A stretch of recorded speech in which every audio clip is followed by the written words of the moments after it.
Hey, I told you not to bring him in here. Oh, boy.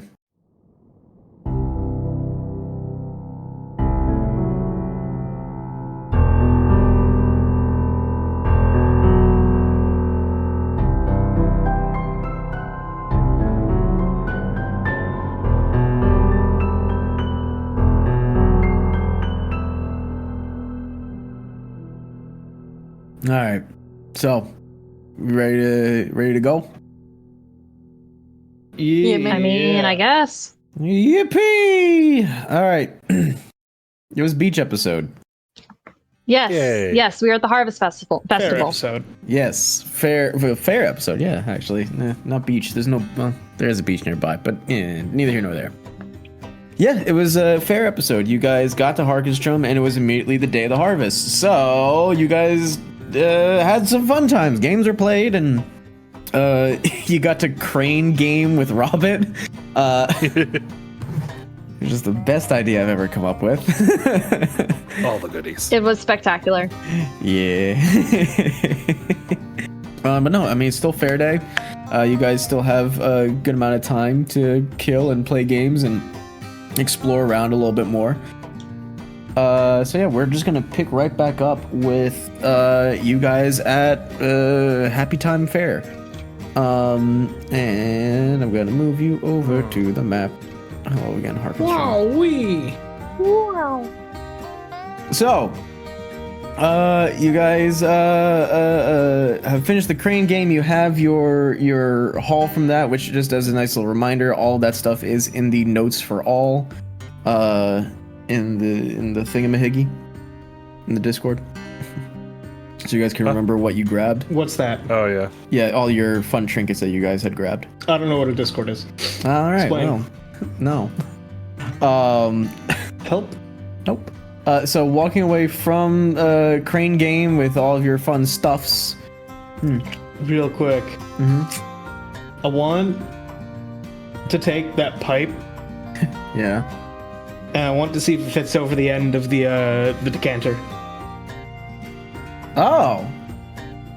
I mean, yeah. I mean, it is a 2 foot long brass. I mean, like the diameter, if it like fits correctly, or if it's loose or tight. We'll say that it fits just right. It's snug. I am leaving this on here. Oh, no. No. It is. So It's like a. I can't really get it off. Theodore has not tried. He's lying. I can't really get it off, but I think it looks cool. And he holds up the now modified decanter. Looks like a sad bagpipe. You did what? Well, it was a cool dragon head, and this thing shoots water really fast, and I thought it would look cool. So, Can I roll insight on him? Yeah. I believe him. I also think I believe him. Theodore. Why would you? well, I mean, it still shoots water. I mean, watch this, because it's hollow, yeah. Like, Yeah, it's I hollow. would have done this if, yeah. I just kind of away from people, you know.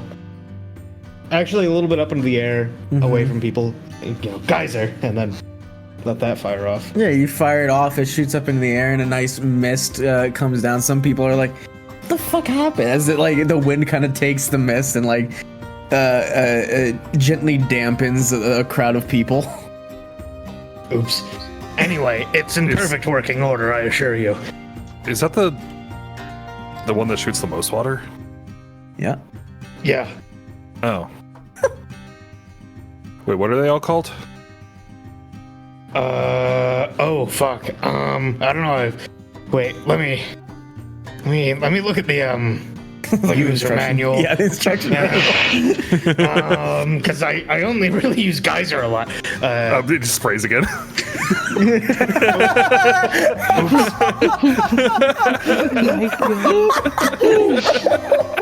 Oh Lord. Yeah, I'll allow it. Just like a power washer that nobody's holding on to. The tube just starts flailing in each direction. Yeah. So Theodore grabs it again. Not paying attention to the fact that it's spraying everybody. Wait, I got it. Yeah. Points it in a correct direction, away from people again. Yeah. Okay. So there's stream. There's fountain. Yep. And then of course, you know. Yeah. Do I? Which one? Which one? Oh, geyser. Everybody, there is such a wide berth. People start yelling at you. Sorry. Have you tried any others? No, it doesn't. And Ocean.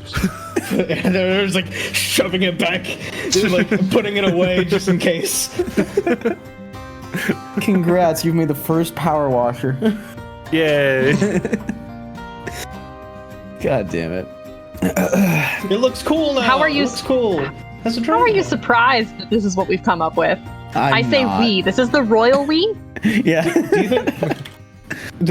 Does this have any effect on the flow at all, or is it just the same? It just comes out of the dragon mouth. It just comes out of a dragon mouth now. A 2-foot long brass tube with a dragon mouth at the end. Maybe when we go see Vox, we can have this like actually correctly fit, so it's not so strange. Yeah. But I mean, it's the concept's cool. You know what's really right? silly about this? And this is my firefighter brain suddenly turning into all this. I'm just imagining having that thing attached to like somebody's armor and having it just be like a fucking water spout. Oh, just be be like Blastoise. a shoulder cannon. Yeah, just a shoulder cannon of water. It could be Blastoise. Oh my god, I could get Vox to fix it to my shoulder. Oh no, you can't do this to me. I'm gonna do it if you no. Oh Lord have mercy. Vox, All I right. have a favor. All right, listen. I know you already gave me like I'll give you more money if you need it. But what if I have a dumb idea? Oh no. That's gonna be kinda really cool. funny. It'd be kind of really cool. Yeah, it would. Just like I'm blades crossed with someone. They're like giving a monologue, and I just go like, just to be petty, stream, and then just fucking waterboarded. Oh god. Oh god. Terrible. Like not even geyser. It's just to be petty and shut them up. Yeah, just they're in the middle of a waterlog. Stream. Oh no.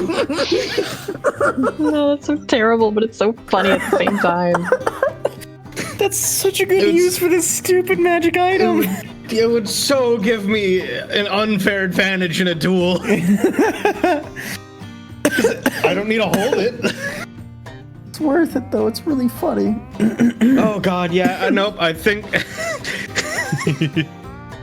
Theodore's gonna have another request for Vox. Later me is gonna regret this decision. Oh. You mean current you isn't regretting this? Not at all. That's fair. Yeah, it's funny still. Any hoogles. With funny idea in brain, and out into the universe, along with all the water that you sprayed about, there's still a lot of stuff to see here. It's there's a lot of like merchants who are out here that are selling their wares all around, because I mean it's festival time. What better time to do it than then? There is straight up just gambling games. There's other carnival games that are around and what have you. Otherwise, there's also just there's a lot of food around too. So is there anything in particular? You guys can check out more games if you want. You can literally just do whatever the fuck you desire. You've given me too many options. I'm overwhelmed. Yeah. What? Can I get a refresher on what the games were? Because it's been Yes. It's been a hot minute. Yeah. It's been about a month. There was the catapult toss, which is the one where you take there's a basket behind you. You're about 20 feet away. You have to have your back to the basket, and you take a sandbag and you swing it between your legs and over your head. There is the slingshot one that you guys did. The axe throwing that you did. The crane, obviously. This one was fun. There's Frolf. It's frog golf. Oh my gosh. There's what? Yep. Frog golf. What? Explain. So, all right, this one's a weird one that I've actually seen though, but it's really fun. So you get these little frogs. They're like plastic frogs in real life, but here they're just gonna be wooden frogs or what have you, and they're on a seesaw. That you can rotate around or whatever, but for the most part, it's just in place. And you get a mallet, and they put the frog on the side of the seesaw that's down, and you're supposed to whack the seesaw so that way it launches forward. And the point of the game is to literally just get it as close to the hole as possible. But I'm gonna say here for this one they have clockwork frog, so you smack it, it lands, and then there's a % chance that it hops towards the hole. So it's just Frolf. Hey, Frolf. you guys want to play Frolf? Yeah. Yes. Yeah. I will watch and cheer you on, as I don't believe that is quite my strong suit. Believe it or not, I actually allow strength, dexterity, or intelligence for this one because of angles and shit. Oh. Okay, Yeah, maybe I come will on. try it out. Yeah. It's Frolf. I mean, it's just good friendly fun. It's That is fair. You frolf, I frolf, he, she, we frolf. It's everybody frolfs these days, Please never say that string of words ever again. Frolf. it's a Frolf world. What did I just say? It's a world full of Frolf, and we're all living in it. It's a frolfy frolf world out there. Ashale is pinching the bridge of her nose as she listens to this, and Theodore is is just giving Robin a high five. Oh my god. Well, it's a low five for me, but yeah, I'm giving it back. Yeah. You can feel the oh gods, why am I traveling with these morons radiating off of her. Frolf. Oh, fuck yeah, Frolf. Well, I am all for Frolf. Yeah, Frolf. I'm yeah. Frolf's #1 fan now. We'll get you a Frolf banner, buddy. Then that's in this game is the prizes are all frog themed. So it's either you can get a little like you said, a little frog banner. You can get one of the clockwork frogs. You can just get oh god, what are the those squishmallow things, those big round things, but it's vaguely shaped like a frog. Yes. Yeah, you can get one of those. If you manage yeah. that one is a hole-in-one prize because they are about the size of Robbit. oh my god. Yes. And there's other frog themed what have yous. They have frog candies and shit also for people who get close.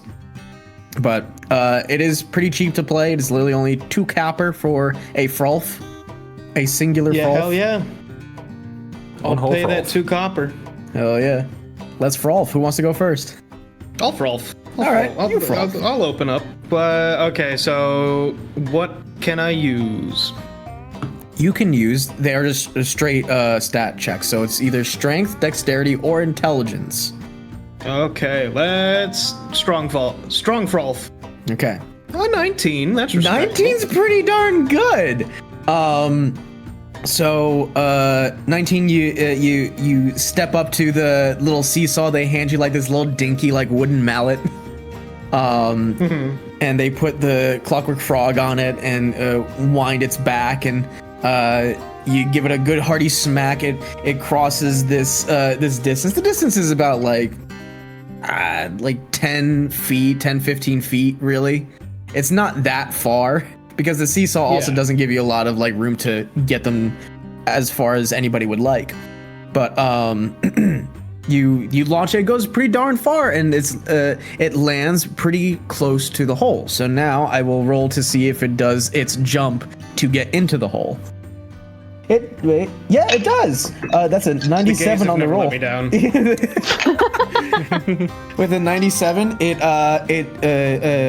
little mechanisms activate, and it jumps right into the hole. Not a hole in one, but you do get a prize. A prize of anything of your choosing, just not the Squishmallow frog. That's fine. I want the Clockwork Frog.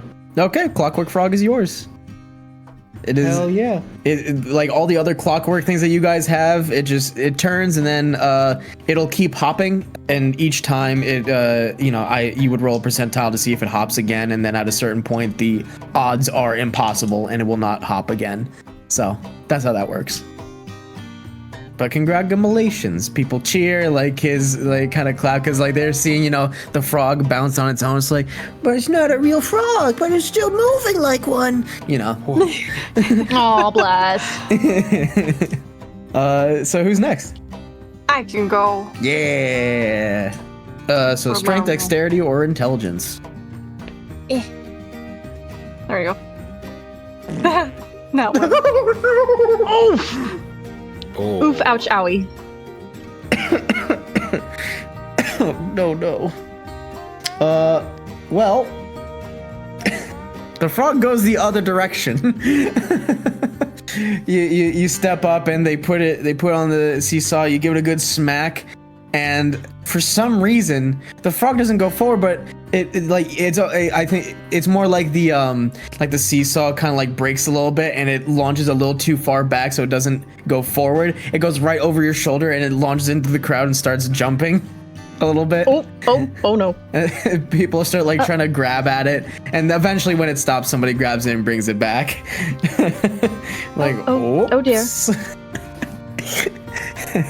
You get a participation ribbon. Yay! Yay! I'm not laughing. To one of my horns. I'm not laughing. Oh, I love that. Well, who's next? All right. Yeah. I'll step up to bat. What was the 3 rolls I'm terrible at? Strength, dexterity, intelligence. All right. Let's see. Strength -1, dexterity +2, intelligence +1. All right, dexterity. Yeah. Whee! Woo. 10. Hold on. Oh. Hold on. Uh-huh. Oh. I knew it. Oh. I'm gonna use lucky. Yeah. Yeah. He wants that Squishmallow. Yeah. Yeah. 8. Oh. So it lands. R.I.P. It does not get very far at all. It gets maybe like 3 feet and just kind of thuds. It's kind of like it ends up on its back, but then on its feet. So I'll roll to see if it jumps again. It does. It does jump one more time. So 1. I'm going to roll again. Whoopsies. 2. It does jump again. It needs to jump 3 times to get into the hole. It doesn't jump the 3rd time that you need, but it does get very close. So you are allowed to get like either a frog candy or what? Actually, yeah, it would just be like frog themed candy. So do you want like a lollipop? You want just like a cookie? What do you want? Is there like a one that's shaped like a frog leg? Like a lollipop? Yeah. Yeah, absolutely, yeah. Hell yeah, I'll take that. Yeah, you get a frog leg lollipop. Yum? Yeah. What flavor do you want it to be? Purple. Purple. You can really taste the purple. Yeah. All right, Ashale, you're up. Oh god. All right. So it's an intelligence roll, right? Yep, absolutely can be. Okay, intelligence it is. Need to make a fool of myself. Okay, 12. That's not bad. No, it's Not bad. amazing. That is what Robert could have had. Ouch. Yeah. Okay, so it gets halfway across. So let's do the rolly. It goes. Hops once. Oh, not a second. Wait. Yeah, no, not a second time. That's a 5. Oof. Yeah, it gets one hop closer, so congratulations, you at least get it a candy as well. I'll take a candy. Yeah. What kind of frog-themed candy do you take? It can be literally whatever Oh you shit! want. I have to decide. Red. Sure, yeah. Yeah, nice little frog-shaped red lollipop. Pep. There we go. And I'll let Inra have some fun. Why not? Ooh. He'll get yes. in on it. Let the boy go. Goes up. He rolls up his sleeves a little bit and steps up. He's a dexterity guy, so let's see. Oh. He got Nat 20? Oh, That's our boy. That's our boy. well, that's awesome. That's a hole in one. So he gets the squishmallow. Yeah. Oh my god! I'm so happy. I'd like to imagine just the four of us are standing there. It goes in the hole. Just everyone erupts. Yeah! And he just kind of stands there like bucket, like, huh? Oh my god. He holds up the mallet and starts cheering a little bit. He's just mostly laughing. He's got a good belly laugh going. He's like clutching at his chest because he wasn't expecting that. He was just here to play some Frolf. Frolf.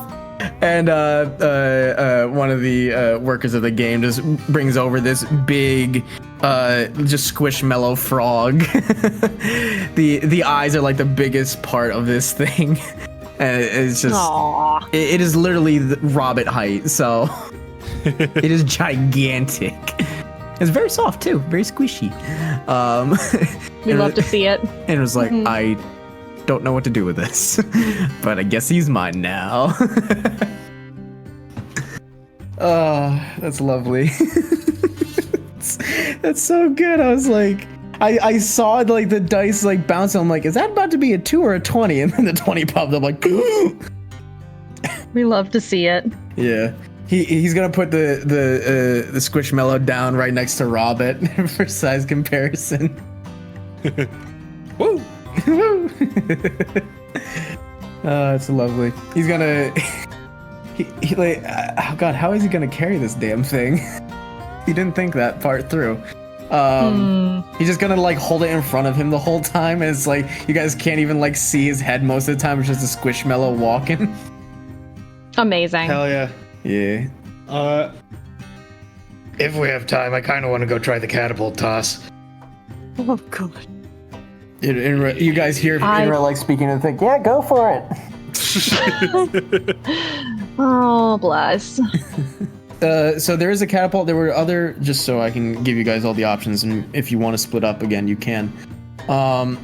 There's a petting zoo. They have whack-a-mole. They have ring toss, like onto the glass bottles thing, and they got darts. Petting zoo. Petting zoo. I will accompany to the petting zoo because why not? Right on. Robert, what about you? You going to catapult or petting zoo or what? Both. That's totally fine. You can totally do both. Yeah, sure. All right, yeah. Inra will just kind of meander around between the both of them. Hell yeah. We'll do catapult people first. This is a strength or dexterity. Prizes for this are just it's just food. That's literally all that it is. It's just like, That's fine. it's like corn on the cob. It's Cost to. How much does it cost to play? a copper. A copper? Perfect. Because I have 1 copper left before I have to break anything, so. Cool. Yeah. So right. you will get, for that 1 copper, you get 3 tosses. As long as you get 1 in, you get some amount of, you get at least 1 like not article, but 1 piece of food. Either it be like corn on the cob or like a pie slice or something along those lines. Hell yeah. Yeah. All right, I guess I'll make all 3 real quick. Yeah, go for it. Yeah. Well, that was almost a 20. Well, Well. Well, Oh no, the 18 is up. What do you mean it's an 18 or a 10? Fuck. Liar. There Bastard. you step up to the plate. They have like a little bit of velvet on the velvet on the ground. Velvet. Velvet. Where you stand, they give you the sandbag. You look behind you at the wicker basket that they have back there. Or it shouldn't be wicker basket. It should probably be like half barrel or some shit like that. Because a sandbag being tossed in the air could bust one of those right open. But you grab the sandbag, you put it between your legs, and give it a couple tosses each. With each one completely whiffs and just right over. Second one does go in. It kind of like dangles on the side, and they're like, close enough. And the 10 whiffs. Okay. So you get a bit of food of your choosing. Hell yeah. Dude, give me one of them pie slices. Hell yeah. Pie slice, baby. It's a pumpkin pie. Fuck yes. I love Pumpkin. pumpkin pie. Robert, you. Yeah. I'll do it. Yeah. Yeah. All right. So strength was it? Or dexterity, either one. Oh, all right, cool. Yep. This is very close to 19. Let me tell you. Unfortunate. Yeah, on that one, you put it between your legs and you just toss it, but like, God, how do I even describe this? I want to say like it kind of like gets caught on like some part of you, like either like your finger kind of gets like caught in like a loose bit of the cloth bag that's holding all the sand together, and it kind of like it whips you back. Doesn't go very far. You don't fall over, but it does kind of like whip you. But you got 2 more tosses. All right. Here we go. You got this. 11. Okay. The 11 it gets near-ish, but so close yet so far.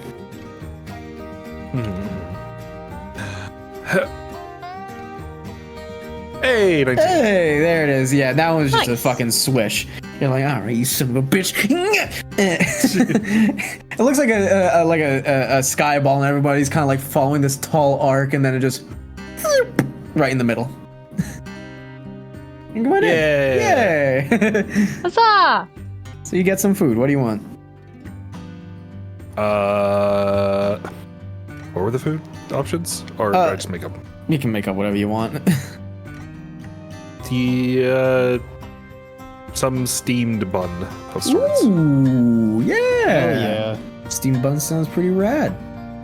Yeah, you can get yourself a nice little steamed bun. It's even they even give you like a little tray of like dipping sauce.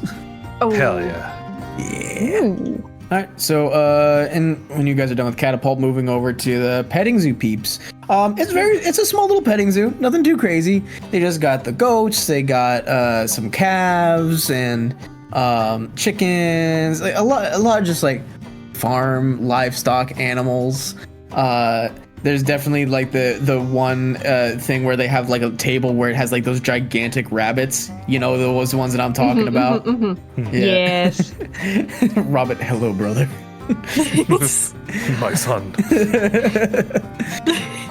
They got pigs, donkeys, what have you. And there's definitely somebody who has brought their horse, very beautiful horse.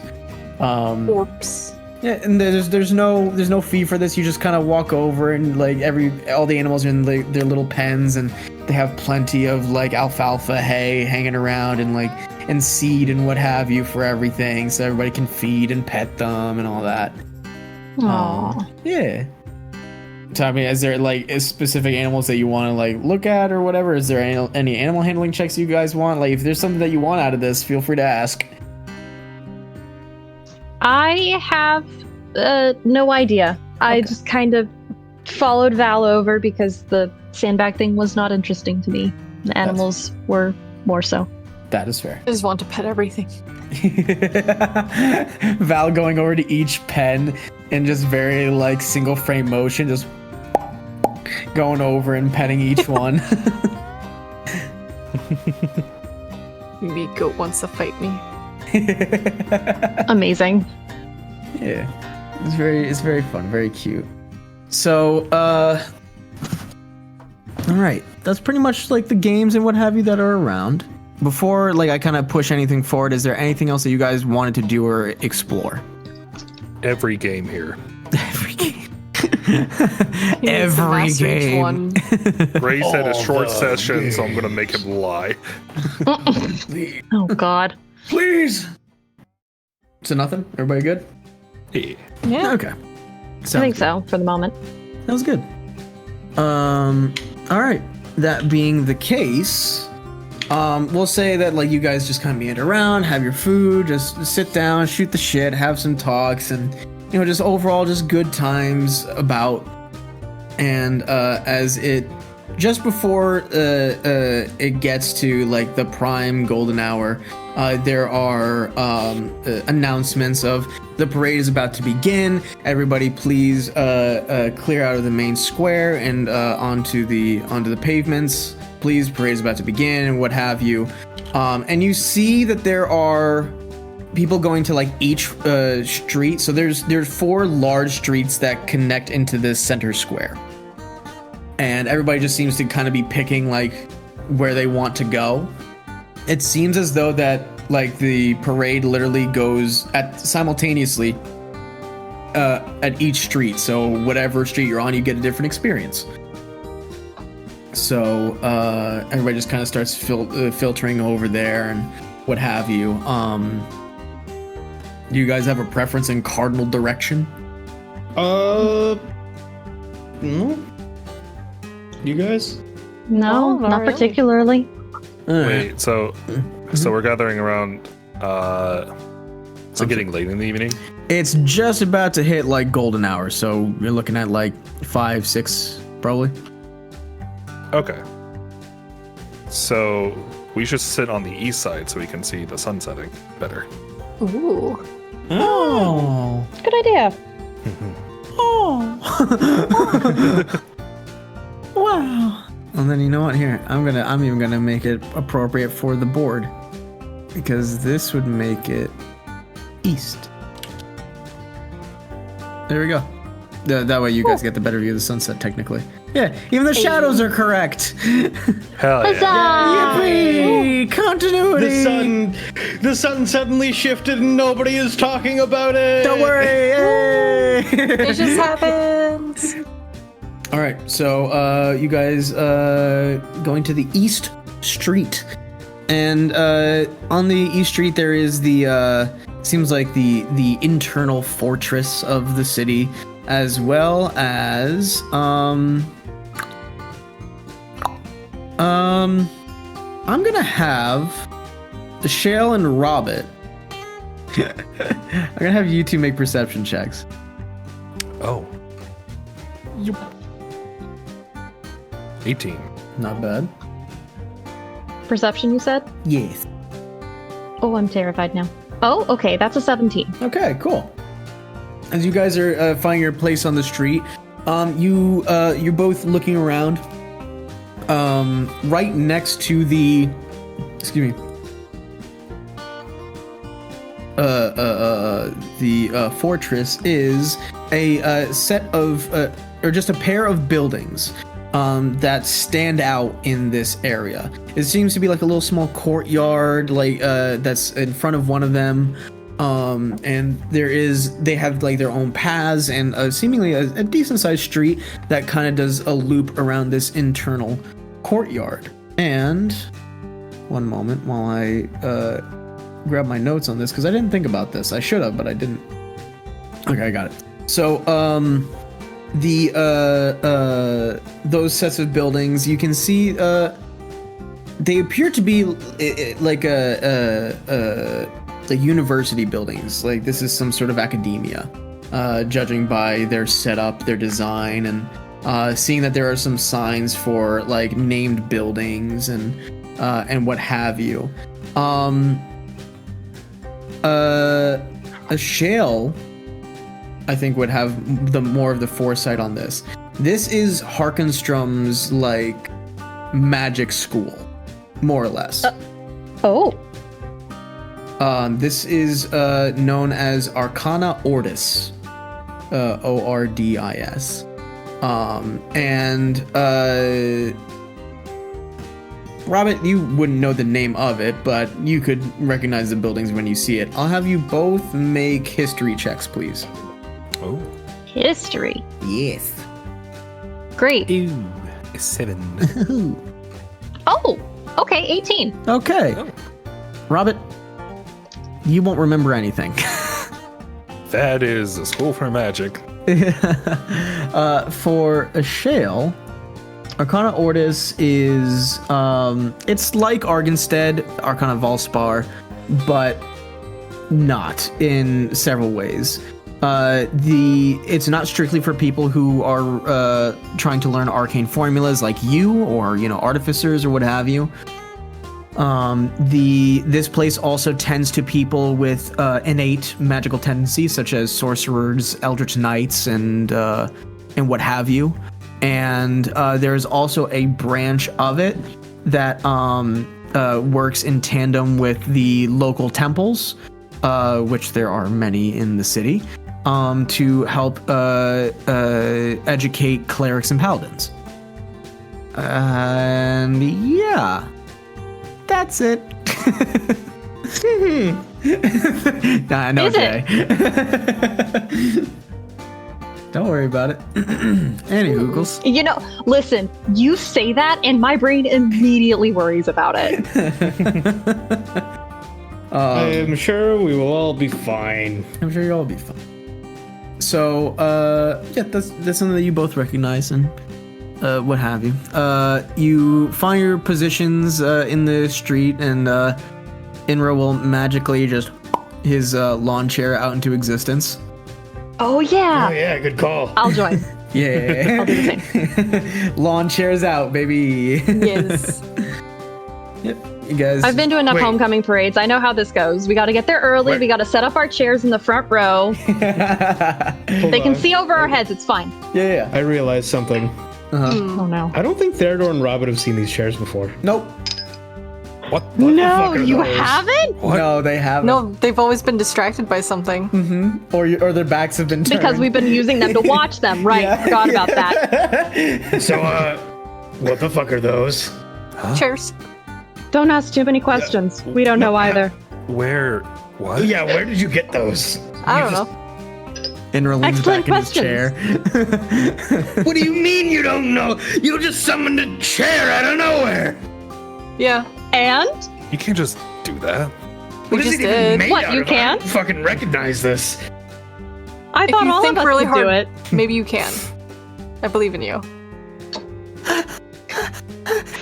Gaslight gatekeep I- girl boss. I tried to summon the chair.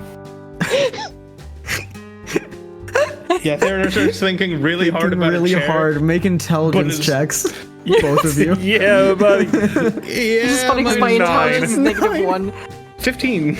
Oh, Robin. You know what? Yeah. I'm wasting lucky on this. Oh, Yeah. no. Yeah. Oh, it was hovering on the 20. I'm so mad. I hate this dice roller. you know what? Why don't you roll your real dice for that? Just for that. Go for it. That'd be funny. Okay. With the real dice, I could lie. If it's an 8, I'm going to leave. It's a 9. I hate this game. Oh my god. Oh, no. Yeah. Oh, that hurts. That's so. Oh. Oh, Mm. Oh, beautiful. oh. Robert, no chair appears, but you do let out a little fart. Just a little rabbit part. Just a little. Theodore, you at least prevent giving yourself a migraine, but no chair appears. Okay, no, obviously thinking about it doesn't work. Robin and I are very good at thinking. Are you now? Who thought of the ice raft? We did. Yeah, Robin and I did. And who forgot that doors have locks? We did. Yeah, well, okay. My point proven. Okay, no, but how? Where? Well, usually I just sit down and it appears under me, so I don't know what you expect How me to long say. have you been able to do that? Quite a while. Yeah, it just since happens. The zombies, I believe, when we took care of the zombies. I'm looking at Yeah. Val and I Inra think for. so. Emerald So will you nod. just- Pretty sure, yeah. Yeah. Ashale is playing the innocent card. Hard as she can. You know as much as you. Sat down and a chair appeared under your ass, is what you're telling Yes. me. Exactly. This whole time. Yes. At least since that small town in the swamp. Man, what the fuck? Shit makes no sense. Does anything we do make sense? Robin, we gotta figure out how to get chairs under our asses, but like magic. Magic chairs. I mean, there is a whole school here. Maybe we can figure this out. True. Oh no. All right. So fuck, I'm sorry, this is still getting me. You guys set up with 3 of you in chairs, the other 2 of you angry about not chair. Oh, I have an idea. Go on. I will rabbit hop upwards in, well, Uh-huh. 15 feet. Jeez, I don't need to be that high. I'll just hop upwards and then put my immovable rod in the sky, and then I'll hop again and then hop up on top of it. All right. Yeah. God. Sure. Man, okay. I like Pretty his fucking sick. witchcraft there. Yeah. Yeah, Witchcraft. chair. So how high up are you putting the chair or the rod? Just like Just high enough to see over anybody's heads if there was people in front of us. okay, yeah. So you'll literally be the tallest person in the street. Lovely. Oh, that's so smart. I love that. Taking inspiration. That's lovely, actually. Hey. Hey! Yeah, alright, I'll just, How tall are you, be Theodore? here. Huh? How tall are you? Like, what did I set my height to? Hold on. I don't I think recall. I did this at one point. Where the fuck? It changes daily. He doesn't know. Where? Description. Okay. I did not put a height or weight down. Well, now's the We'll time. We'll say he's like 5'11". Yeah, you'll be fine.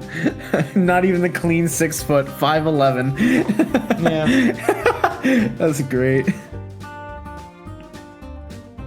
He's imposing in ways other than height. Yes, yes.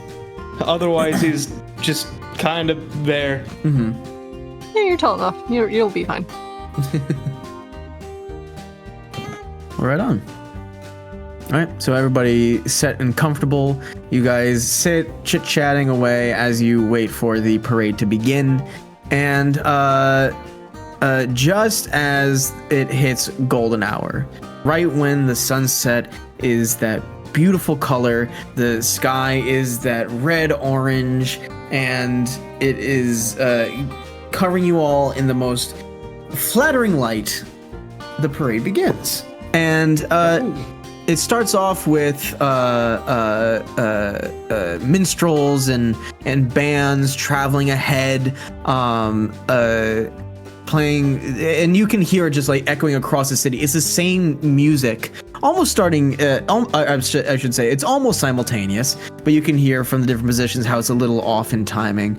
But the performances are excellent, and they have dancers and other performers meandering through, following them, like ribbon dancers and just like people on stilts and what have you, like waving to people, and like the kids who are like, "That's a really tall man," and shit, make myself laugh. Fuck me. And following close behind them, you can see are open carriages, and there are people who most of you would probably not even recognize. However, I'm going to say, everybody roll a history check, please. Cool. Fun. All right. Yeah. I don't know what that is. 7. Oh, that's a 7. 2 7s. Natural 20. 12. Not 20. Oh my god. God dang. Really? Mm-hmm. Okay. That's fucking grand. Okay. So, Robin. First of all, I'm going to say everybody else will not recognize a single soul. You just see a bunch of people in open carriages, like waving and like, and what have you. But Robert will recognize that at least some of these people are leadership, like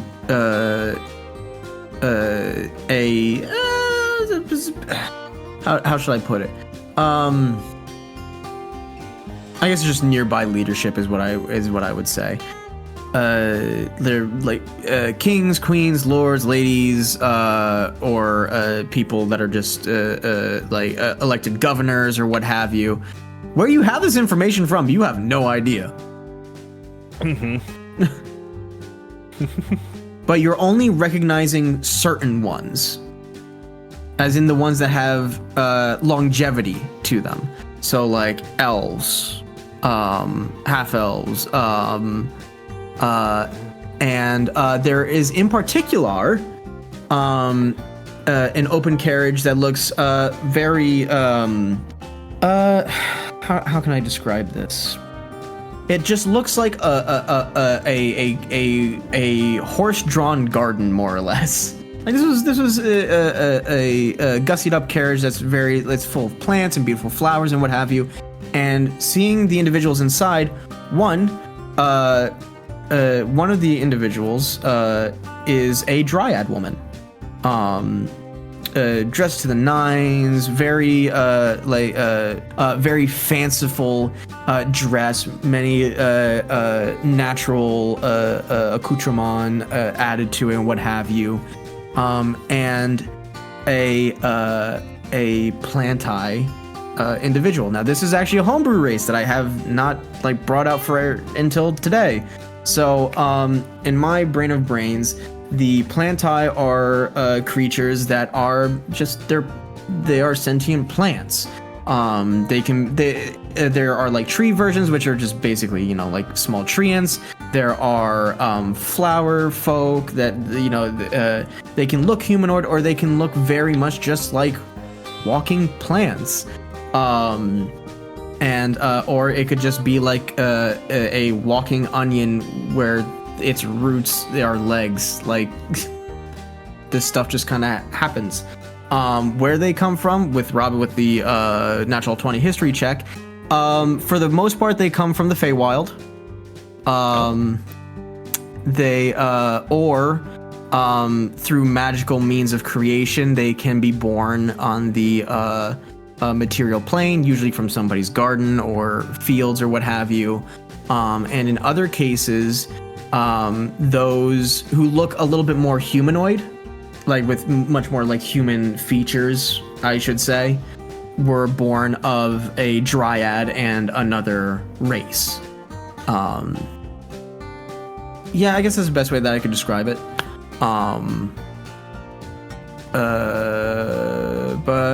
Yeah, and there is with the natural 20, I'll give you this as well. There are some cases where people have died and then have been resurrected as a plantai with like very, with plant features of, maybe they're the hair on their head is no longer hair, but instead it's like a bed of flowers or vines.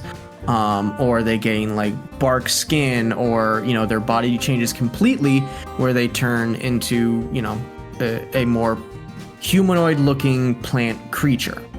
Not unheard of as far as the phenomenon of how that happens.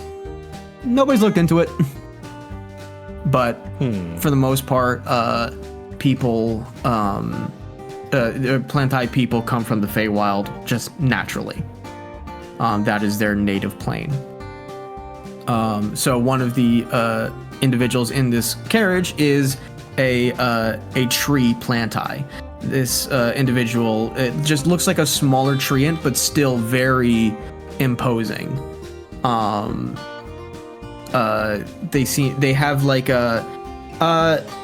They seemingly have eye slits, where you can see that there is almost like a glowing bead that's just behind the slits in the bark that move and look at everybody. And they have like these two large branches that jut out from the side of their head and kind of like point backwards. And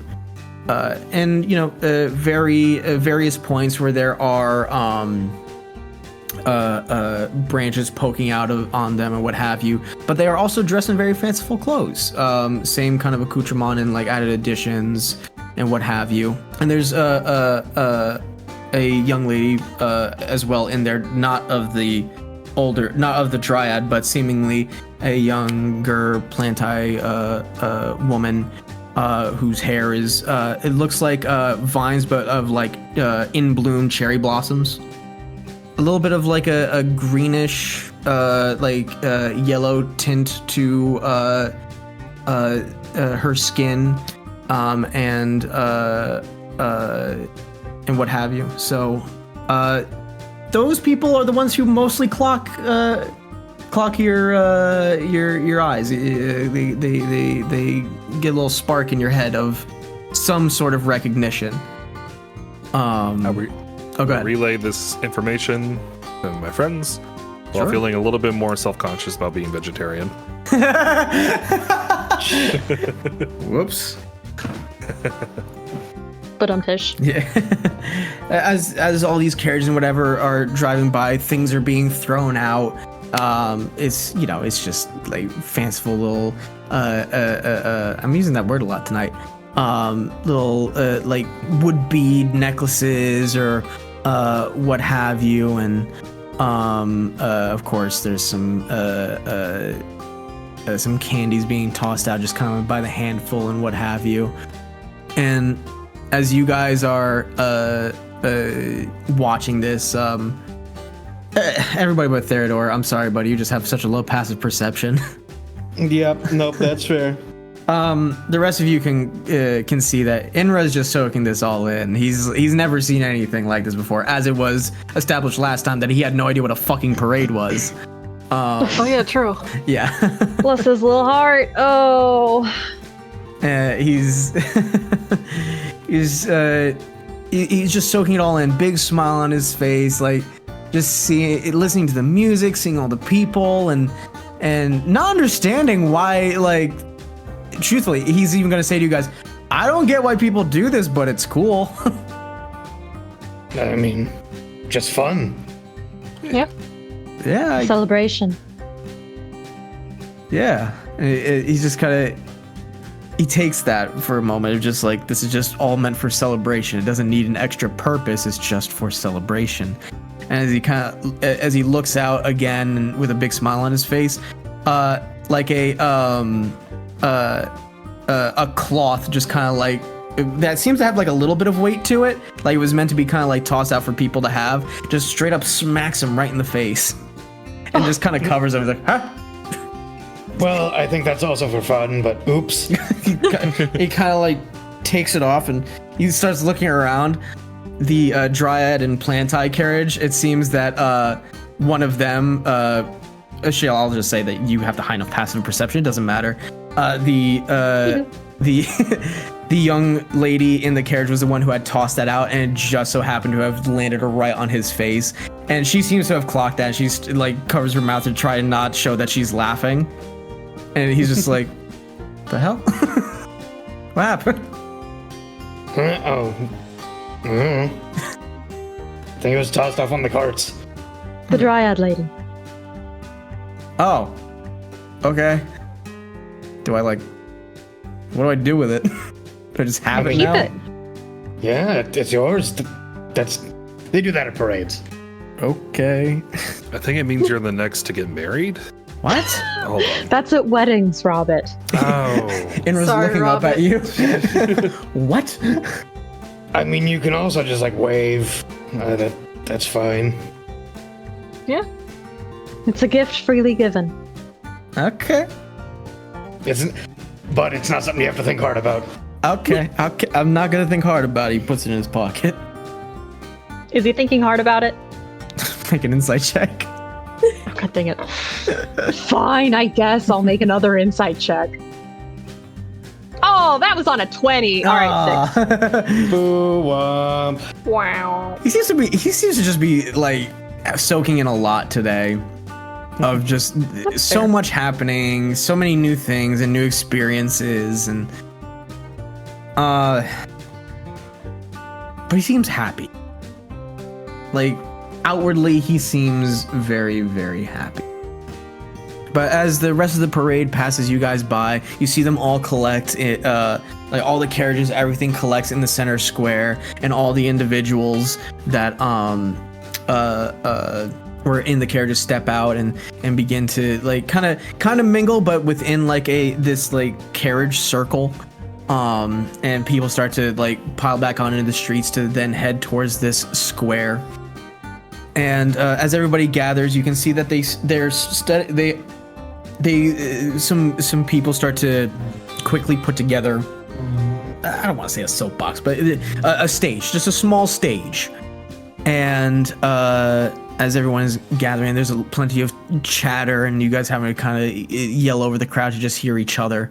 You guys will see there is a man that steps up onto the stage. This shorter, like platinum blonde hair on this man. Like I'm talking paper white skin. Like if he's in the sun too long, he's gonna die. Looks to be in probably about 30s, late 30s, early 40s, pushing. Seems to probably be around like 5'7" ish. Very regal attire, a golden colored robe on. That actually I should call it more of a tunic. That it falls a little bit low on the body, but doesn't drag on the ground or anything.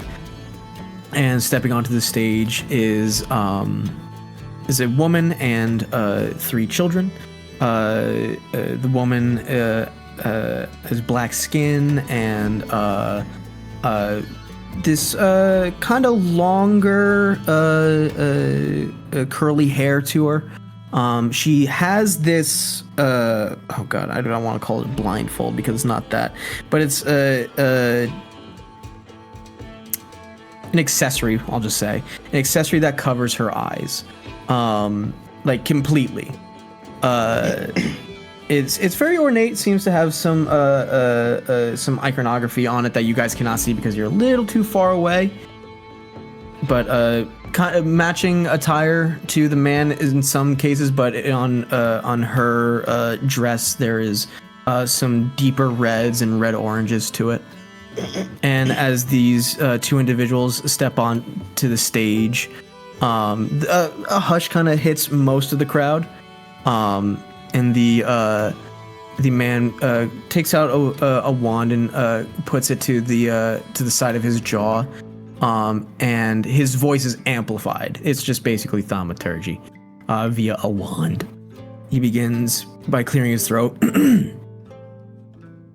Welcome everyone to another Harvest Festival. Thank you everybody for being here and for being so well behaved. I did not hear a single instance of ne'er-do-well. He kind of like shrugs and looks at the woman next to him, like he didn't know what else to say. It brings me joy every year to get to this point. Now, some may say, oh, I feel the same way about the Night of Enchantment and so on. I understand that. But for me, the harvest has a very special place in my heart. And to me, this marks a new year, a new beginning. And I'm very happy to see it and celebrate it with all of you and all of my people. Thank you all very much. I hope that we can enjoy this evening together and go into this winter, this new year, with hope in our hearts, and full bellies would be nice too. Thank you all again. And they remove the wand from the side of their face, and people clap and what have you. And they get off stage. Another individual steps up and says, feel free to mingle, everything shall remain until dawn. And please enjoy yourselves and enjoy the rest of the harvest.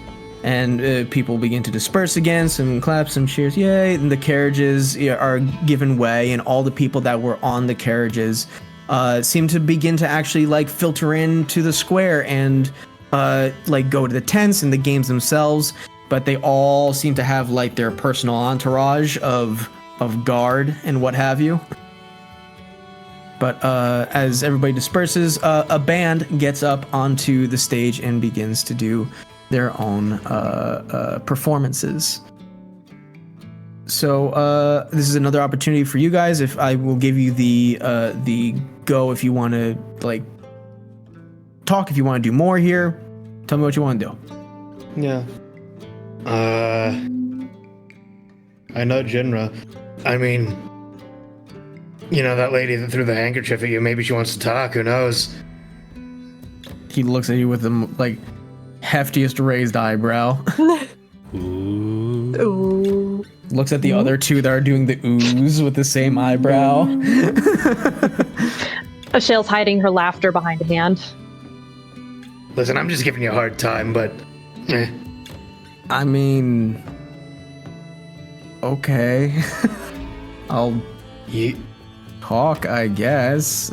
But you don't gotta. I'm just... Well, now because you're fucking with me, now I'm gonna do it. Fuck you. Oh, you're gonna do it, huh? Yeah, So you can go find the pretty girl and talk to her, right? That's what you're saying? What?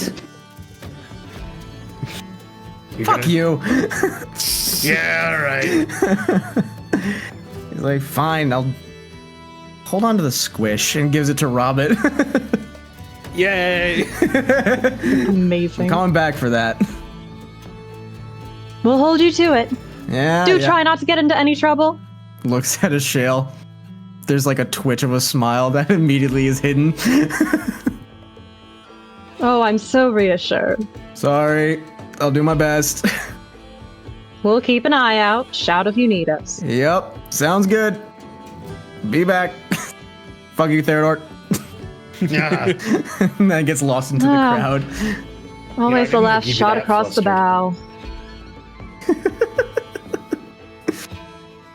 I didn't realize he was that easy to fluster. I mean, Yeah, we should tease him that more. now it's just funny. Go ahead.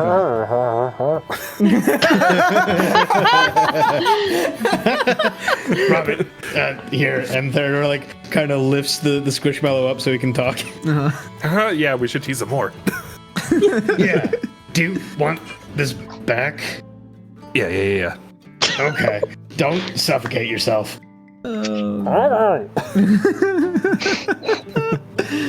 Absolutely stellar. I'm just gonna kind of look around the crowd. Make a perception check. I guess. I don't know exactly what you're perception, looking for. my fucking weakness. I am just kind of trying to. I'm looking for trouble. Oh, okay. If I think Like the seem fun to trouble think or that bad you know, because the thing about no ne'er-do-wells has got me on edge now. Got it. Okay, well that's a 7. 7. Nah, a lot of It's people. busy. It's Yeah. fine. It's real busy. Really busy. But yeah, no, you don't clock anything. There's just a lot of people. The rest of the group? I mean, Theodore's kind of just not like right up on Inra or anything, but tailing, kind of just. Oh no. All right. I'm just seeing Theodore's curious, seeing what's going on. Oh yeah, Robin's doing the same. Oh, yeah, he's like, no. Are you all Yeah, doing it? No, It- I'm giving the boy some room to flirt if he wants to. Yeah, it's be less far like I'm away. staring at him. It's just like, I'll be at a stall and it will happen to be not next to them, but All of you stealth. Let's do like the fake chatter with each other. Watermelon. Is that? Yeah, all of you stealth. Yeah, come on. Uh-oh, I have 19. disadvantage. Would Oh. I, in this situation, because we're in a festival, would I have disadvantage due to noise? No. Ah, Okay. bargaining, my favorite. I'll take it. I'll take I'm really good at it. He's not so wrong, good at it. but Oh my god. Was that a nat 1? Yeah. Oh, that's my God, awesome. guys. I'm gonna have so much fun with that. That Squishmallow is just not letting you hide. Yeah, I did not put it down. Oh Just god, bumping into everyone. it's so good. And here I am being stealthy as fuck. Okay, Theodore's not like. He's not like, crouching and shit. Yeah, Michelle, can I mean, are you doing your own thing, or are you like just letting this happen? I am watching the procession/disaster unfold. Awesome. I just want to see where this goes. Okay. So you guys wiggle through. You're trying to like be stealthy and what have you. Val, you are the stealthiest of us all here. No, you like even if Inra was looking for you, he probably couldn't find you in this crowd. Theodore, you just go up to like a stand and like you're standing there. There's food in front of you and you're pretending to like look, but then you keep like moving your gaze to Inra, like as what's about to unfolds, and like the person at the stall is like, so are you gonna buy something or? Oh yeah, sorry. How much for one of these? And Theodore just kind of points at like, what's at this food stall? I like the idea that this is just a corn stall. It's just corn. Yeah. He's just like, I'll take some of that corn. Is it cooked, or is it just like one of those farmers market stalls where you got to cook it yourself, or at home? Yeah. Theodore, do me a favor. Roll to pay attention. Make an intelligence check. Oh boy, I've been making fun on that. Yeah. Just bites into raw corn. Would wisdom be applicable? I'll say either. I'll let you have this one. Yay! Fuck, does it matter? You ain't paying attention. You're focused on what's about to happen here. Yep. Okay. That's fair. Oh, that's great. It's a copper for what's being put into your hand. It is a corn. Without its is it cooked? Is it raw? Who knows? You'll find out one way or another. Oh my god. Oh. Please tell me he's going to take a bite of I mean, uncooked Theodore's pork. like trying to fit in, so he looks at it and then goes to looks at it, Yeah. goes to take a bite to blend in. If it's field corn, this is going to be even better. Before that occurs, let me describe to you guys what goes on with Inra. Yes. So Inra, like he starts filing through the crowd, and he gets to the group, the Plantain, the Dryad, and assumedly either because I mean Inra doesn't know for the life of him, either the young Dryad woman or maybe a Plantain woman. He doesn't really know. But these people are swamped, like surrounded, and there is a they have their entourage around them, and many seem to be like surrounding the young Plantai woman. She seems to probably be around like early mid-20s at most. And we're just kind of, he stands there, and you know, he's not trying to get in anybody's way, and there's like a million voices trying to like talk to this girl. And she seems to be like soaking it in, eating it all up, what have you.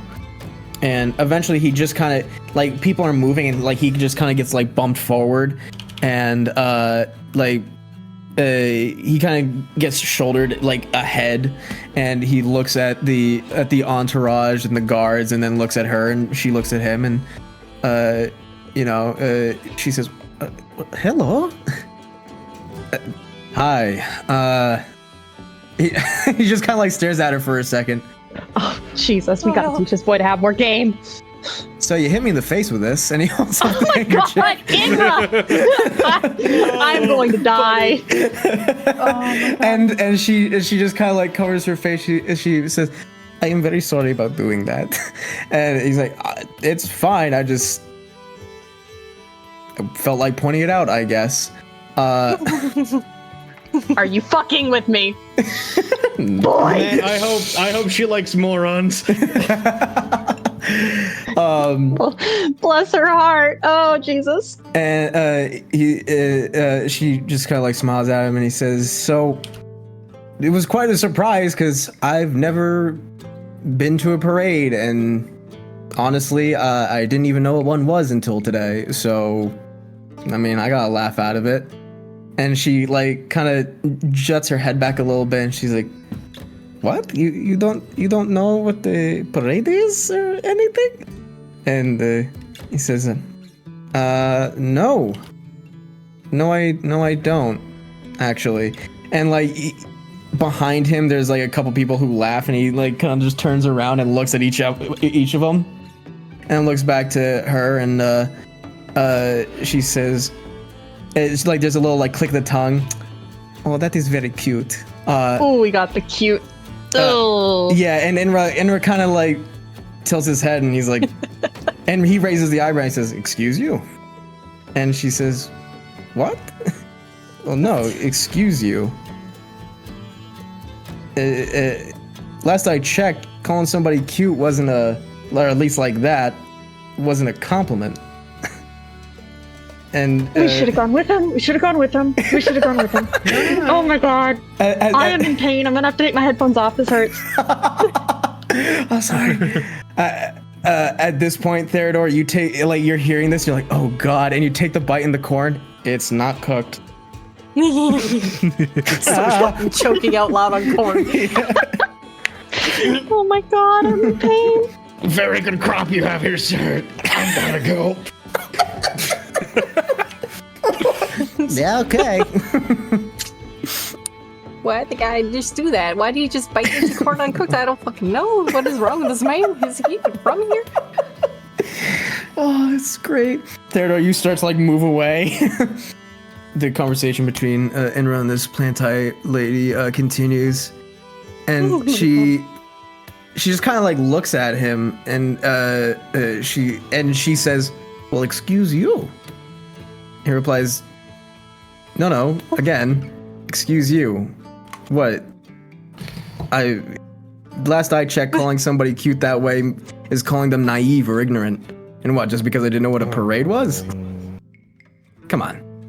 And at this Someone point, has to save him. one of the guards kind of steps forward and is like, "I think you should go." And the lady looks like flabbergasted, like borderline just straight up embarrassed. And he looks to them and is like, "Don't worry, Goon Squad, I'll leave." Theodore is like kind of come up at this point. "Hey, buddy, there's some, you gotta come see this." What? Okay. Yep. Nope. Come on, buddy. Yep. And he's like ushering him out. Okay, going. Come on. Theodore gives him a good like clap on the back, you know. "Yeah, we'll give you a rundown of maybe some things you shouldn't say next time, bud." What? I mean, come on. Wait, you were listening? No, Wait a minute. Yeah, you fucked that up, buddy. How many of you were We were listening? around. We were just around. It's Val! fine. Hi, what's up? Oh my god. And where's Robert? You What, you mean you don't can't see him? see that? We cut over to Robert. Oh, Jesus. Robert, you are meandering. You're trying to be stealthy. You're like, you're not even, you can't even hear Enric. You're like, where are they? As you're just breathing into the squish. Oh my god. And like, you're bumping into people and like, some people are like, hey, what the hell? And you're sorry. Sorry. Oh my gosh. And at some point, you finally bump into somebody where like you stop dead, and you just there's like a, and as you bump and you apologize, I assume. Mm-hmm. Sorry. The voice kind of like as you try to like move around, the person like seemingly puts a hand on the squish, and like kind of stops you and says, "Don't worry about it. Here." And like it like pushes the squish just down far enough where like you can see each other's eyes. It was the guy on the stage. Oh. Oh, hello. Oh. Sorry about that. Oh, you're fine. Can you even see where you're going? Not at all, no.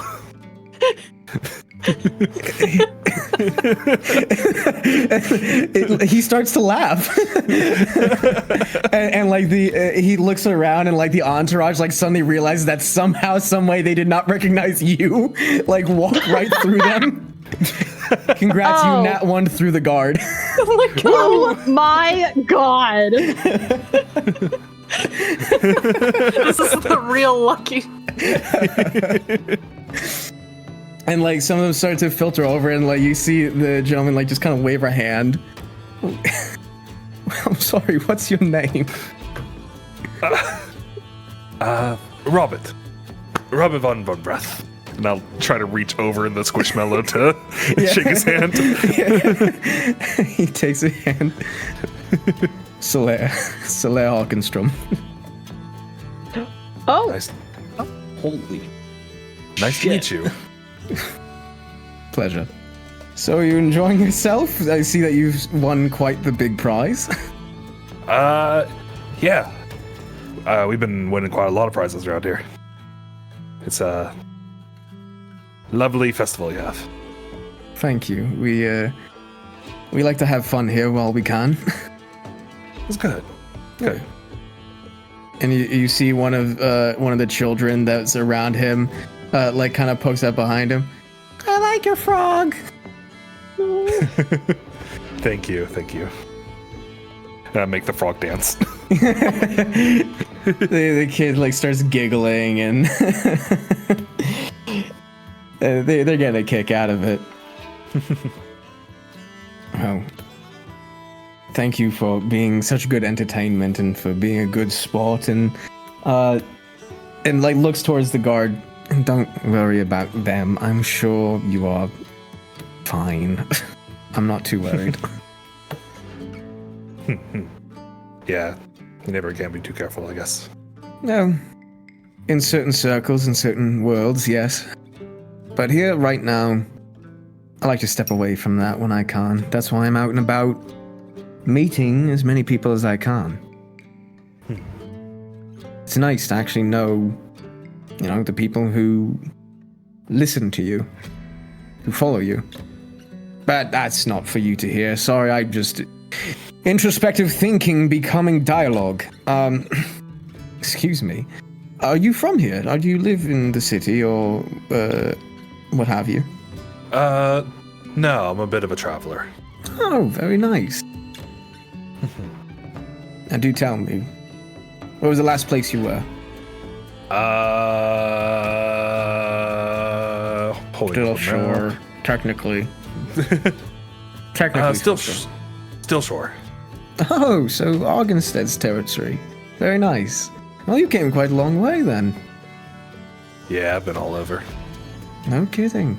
Well, I wish you safe travels and good luck in everything that you do. Thank you for, again, being a good sport, and try to watch where you're walking, then. Yeah. It's always good to make a new friend. Likewise. Is there any places you recommend around here? For fun, for food, for what? Yes, both. For fun, I'm a personal fan of just walking around the community garden park,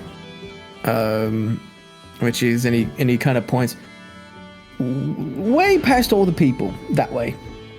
For food, well, I don't eat out very often, as you can imagine, being in the position that I am.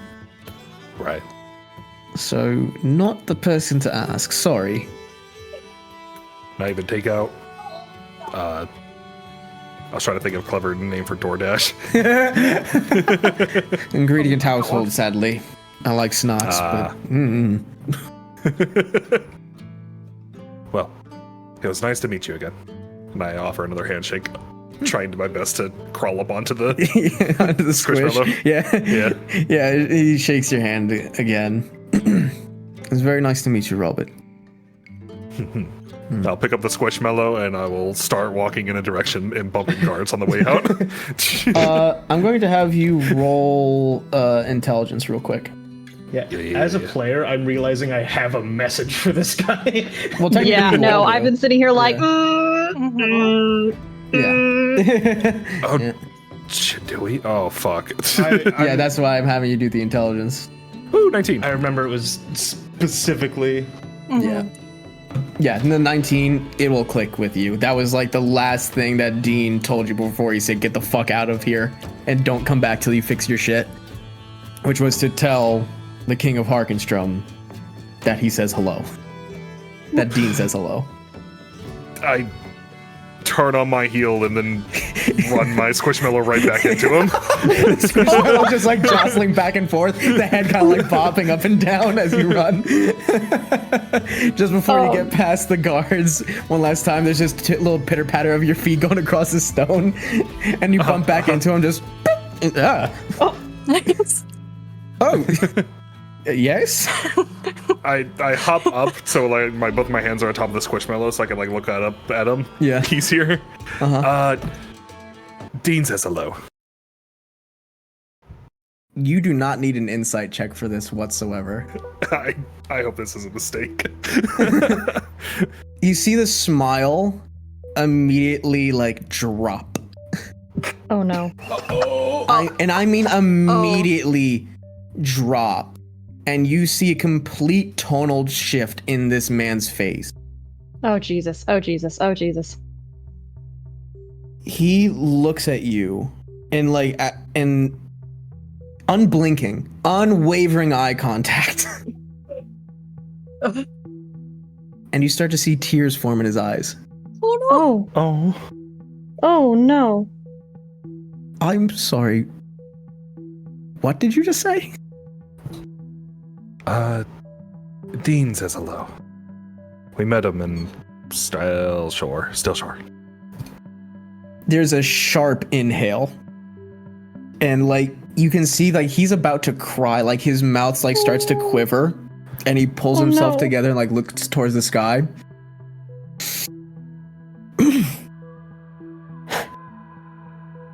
How is he? He's doing very well.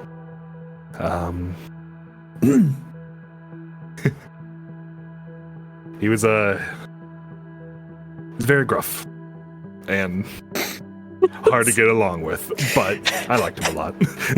He starts to laugh and like one single tear just drops from his face and he quickly wipes it away before anybody can notice. That's him. The fucking asshole. Oh, he does know Dean. Please. Later, when this is all done, come to our home, please. I would like to know more. I'd like to hear more about Dean. Please.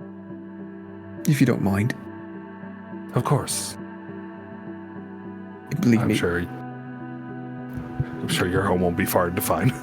it won't. It's you walk through the community gardens. It's the only building there. And don't worry about any of them. Points to the guards. Somebody who has walked away from Dean and who gave them a message is somebody that I will trust implicitly. He would not have let you walk away if he thought that you were a problem. So, fair. You are welcome in my home. We're definitely a problem, but I guess. Oh, we are such a problem. We're an okay we're like- problem. I am Dean's new best friend. True. So please, come by later tonight and let us conversate for a bit. Will do. I'm traveling with some companions. They can come too, yeah? Absolutely, without a question. Nice. He like wipes his nose and again like dabbles his eyes. Looking forward to it, Mr. Bunbreath. Enjoy the festival. Thank you. You too. I will. And as he turns his back to you and like walks over to the woman, you see that he like tightly grabs her hand and whispers something into her ear, and she like jolts her head back and looks at him and then looks at you as you waddle away with a squishmallow. Bumping into guards on the way out. Yeah. Excuse me, sorry. Fantastic. Oh my god. And now we cut back to, we'll say that, Robert, as you're bouncing through everybody, that is like the end of everything that had happened with Inra, and you bump into Inra last with the squish. As Inra says, "Where's Robin?" And then just fuck her. Yeah, I found him. Hey, yeah, Robert. He totally fucked it. Oh. There was nothing to fuck. She was rude. Well, not Buddy, you play I your don't cards think like you know that. what flirting is. That, come on, no. No, she was calling you cute because she meant that you were cute.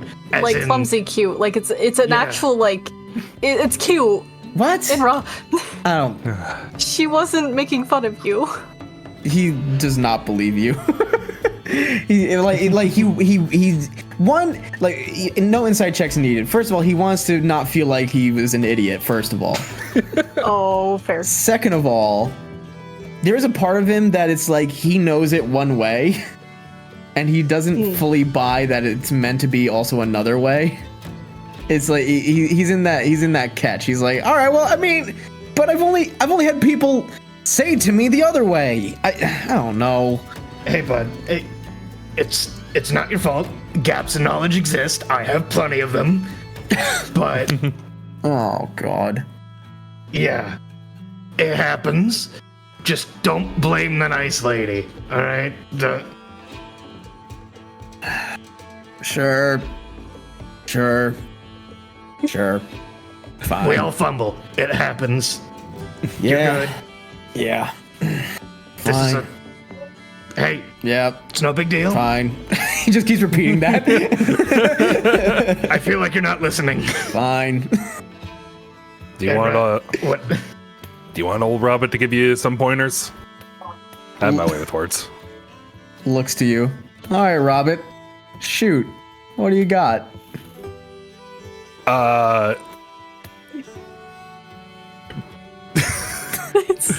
Yeah, that's great. Thanks. Robin's message, just don't use them.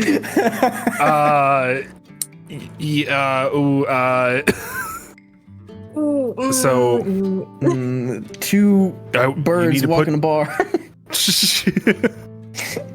you need to put your hand on their shoulder and say, "Hey." It looks down at you. You Robert, know- that's my forearm. That's not my shoulder. Hey. You know, I feel like maybe a shale would be a good contact for this. Oh, no. What are you talking about? I just got a date A date. I just got dinner with royalty today. You did what? You did Wait, what? What? Oh, yeah, so, I probably should have led with that. Shit, what was his name again? Solely Harkinstrum. Solaire of Harkinstrum? Yes, Solaire of Harkinstrum. So Solaire of Harkinstrum, the guy that just gave the speech down there, asked me to come over for dinner.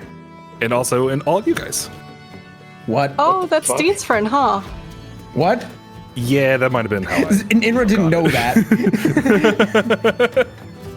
Inra did not know that Dean knows Solaire at all.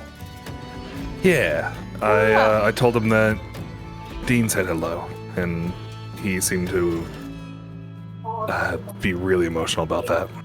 Huh? So he wants to hear about it. Hear about our adventures with Dean. Inra holds his arm. Maybe we should leave one part out. Yeah, I mean... Yeah, that might be a good idea.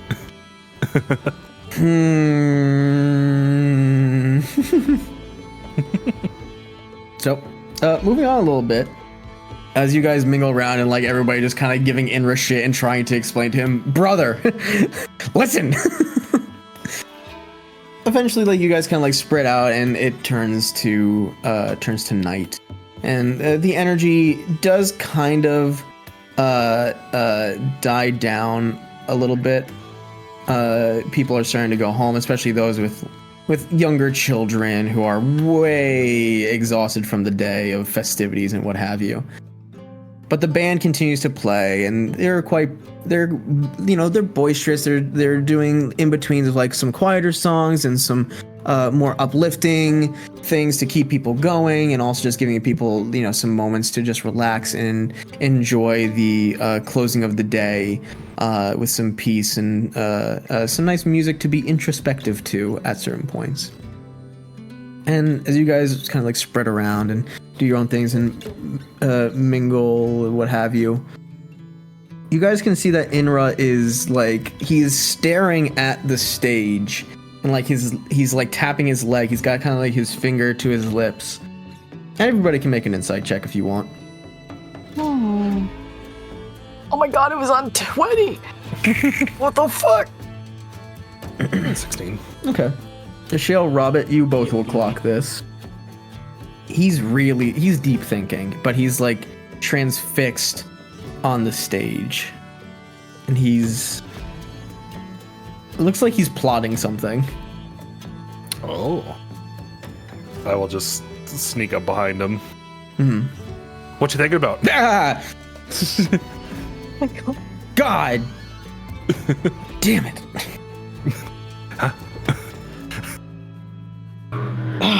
Robert, hi.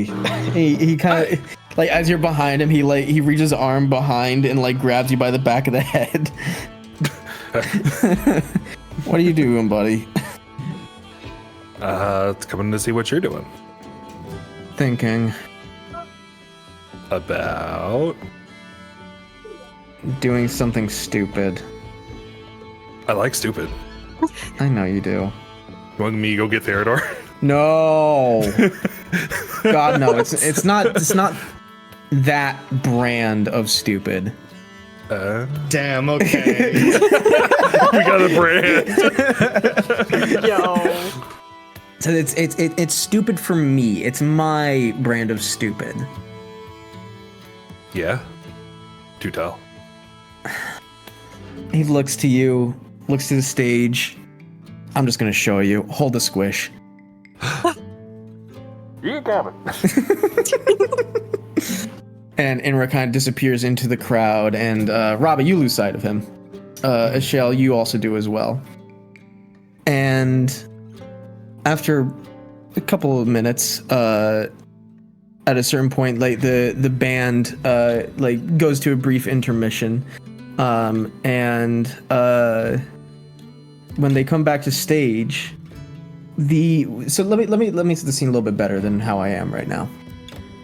The group consists of a Goliath woman, Goliath flautist. They had an elvish fiddle player. They have a gnomish percussionist and a dragonborn lute player. And as the group gets on stage, the fiddle player does not come back on, but the Goliath woman gets on stage and says, "Excuse me, everybody. If you don't mind, I'd like your attention, please." And a couple people look, not a hell of a lot of people, because she's trying to project, but it's not reaching everybody. But it is reaching you guys. And she says, "So we have something a little special for you. We have a friend who has a few things to say and wants to, well, he's a man with a plan."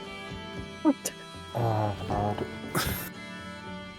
And she waves, and Inra gets on stage. And he looks out to the crowd and like adjusts himself. Like he's got like his like little Henley like long sleeve shirt. He unbuttons it a little bit. he's feeling the heat. Says,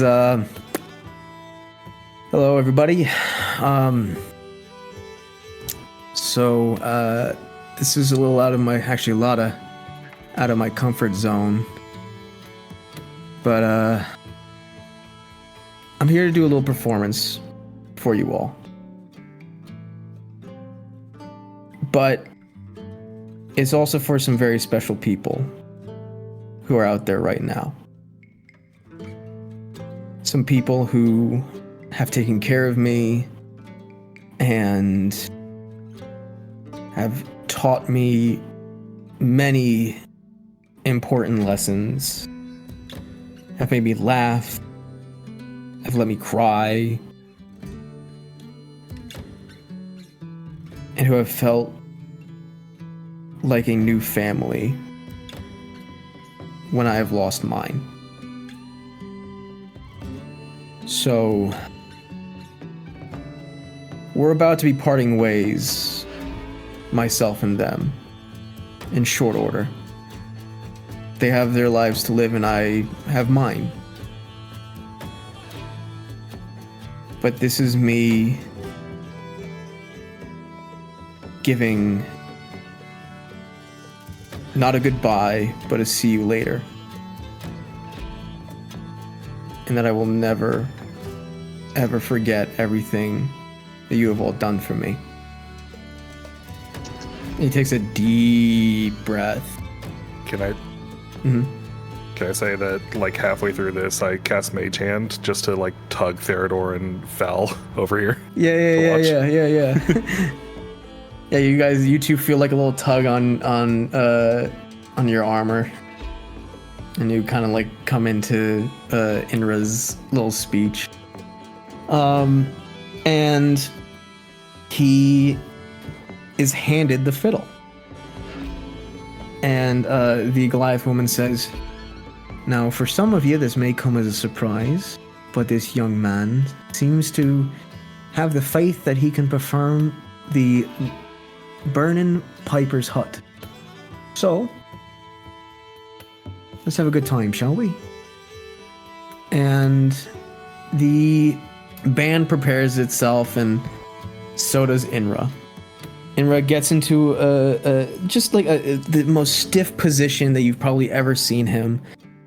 But he puts the fiddle to his neck, the bow to the strings, and he takes a deep breath, adjusts his hair a little bit, pulls it back into the ponytail that he has, and bow back on strings, and he begins. So,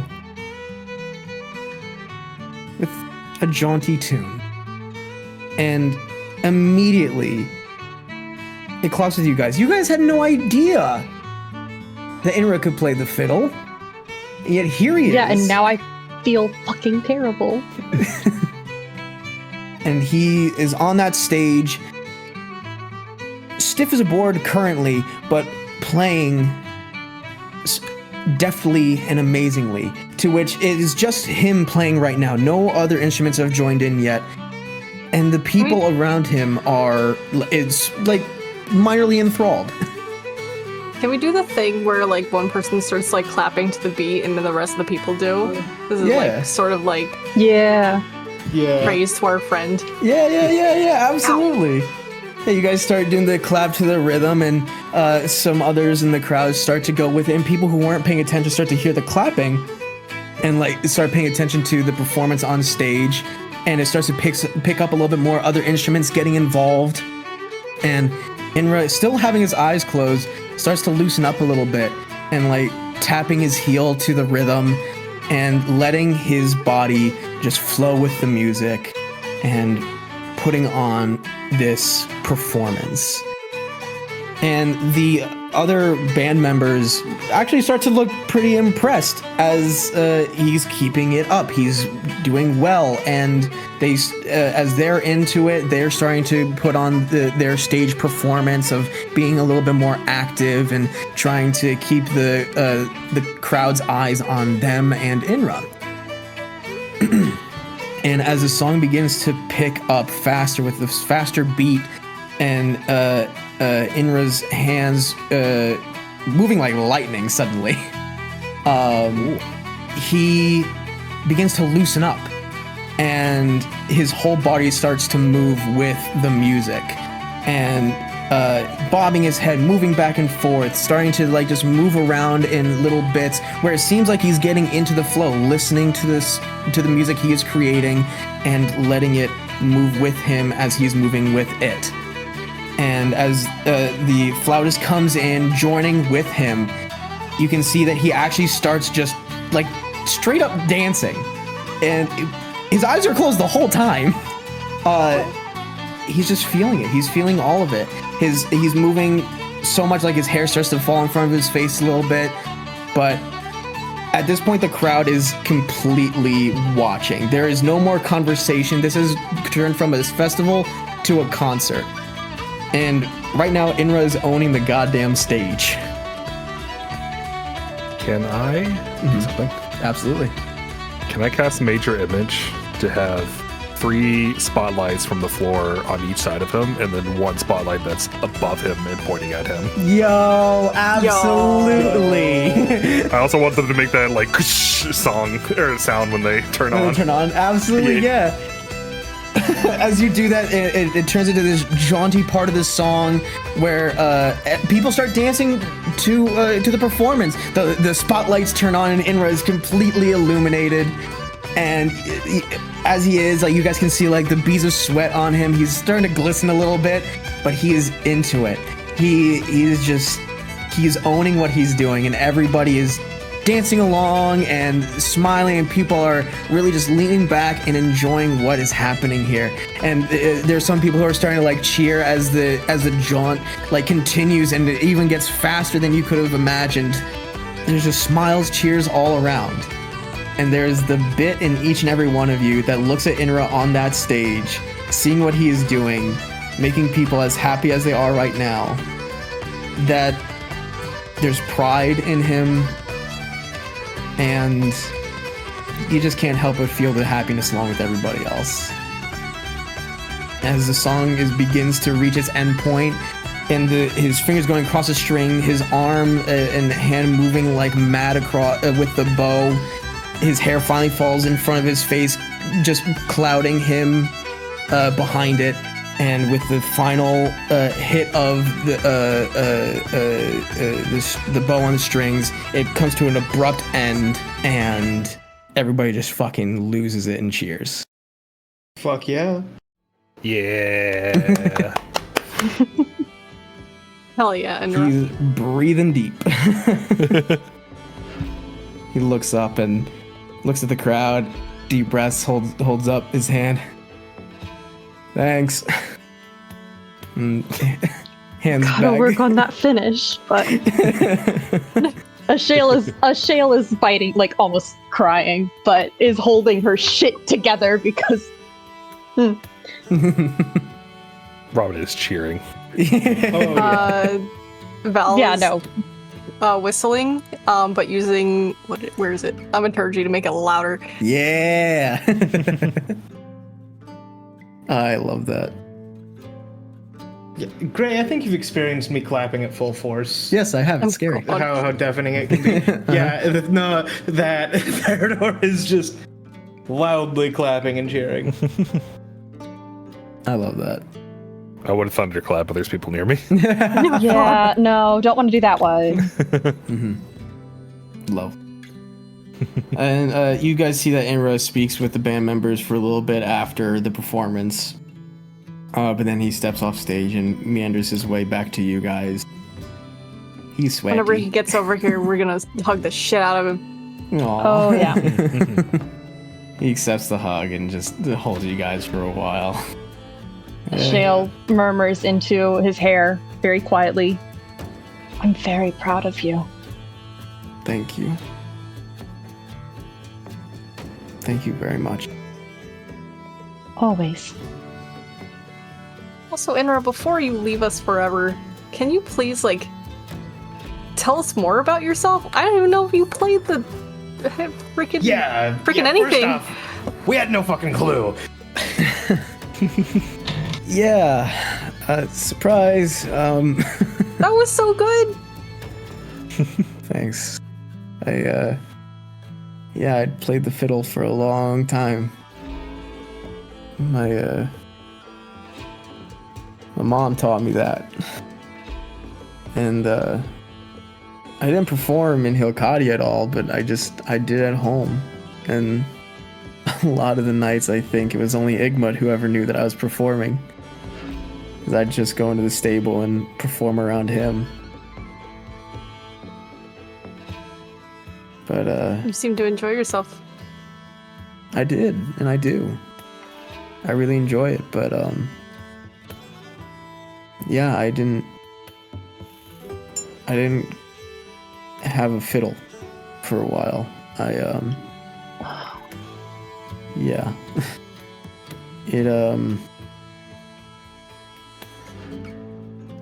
I didn't have it anymore at a certain point. So I'm very sorry. it's okay. It's all right. It was just nice to have it again and perform again the things that I love to do. And yeah. So yeah, fiddle player and wood carver and carpenter and Friend. Always friend. friend. And rustle his sweaty hair. Yeah. I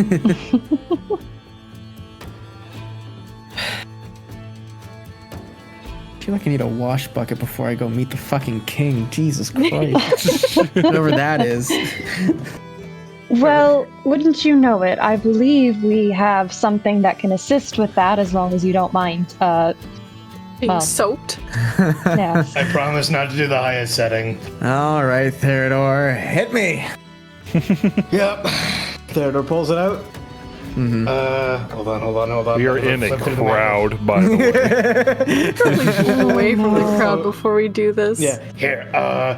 Here, stand from that garden, away from the people. Yeah, all right. Don't damage the garden. No, it's gonna hit him before it hits them.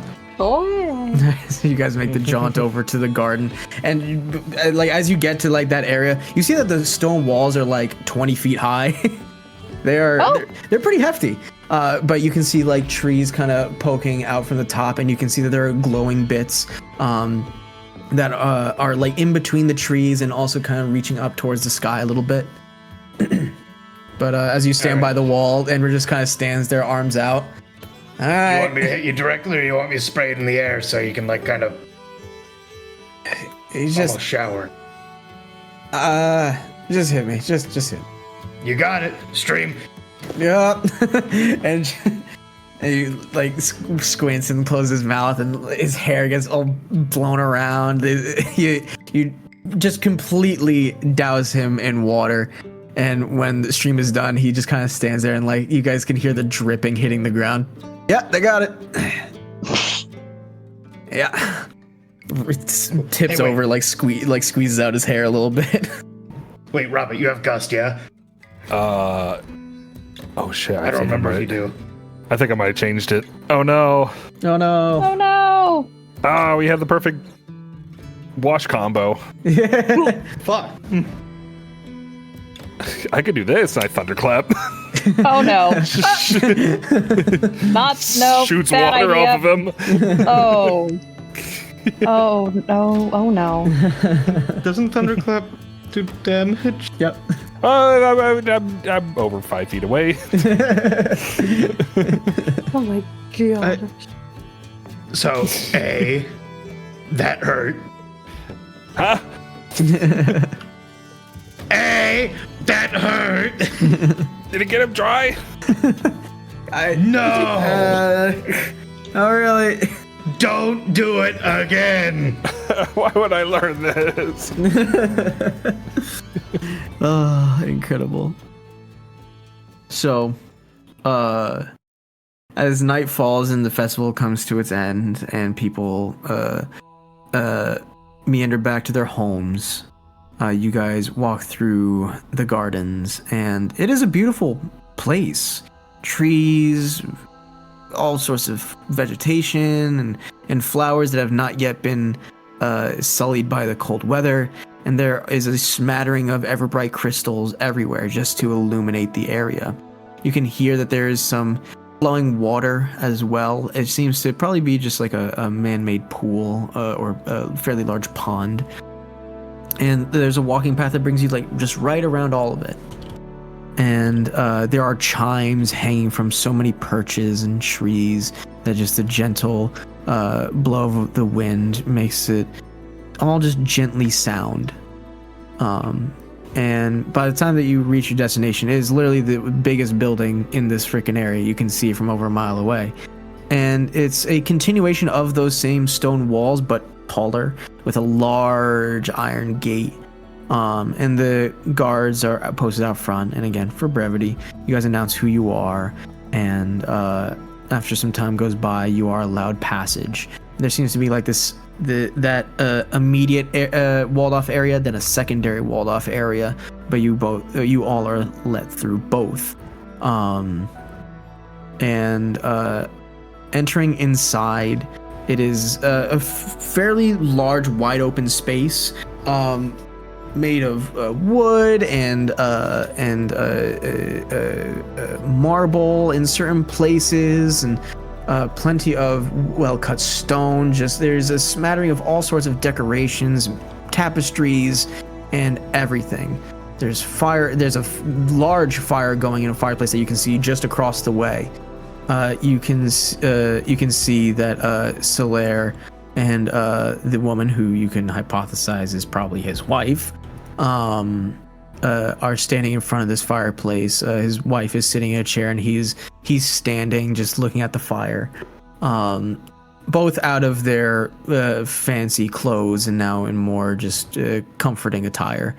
A butler grabs you and brings you over, and the butler announces who it is that's here and what have you, and Solaire just says thank you very much, but you may have the evening. Nothing more for you. And Butler bows and dips out and looks to all of you. So, hello. Robert, we've already met, but your friends, may I be introduced? Yeah, hi. I'm Theodore Sharp. Pleasure. Ashale. Pleasure. I'm Pleasure. Belfury. Pleasure. And Dragonite nonetheless. And looks to Inra. Yeah, hi, Inra. Parker. Hi. Inra. Pleasure to meet you all. Please, sit down if you wish, or stand. If you wish to doff your armors, you are safe here. You may get comfortable. There's a collection of chairs or like lounging couches or whatever. So, as you all do as you wish, taking your seat or standing, Solaire stands in front of the fireplace and has it silhouetting him as he looks out to all of you. So, it's come to my attention that you have met Dean. Is that correct? Yes. Yes. It has been a very long time since I've seen him. I would like to know, how is he? What is he up to? Is he all right? I mean, he lives near Stillshore. He has a fuckload of kids. Yes, he does. Yeah, all in all, I mean, he seems to be doing all right for himself. Yeah, we even got to meet his brother. You met Aiden? Very Yes, pleasant we did. man. Oh, I miss that man. He was such a nice gentleman in comparison to Dean. Have you tried his food?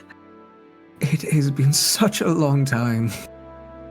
Such a long time. He has his own deli and ice It's cream so shop. good. He called it ice cream, yeah. He did. Yeah.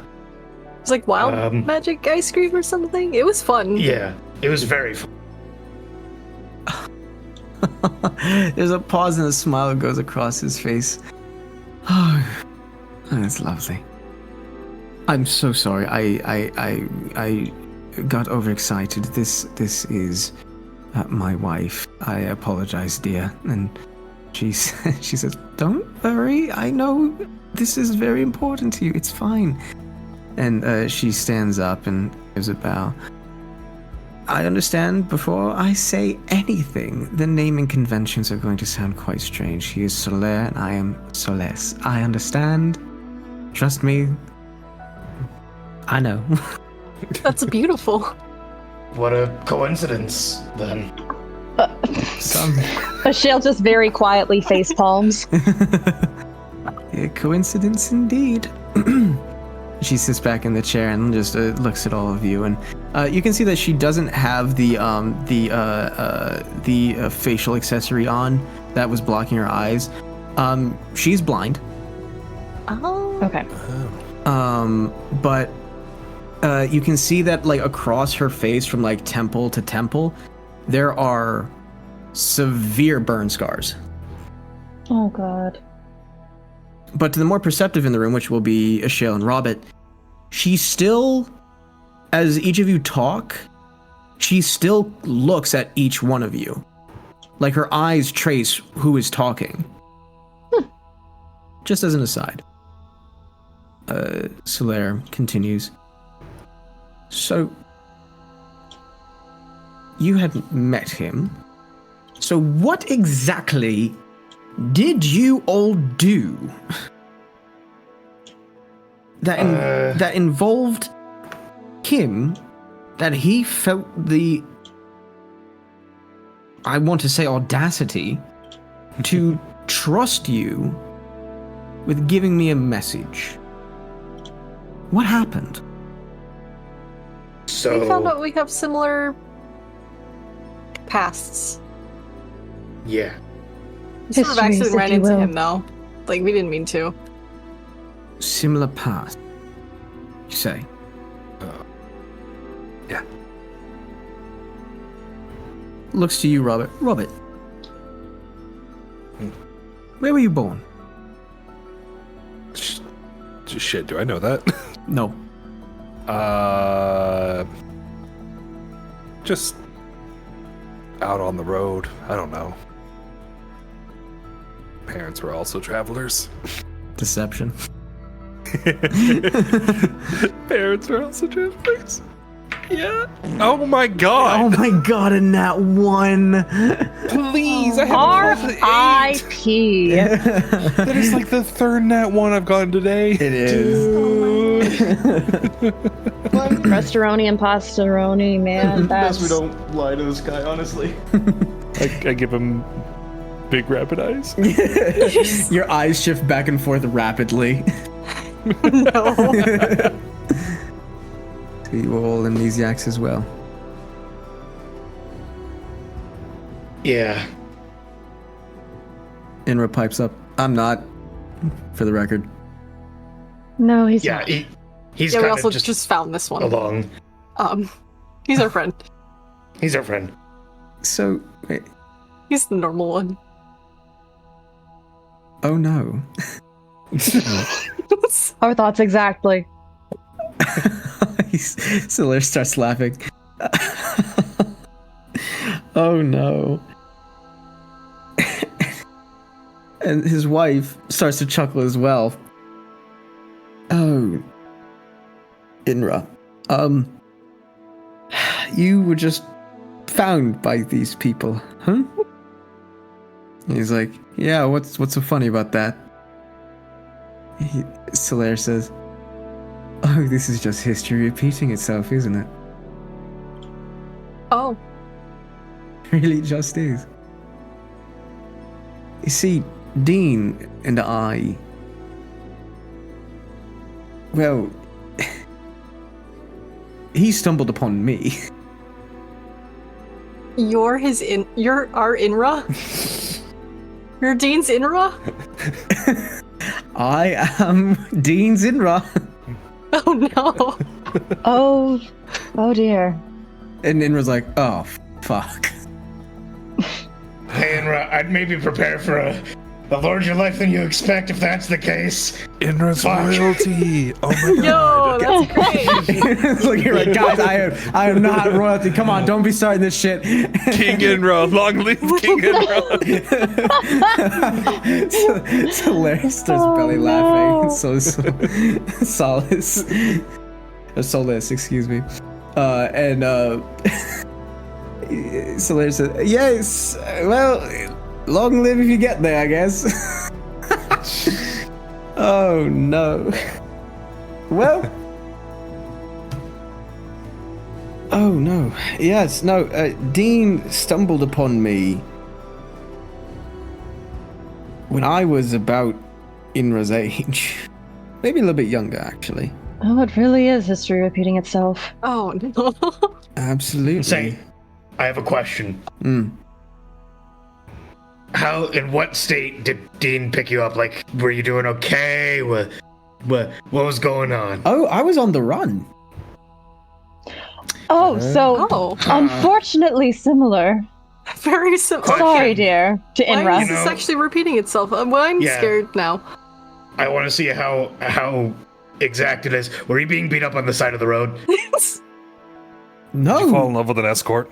No. Oh my god. Wow. And it was like, yo, Robin! First of all, that is like 3 steps beyond what I was feeling towards that lady, all right? First of all. But only 3. That is point at him, that is but some only 3. big steps there, buddy. We mean it with love. We're just teasing. Okay. Listen, no, I was not on this beat up on the side of the road, but was running away from family at the time. Okay. And well,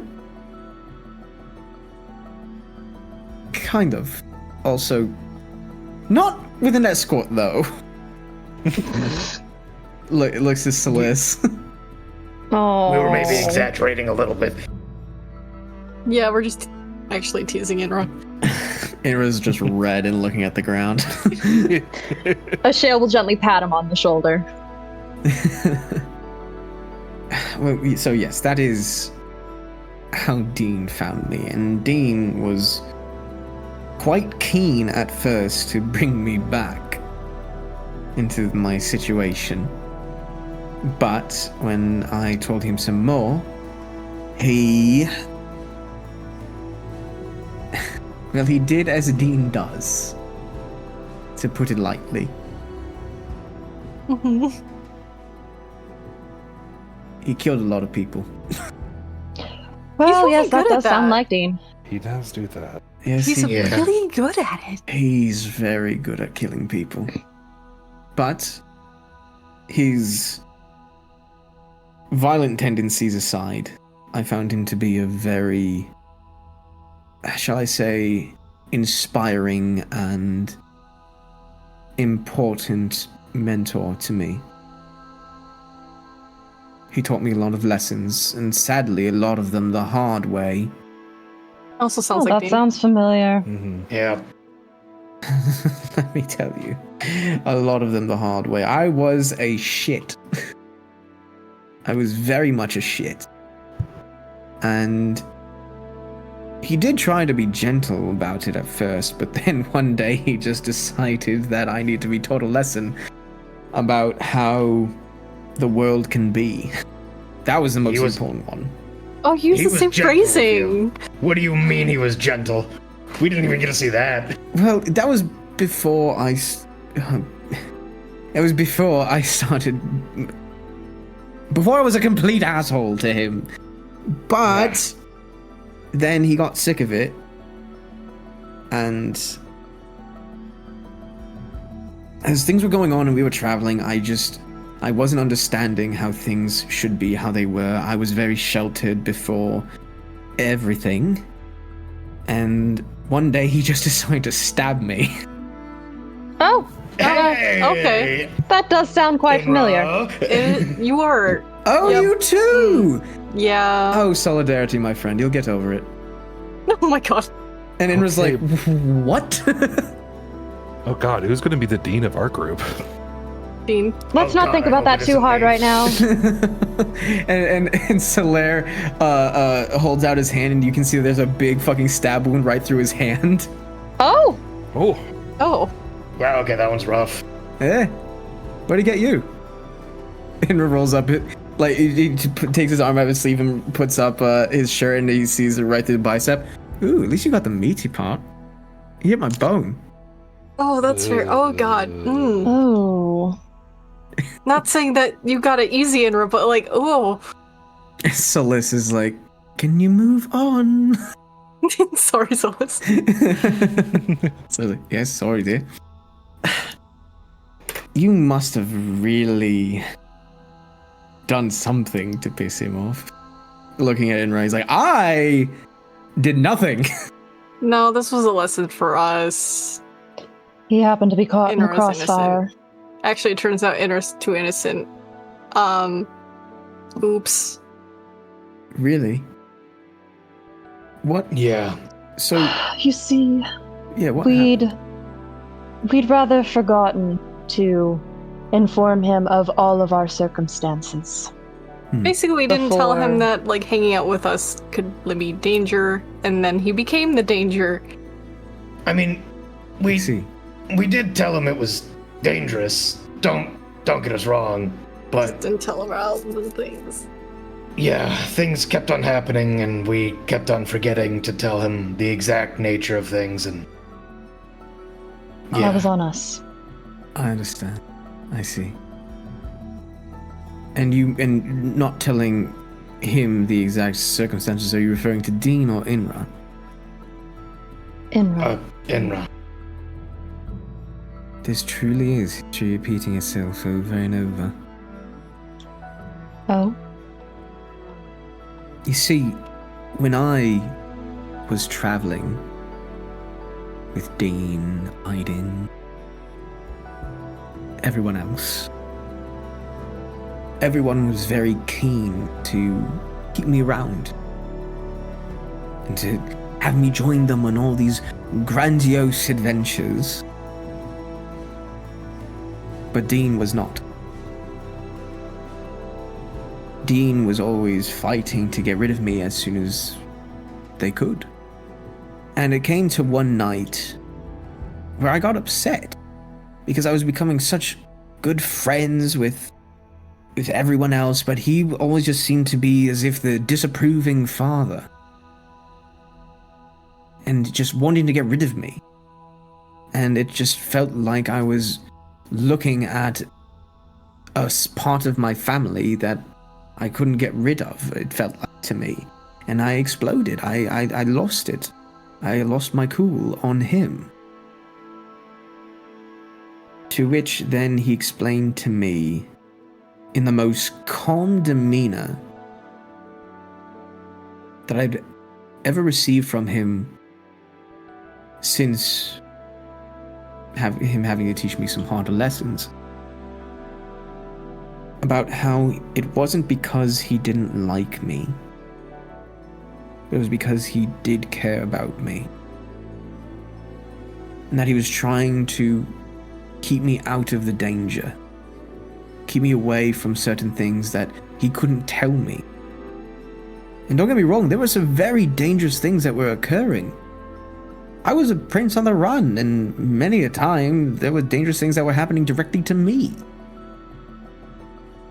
And he didn't want me around for certain parts of it. He just kept telling me that it was for my own safety, and if I was to stick around, then I would have to know more than I was meant to, and that there would be no normal life, there'd be no easy royalty, there'd be no happy love ending for me, nothing. And that was the thing that nobody else in the party was telling me. And I believed him. And he even grabbed everyone else and said, you know, in his angry voice, "Tell him! Go ahead, fucking tell him! Ruin his life then! But he's not sticking around unless you tell him." And nobody said a word. And he made the decision. He forced everyone to fix my problem first, to put everything else on their back burner, and get me home and safe, and get Solis safe as well. He changed every plan, everything that they were going to do for me. And he taught me a lot of lessons in the midst of that. I cannot stress that enough.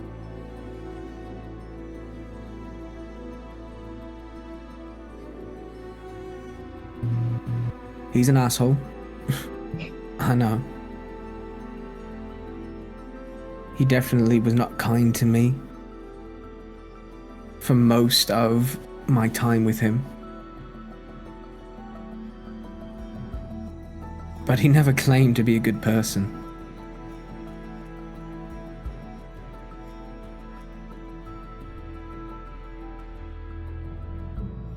He's complicated, to say the least. But I care about him, and he is someone that I hold very dear to me. He was kind and gentle when it mattered. And for those that he trusted, and for those that he loved, and for those that he cared about, he moved mountains, he fought armies, he did everything without question. He used to be my advisor. When I finally came back and took the throne. Used to. I don't see that man sitting in a royal court and keeping his head, on. Oh, believe it or not, he could. He didn't like it, but he could. But he didn't leave because of that, because something went wrong. He just said that he wanted his children to have a different life. One not surrounded by repercussions of his actions.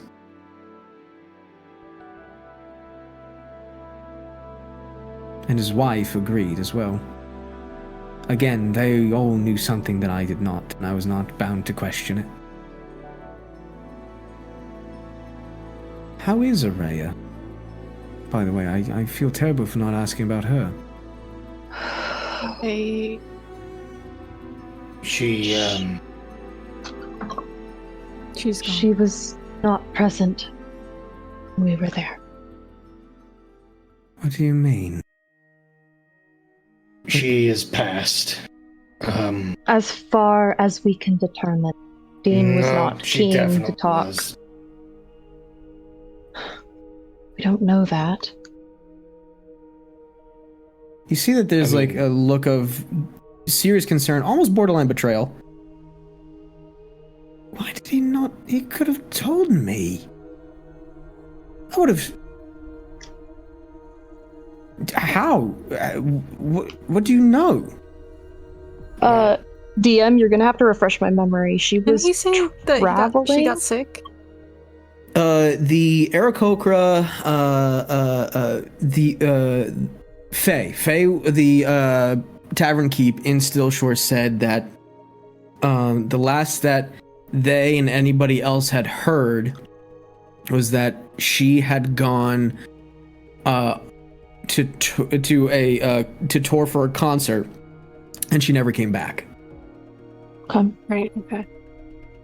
I'll relay that information on as kindly as I can. Wait, no, hold on. But she never came back. Exactly why I said that we can't say she's dead for certain. Dean would never give up until he found either her or a body.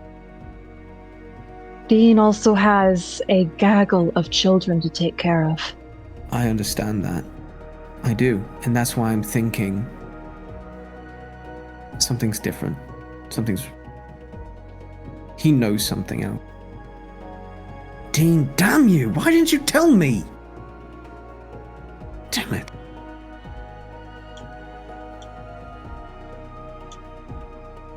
And I mean, so Liz kind of like grabs at his arm. Sweetheart, this is not for us to be involved in. If Dean wanted you to know about it, he would have told you. I know he would have told me. But it just... not for me to worry about right now. Alright. if it makes you feel any better, you didn't exactly tell us either. It was, gossip. Shit. Alright, well, again, not for me to think about or to worry about right now.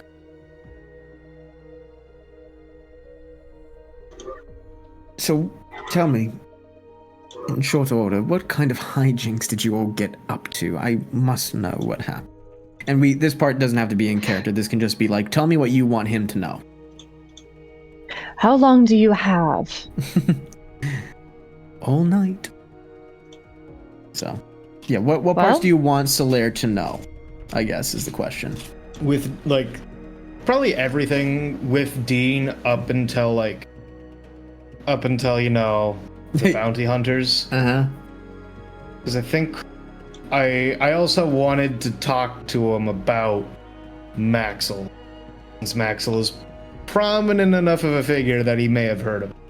Yeah. Okay. And just kind of broach the subject with that and how we're gonna, like, help Inra. Because Okay. he may know. Oh, go ahead. But, like, I mean, the rest of it, pretty unedited. Okay. So the part about Maxwell is like I need more detail, me DM, Like, as to what you yeah. want him to know. Like, because I'm imagining he wants to know what we did with Dean, correct? Yes. Like Yeah, so- what adventures you guys went on that he trusts you Yeah. so dearly. Yeah, so, like, I'm gonna go through that, pretty unedited, like, as far as Theodor's concerned. Or, like, as a group, I imagine we'd want to go through that. Up until we get to returning to the house, and then kind of, before we get to that subject, flop over, be like, hey, before we get to that, here's some context. Maybe you have some insight, and then this is what happened and why we're here. Okay. So you're gonna. If that sounds correct to everyone else. Yeah. Yeah, that sounds good. Okay, so this is going to be Solaire speaking on this one. So, I'm familiar with Moldeport, more or less, and I am familiar with the benefactors who run the town, and one of them, yes, being Zeng.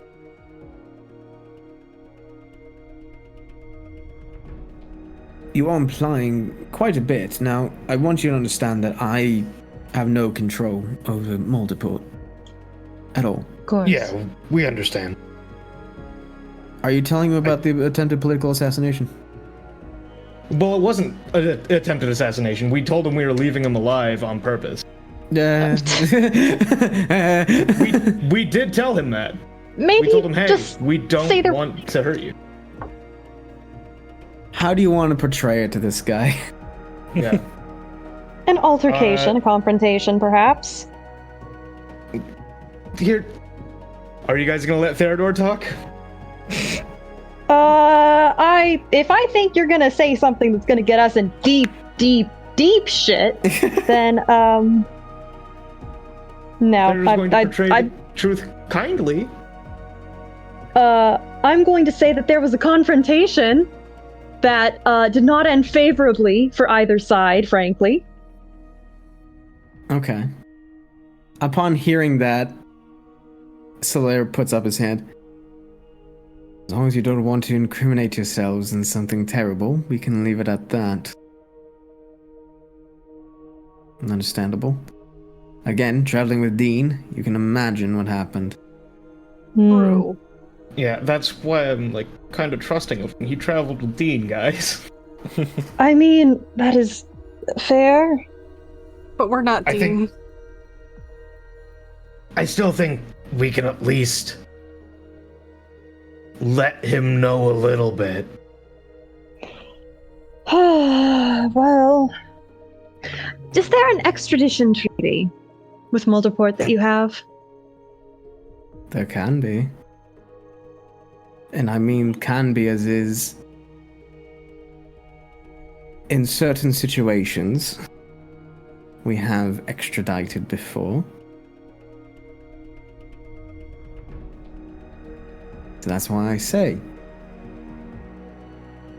I am giving you enough respect right now because, and only because of your association to Dean. He holds quite a lot of weight in my life. So, if there comes to be a part where there would be grounds where I, as a leader, need to act as a leader, I will.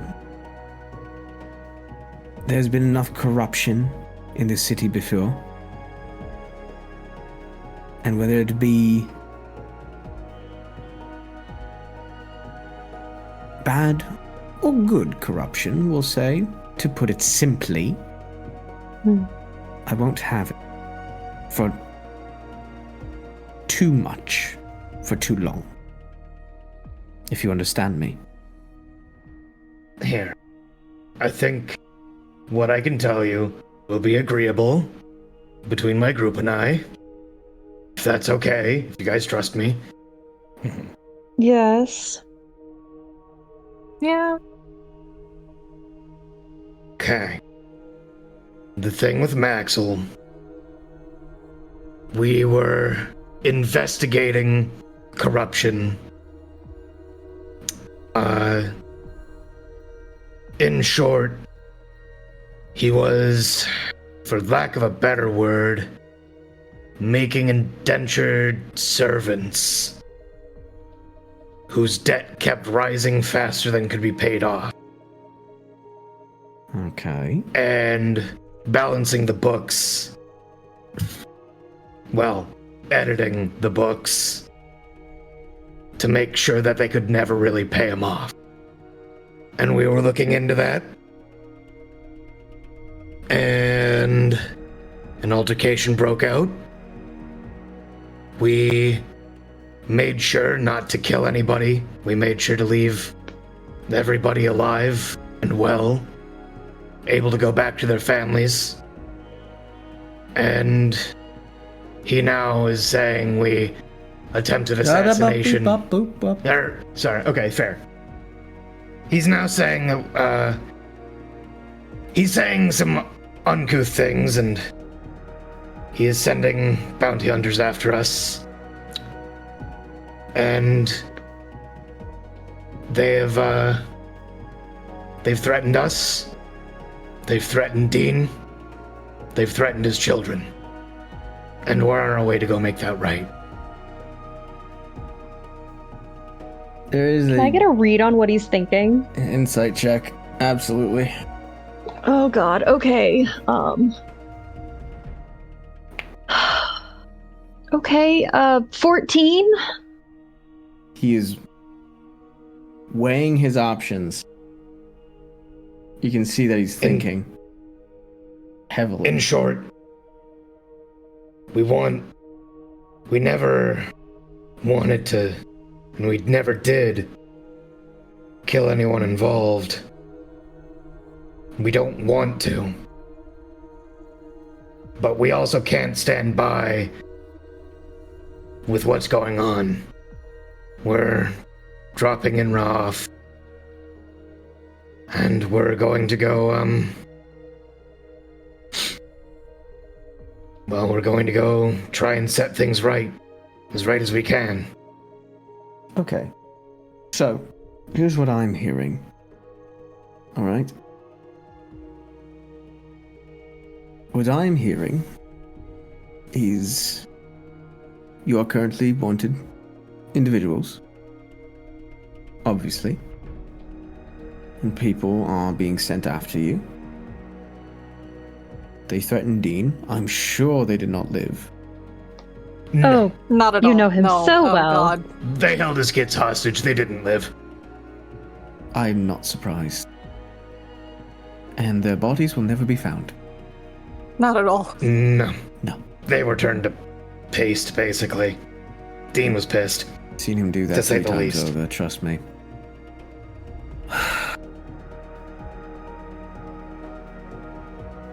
You present a horrific possibility. One that, personally, does not sit quite right. However,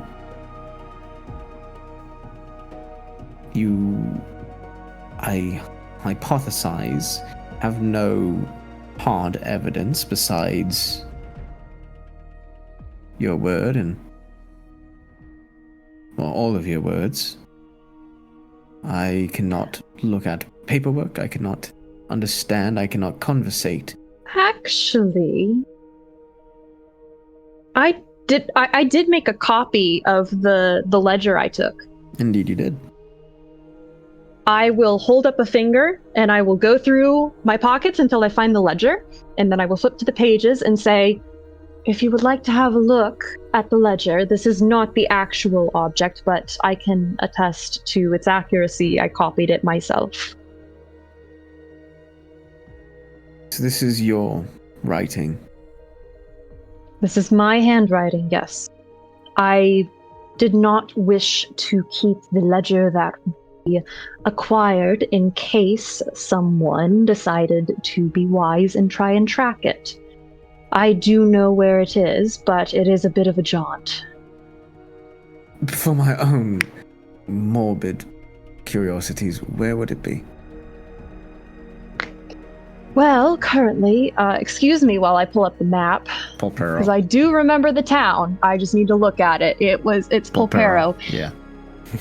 There is a tree in a swamp in the swamp part of Pulpero, in which it has been tucked away for safekeeping should we need the original artifact at some point in the future. Interesting. Fine then. He looks at it, he flips through it. I do not make any sense of any of these things without knowing the man and his business more. But, fine. You provided evidence that could be looked into.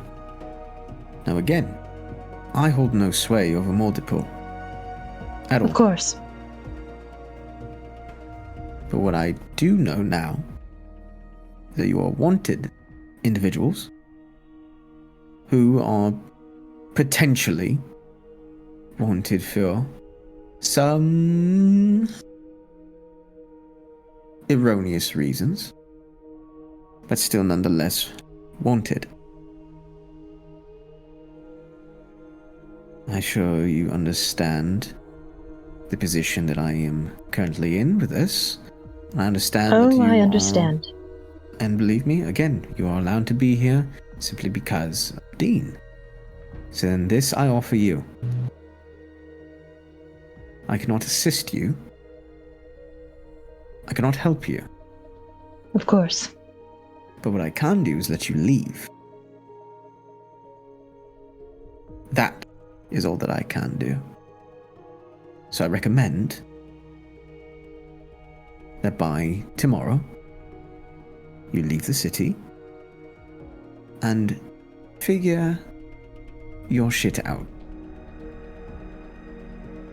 And once About as good as we could have hoped for. Once that is done, and if you are not found guilty, then you are welcome back any time. But for now, it might be best for you to leave. Now, as far as tonight goes, I would like to keep close eyes, and I will give you safe harbor for now. So, you may remain here, you will be under guard, and what have you. Of course. Thank you. Don't thank me yet. I guess I have a question about the terms of this. If that's okay. By all means. We have to put it short, we have a full shell of a flail snail that we were looking to sell. Of course, things were closed for the Harvest Festival today. We were looking to sell it in the city. Perhaps get work done. Make an item from it. A spell shield, in short. We were told they could be made from that. And sell off the remains. The rest of the shell. I guess, how long are we permitted to stay tomorrow to see that business through? I'll make you a deal. Because somebody cannot make it in a day what you're looking for. Of course. I'll make you a deal. I'll hold on to it. It can be safe here. And again, if you figure it all out, you may come back. And you may handle it. You may acquire the item you wish. But you will only be allowed to be here until tomorrow afternoon. Then you must leave. Figure your shit out. Then maybe come back. Then, my next question, I'm very sorry I keep on having more, is, would there be a specific merchant that we should go and talk to that would be able to hand off the item to you after we sell the shell to them? I will have someone go and acquire it immediately. We should maybe have Val go with them. Her dragon is kind of watching the shell. We wouldn't want anyone to end up hurt. That is fair. That can be arranged. It'll be taken care of. Don't you worry. I understand your apprehensions and everything. I just felt that since you knew Dean and you kind of know what's going on. He taught us our lesson. You deserve to know the truth, too. There's a smile. I appreciate that, though I know the full story. And I'm glad that the lesson was taught. We all had to learn it, whether it be by Dean or by the fact that we live in a dangerous world. There's a time and place for everything said and everything done. That includes secrets, and that includes truth. We will navigate it in our own way, but I am very glad to hear that at least those here in this room have learned that lesson now, and that it hasn't killed us. Young Inra. Inra just kind of like was zoned out. Oh, yeah. You have a long way ahead of you. I want you to know, being in the position that you are, and knowing that I have been seemingly in nearly the same position. Whatever you are feeling, however you are feeling it, I think I understand in my own way. Just know, whether poor or rich, evil or good,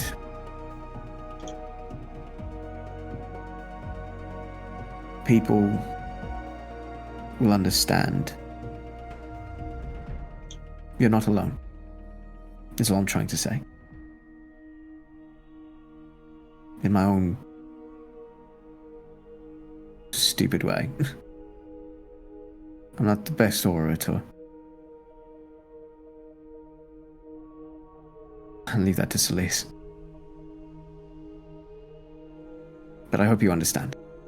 You know, kind of like Kaka said, I get the I'm not alone part. The evil or good part, not so much, I'm gonna be honest with you. I know, just don't think too hard about it. Good luck, Inra.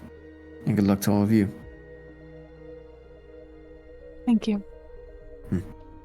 Thank you. Yeah, we'll need it.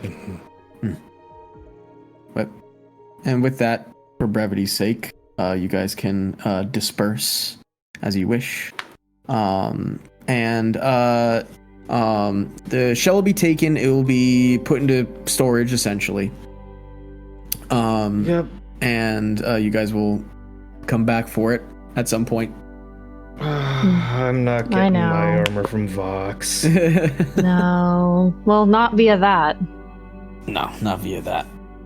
You steal everything from me, Gray. How dare you? I thought we were at least allowed to sell it. Well,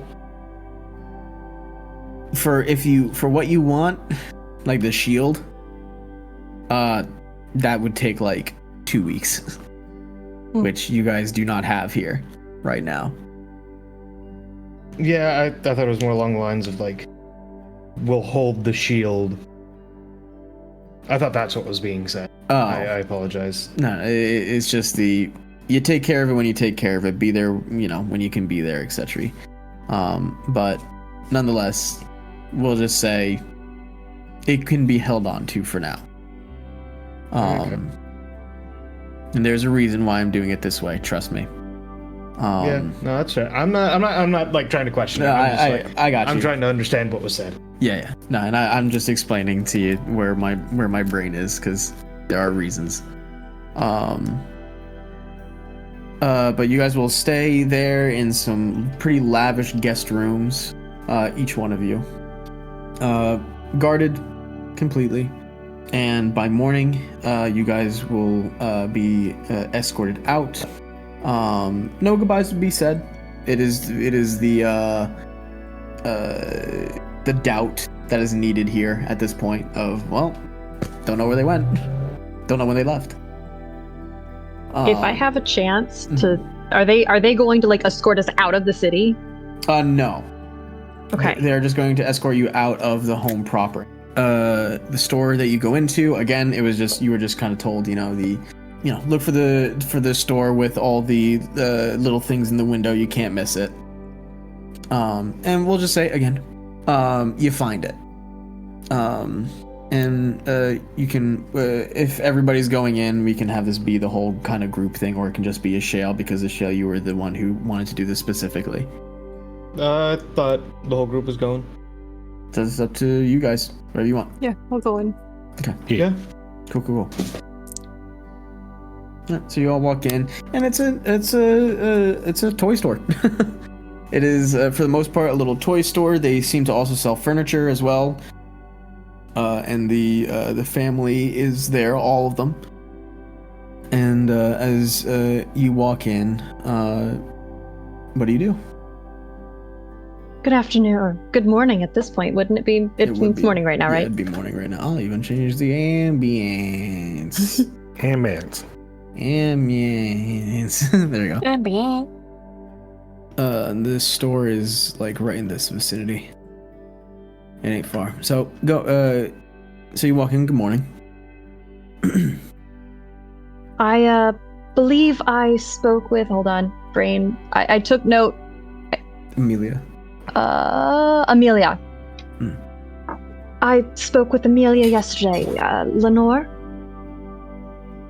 The father figure is like kind of looks around. This is this guy got like a big bushy mustache and a bald head. Gotta compensate the hair somewhere. The father looks behind and puts up a finger and goes to like a back room area, and you see Amelia walk out again. Pale girl, short, like curly, like tied to the head, curly, dirty blonde hair. Big old scar that goes across her cheek, kind of from like back of the jaw to the front. Like rail fucking thin too. This girl does not have a single muscle on her body, but with the halo above her head. And she comes up. Oh, hi. Hello. Hello. Good morning. I was looking to purchase something small for my daughter before we have to head out of town. Oh, sure. Yeah. What would you like? DM, what is there to offer? The little stuffed animals and really any toy that you can imagine under the sun. I'm Except gonna for go an easy for bake something. oven. Oh, that's unfortunate. That was gonna be my request. How the fuck did you know? I'm gonna go for one of the stuffed animals. Sure. Again, any animal, doesn't matter. Could I rack my brains to see if there's any that might be associated, or is that? You can roll for memory. We'll just why not? Okay, thank you. Yeah. I very much appreciate you letting me roll for memory on stupid things like this. Yeah, it's all good. That's a 71. Okay. We will say, this will be a fun one. Bison. Like Bison? Midwest bison. Okay. I kind of drift towards that, pick it up, turn it over. And this one, I think. Oh, excellent. All right. Sounds good. Yeah. Does anybody else want anything in this place? Nah, Theodore isn't looking for anything. Yeah. Not really, no. Okay. There you go. Stuffed frog. Yeah, sure. Stuffed frog. You bring it up to the little counter they have, and like Inra has the big like I'm gonna say like he's got the squishmallow in his backpack, but like the head's popping out.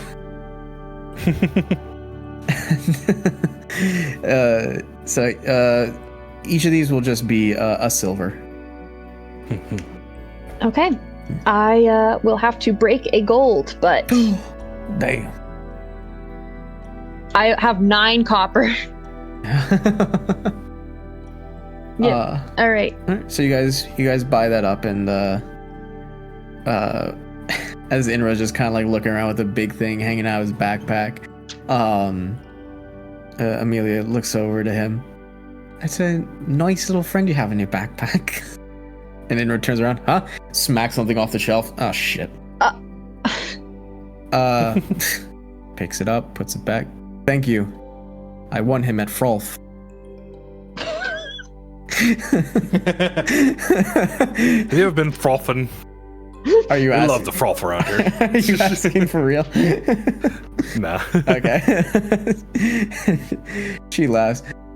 Well, he seems like a nice little traveling companion. He's like, yeah, no, he's great. Yeah. And she. Bless his little heart. Oh my gosh, the awkward. Yeah, he doesn't know. I know he doesn't. Yeah. Just don't call it cute. And he walks over to you, punches you in the arm. I'm sorry, dear, but we're not going to let you live that down, I'm afraid. At the very least, they won't. Yeah, buddy, only solace you're getting from it is when we drop you off for a bit. There. Amelia, I'll pat his back. Amelia's also looking at him and she says, wait a minute, are you that, the, and she like mimes doing fiddle. Oh. He's like, immediately beat red. Yeah. That's him. That's me. I did that. Yeah. Oh, you were great. Inra's eyes wide. Thank you. Great. He's the best damn fiddle player I know. Look at him. Like, the head slowly tilts down to look at you from Inra. No, I believe it. I was very impressed. I loved it. Inra looks back up to her. Thank you. I haven't performed like that ever. I'm gonna be honest. Well, you did a very good job for your first time. You really had everybody moving. They just kind of look at each other for a bit. All right, Inra, are you thinking to get anything? Nah, I'm good. All right, then. Everyone else has what they've come to collect? Yeah, Yep, I'm good. this is a cute store. Thank you. Mom and Dad, they've had this place since before I was born, so Oh, they put a lot of work It's into wonderful. it. Thank you. I'll make sure to tell them. And good luck wherever you're going, and if you're sticking around the city, hope to see you again soon, and I hope to see you play again. That was really nice. Looks to Inra. Thank you. Oh, you will. Oh, you he will. will. What? He'll come back for his return performance for everyone to see. Oh God. All right, time to go. Goodbye. Thank you, Amelia. You're welcome. Bye. See you guys out. I do want to know, before I Yay. forget, I do give Inra the frog as a friend for his big frog. Oh. I'm not okay. That's really cute. He loves it. Hell yeah. Wait, are we starting a frog collection? Yeah, man. Inra loves frogs. He also loves Frolf. Frolf, you mean? Frolf. Frolf. Fuck. Frolf. You were close. Well, I mean, if we're starting a frog collection. Theodore digs out the clockwork frog. Oh. All right, Theodore, let's go to the nearest swamp and get Inra some frogs. Oh no. Sounds like something that a Chael would yell at me for. Doesn't have to know. Oh, you're learning. Fantastic. But this is for Inra. Which is why we should definitely do it. Inra, do you like frogs? Yeah, I'll say he likes frogs. He likes frogs. Fuck it. Okay. Hell yeah. He's a frog guy. Yeah, he'll look at you My guys. frogs. Yeah, they're cool. Frogs are They're, great. they're little slimy guys, and I like them. Yeah, I hand over the clockwork frog. Oh. Oh, come on, More frog. man. It's You don't frog have- friends. We'll get you every More frog. frog friends. Frog Okay, frog friends. Thanks, guys. Yeah. Also, your first fan. Yeah. That's Incredible. unnerving. I need you to understand. You almost had 2. I don't know. No, listen. No. You could very well take that show on the road. That was very impressive. Just need to get you a fiddle. Yes, indeed. Guys, those things are expensive, though. How much are fiddles in D&D? They're like 20 gold. We'll put our money That is together kind of just to pricey, get but a fiddle. Like a good Not- one. I'm gonna say like a real shit one is like 10. If you play we're really gonna well, get- you can if make a shit one sound amazing, so... Well, I mean, if we're gonna get our boy a fiddle, I know we're gonna get him a good one. Yeah. that's true. Listen, I'll be real with you. My hopes of getting that armor before we make it back to Maxwell were just kind of dashed. All right, my fault. Yeah, We that's alright. We can get you a nice fiddle, okay? Alright, if you say so. Well, look. We do. We're getting you a fiddle, and this group is hell-bent It's on a- not having any money, ever. It is a parting gift before we go, so you can remember us. Okay. Fair? Fair. Okay, fair. Look, let me go get Igmut. I'll go get the cart. You guys wait here. We're right by the gate. I'll be right back. Alright? You guys sit around. I'll be back. Okay. Yeah, all right. Don't get lost. I won't. I hope. As he continues to walk away. And that will be the official end of session. Wee.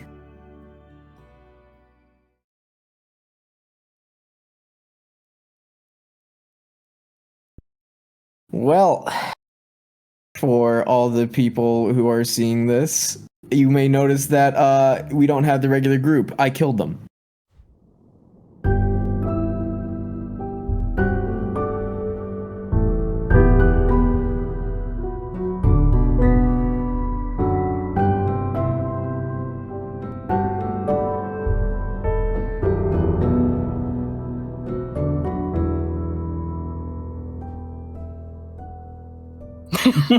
They're dead now. They're all dead. I found me. replacements. But no. Robert hopped his last. Oh damn. Full seriousness, these are lovely guests who do many a great thing that I greatly appreciate. And I want each of you to just kind of go down the line, tell me who you are, and tell everybody what you do. And I seriously mean shamelessly plug everything you do. Please. Oh my god. Hi, I'm Mim. Oh my gosh, what do I do? You host a Twitch channel. I Mim is do a have Twitch channel. streamer Yeah. And the same YouTube who plays channel. various YouTube no, not YouTube games. But yes, all my video YouTube games. I do play various video games and draw and stuff. That's at Mimsalot at twitch.tv. And I suppose it's the channel where this collaboration was made possible. Yes. Because that is where we host our own D&D game, Metanoia Blues, with our DM over there, Zeke. Say word, Zeke. Hi. Hi. And with very grateful to have Gray pop in on the streams, and then one thing led to another. Now we're here. Now we're here. We murdered everyone else. That's what happened. Yeah. Brought into the fold. Worth it. Naturally. Yeah, I'm Rami. I guest star on Metanoia Blues as one of the main players. So is that a guest? Or is a main player. I play N, the Warlock, on Metanoia Blues, the D&D game hosted on Mim's channel. And I also draw and write a webcomic called Soul to Call. It's a supernatural drama kind of story with found family and a post-apocalypse and twisted monsters. If you like The Last of Us or Silent Hill, you might like my comic at soultocall.com. You will. Yeah. You will. Yes. My name is Sahar Ali. I am an artist of various disciplines, including 3D animation, 2D drawing, and not digital, what are they called? Real life dolls. I'm also an artist who owns a shop, which you can find online. I had things planned, but it kind of just got lost in the sauce. Find me at saharali.card.co. Peace. Hell yeah. Bro, if you don't mind tossing up links everywhere, maybe some explosions, that'd be kind of cool. Oh my god, you have to let me do mine again. If we're gonna get explosions, oh yeah. Sombrero, I know you hate me. I love you though. Thank you, Sombrero. And I am Zeke.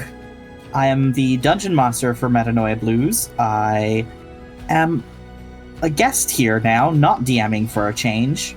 Yay! And you can find me most anywhere under the name Zika Beast. For anything else that you want to know about me, find out yourself. It's an ARG now. Investigate. With the introductions out of the way, I have asked these wonderful group of people to be guests here on Puzzle Box for bringing their comedic geniuses and wonderful D&D styles to my game. So it's going to be a little bit weird for those here, as they're actually going to be picking up on their own for a little while. A full 24 hours before we left off with the original group last session. Awesome. So, we will pick up with your group separated and focusing specifically on Buckthorn and Howlin. The two of you find yourselves in a mansion. Around you are fine wooden floors and stone pillars in a foyer, but it is quite large, very open. You can see off to your left that there seems to be a large study and lounge area, and to your right, the dining hall. And straight ahead of you, a set of double staircases that wrap around the walls and go up to a secondary landing. Between those two staircases, the hall continues onward to what you can see is an open area, whether that be glass or just an open part of the wall that leads to the outside, letting light through. You both are here to have a meeting with King Solaire of Harkinstrum, and currently are just waiting in the foyer under watch of guard. It took you some time to even be allowed an audience and a little bit of convincing, as today is the Harvest, a very special day across the region, and specifically for Harkinstrum. Think of that as like it's Halloween, more or less, but with a little bit more festival, country fair kind of style and feel to it. I see. Yes. So, given that it is the holiday, King Solaire did not particularly want to meet with you today, but with your convincing and persuasion and notifying him that this would be your last day in Harkinstrum to have this meeting, he gave in and will be meeting with you shortly. So you guys do have some time in this foyer to have any discussion that you wish. And I would also like the two of you to describe your characters, please. Okay. I will describe Buckthorn first. He is a lanky, Eladrin elven man, sort of dressed finely in the colors of autumn. He has very long ears, tipped with like gold and copper jewelry. He is wearing a fine doublet and hose in like a warm red and gold tones, and has a long walking staff. He looks to be in about his like early 40s, maybe late 30s. He looks a little bit weathered and worn, but very distinguished, and I think he is just sort of patiently waiting, making small conversation about what protocols to observe to his younger cousin when meeting the king of the colonists. I think we've also, part of the persuasion of being able to do this meeting is I've brought some gifts from the embassy. So I imagine that the part of the job as ambassador to Thulmarin and the fairy folk at large, my duty is to curry favor with foreign dignitaries. So I think I've brought like some fine fairy mead or something like that.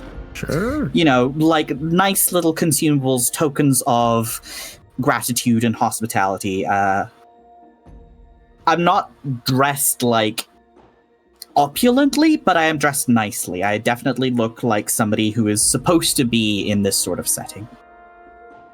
Okay. Funny you mention opulence, because I believe that standing beside you, your younger cousin in question, is Howlen, Fairfeather the Fourth, if you asked him. Which is a large owlin with brown feathers and white coloration around the face. Unlike you, he is dressed quite opulently, very clearly not just meant to be here in whatever way, but flexing about it. Rich fabrics, nice colors, the shimmering of the fabrics where they ought not shimmer, as well as that the wings, the tip of the wings are sort of like a goldish color. And I think while cousin Buckthorn is telling me things about like what this meeting means and in general, I've kind of just probably offered you something expensive, and am otherwise, I kind of suspect I invited myself to this. Yeah, you kind of tagged along. Yeah, I think I heard like important meeting, wealthy person, didn't even really register like that you said king, was just like, oh, they seem important, and now I'm here because I'm important, so I can help you with this. Yes? But I'm sort of not paying attention to what you're telling me. I'm tracing the walls for any indication of like trophies, indications of valor. This full-on Peanuts parents happening in Howland's ears. Yeah, a little bit. I think I'm trying to give Howland like a very quick history lesson on Harkinstrum's king. Should I roll for that? It's like to have Howland pay attention or to know the history? To convey the history, it's up to Howland whether he absorbs it or not. Yeah, you don't make a history check. Why not? History check versus insight. Do bureaucracy subskill on this one. Oh, okay. Ooh, Yeah. Cool. I get to roll extra. Oh, 13. Oh. Okay. 13, cool. All right. You have a fairly cursory knowledge of all the details, but you do know that Solaire, in particular, had very quickly come to the throne at a certain point. He basically deposed his parents, and details of why that had occurred are not well shared or well known, at least. But he had taken over and had moved Harkinstrum from being a pseudo-theocracy and switched it just to a regular monarchy, having no advisors, that's the word. No advisors from any of the temples as part of any bit of his council, nothing whatsoever. They seem to have a very heavy hand in such manners prior to him coming to power, and he was not exactly a fan of that for whatever reason. Currently, he is pretty well liked by most people.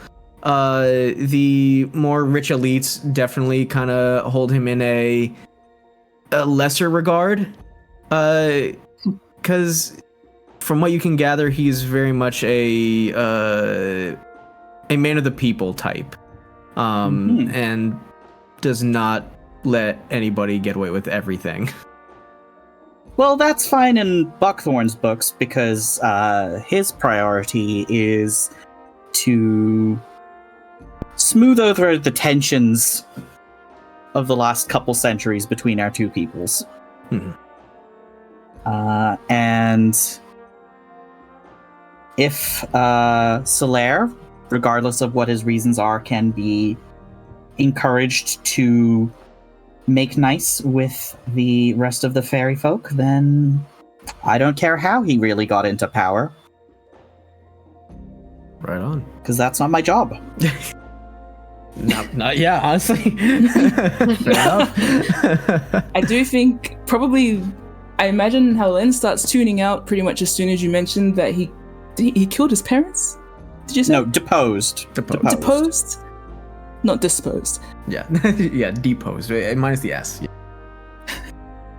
So he like usurped his parents? Yes. Mm-hmm. I think that immediately has Helen like, why would one do that? And as you guys are having this conversation, well, one-sided conversation. Mm-hmm. Sorry. Lecture. Yeah. But you will see coming from the hallway ahead of you is a human man, probably around like 5'8", 5'10", somewhere in that vicinity. Paper white, pale skin. Like if he's in the sun too long, he's gonna burn. Blonde hair, a little bit on the shorter side, and a little curly up top in some places. It honestly looks more like bedhead than anything. He is not exactly in his most regal attire. It seems that he's actually in the thralls of getting ready for the festivities of the day, but still walking with an air about him and trying to seem professional. You can kind of see him like adjusting his posture as he's walking towards you. And as he approaches, the guard kind of give way and actually like give you guys a very wide berth where they're pretty much out of earshot, but they can keep an eye on you nonetheless. And Solaire stands in front of you, holds his hands over one another and across his abdomen. Welcome to my home. How is it that I might help you? Buckthorn gives a very courteous bow and says, "Thank you, my liege, for meeting with us on such short notice. I realize that you have much to attend to with the day's festivities. I was hoping we could speak to you, myself and my younger cousin here, as... I am Howlin Fairfeather the Fourth of the Eventail Wilders, or the Wilders of Talon specifically." Yes, we are here, or rather I am here, and my cousin has taken a sabbatical with me to perhaps discuss the tragedy that befell Houndspell. You see that there's a raised eyebrow, like the one up, one down. Go on. As you well know, that the city of Thomarin has opened its gates, no longer hiding behind the walls of isolation to all travelers as a gesture of goodwill due to the sudden tragedy that befell the settlement of Houndspell.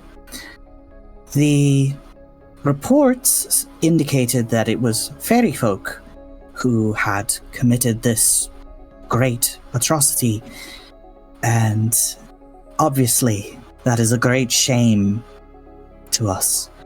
However, we would like you to understand that while from the outside the fair folk might appear to be united, there are in fact seditious factions within our borders. Factions under the influence of foul powers that extend beyond this world. I understand. Tell me, Your Highness, have you heard of the Coven of the Babas? There's a pause and like a slight opening of the mouth and a sharp breath in. Yes, I am familiar. That is good to hear, although very unfortunate. But it does mean that I must lest explain that we believe it was the army of one Baba Wenti who is responsible for what befell Houndspell. Now, I've heard what you have to say, and I won't placate you, for you do not seem to be a tool, someone that will be given information and simply bark it out because you were told to. To me, you seem to honestly believe what you are telling me. And I believe Aye, you. Your Highness. I believe you that a Baba had influence at the unfortunate, and he pauses, at the massacre. But hear this. And you see that, like, the regal, very proper body language just drops. And he relaxes into this almost informal, very directive, I guess, pose. Mm-hmm. When I was given word from your city that there was involvement by a Baba at the massacre, it was only 2 days after it occurred. Quite a swift response. Too swift, in fact, to gather the so-called second-hand information. Not only that, but it came to me in a letter. No person to answer my questions, no further explanation, and no feasible probability that a letter would have arrived to me in such a short amount of time, if even it was sent the day of the incident. And to tie... Pardon me, good sir, are you accusing my cousin of lying to you? No, in fact I am not. That is the furthest that I am accusing your cousin of. In fact, I am accusing him of nothing. In fact, I find it even more, shall we say, incredible and telling that what he says he truthfully believes, given the fact that you, and points to you, Buckthorn, are the first ambassador to bring this information personally to my door in a year's time. So, I'm wary, and I am watching. You may bring that back to your leadership. Buckthorn inclines his head in acknowledgement. Aye, Your Highness, I understand. There is much that goes on in the fairy forest that perhaps needs more remedying. I am one such person who would wish to see my kinsfolk be better than the sins of our past. And I would gladly extend a hand in friendship and in communication to yourself and your people. And as would I hope for the betterment of us all, and extend that same hand to you and yours, and looks to Howland specifically. I fear you may not know the full picture, my friend. I am well aware that I do not. But that is why we must go out in the world and see with eyes unclouded, is it not, Your Highness? There's a little smile that goes across his face and quickly disappears. Indeed, that is true. Well, As thanks for having us at your wonderful home, we present you these gifts. And we hope that in the coming months and years, when frost may darken our dorms, you will still hold the warmth of our friendship in your hearts and heart. I will, and thank you. You are welcome here always, Ambassador, along with your cousin. I look forward to hearing if you find anything new. I do. And thank you for these gifts. I will most likely be using them tonight. Enjoy the festivities, Your Highness. You as well. We'll take our leave. Thank you. Gives you both a bow and turns his back and leaves you all in the foyer to be guided out by the guard. You're led out of the door into a small courtyard and led out a larger gate and into the community gardens that you had walked through to get to this mansion. And just to mark that for you guys, it's like right here. Beep. Okay. Oh, Nice. pretty. Very pretty. Cool. God. I think as soon as like we're out in the gardens, Buckthorn like lets down his hair a bit, and like it goes from these like golden red tones to like this leafy bright green.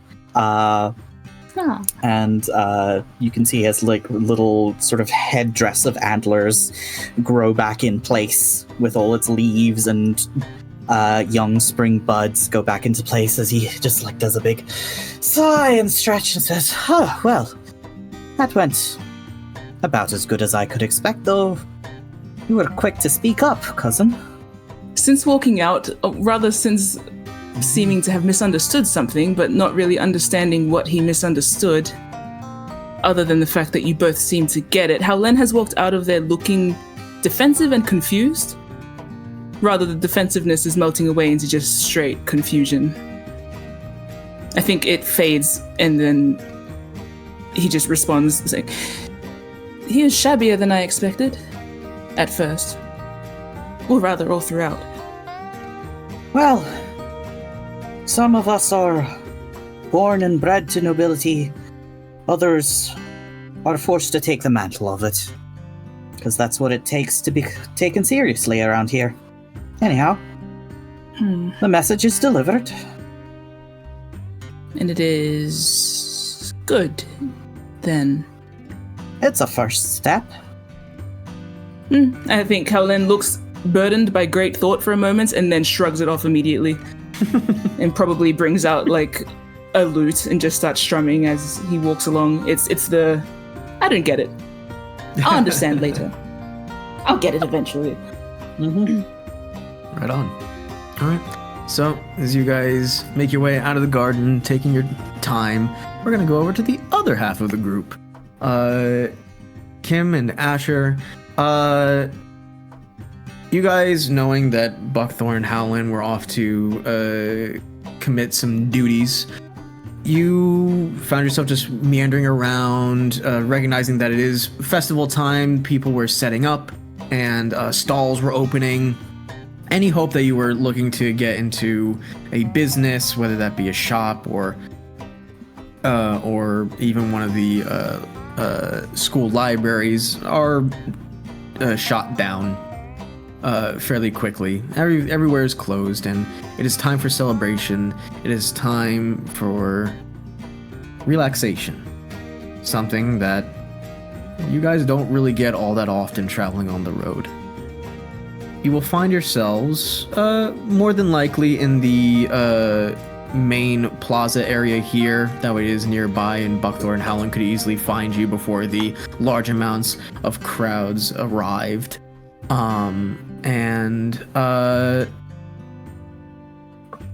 You may do as you wish. There are plenty of food stalls around, and plenty of places to just sit and wait while all of the fair accoutrement is set up. You see yourself surrounded by the tents and stalls being set up, people running around, and children already becoming exceedingly excited for what is to come. So what are you all doing while you're in the square? Asher, would you like to start? Yeah. Should I start by describing him and then Sure. what he might be up to? Yeah.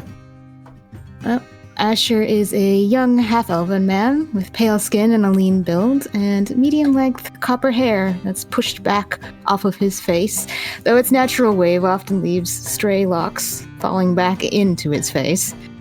He wears small glasses propped on the bridge of his nose, silver hoop earrings, and dark fingerless gloves, His clothes are nicely tailored traveler's clothes with a raven head clasp securing the short cloak on his shoulders. He wears an easy smile that remains perpetually on his face and seems largely unassuming in his presence, aside from the rapier at his hip and the sharp glint in his eye. I think he's largely just following Kim around, letting her go about her business and enjoy the food or festivities, and just kind of lingering by her like a little shadow. And a surprisingly small shadow, considering that Kim is quite a tall woman, although kind of small for a furbolg. She stands at around 6'6". She has cool grey skin that contrasts nicely with her bright pink hair, sloped down ears that kind of match her sloping eyes that seem to always be in a perpetual smile. And she wears a large shield that is quite brazen and quite telling given the lack of weaponry on the rest of her. Her heels click a little bit on the cobblestones as she walks around, looking excitedly at all the festivities and pointing things to Asher that she finds interesting, and maybe buying a few items of food to split with him.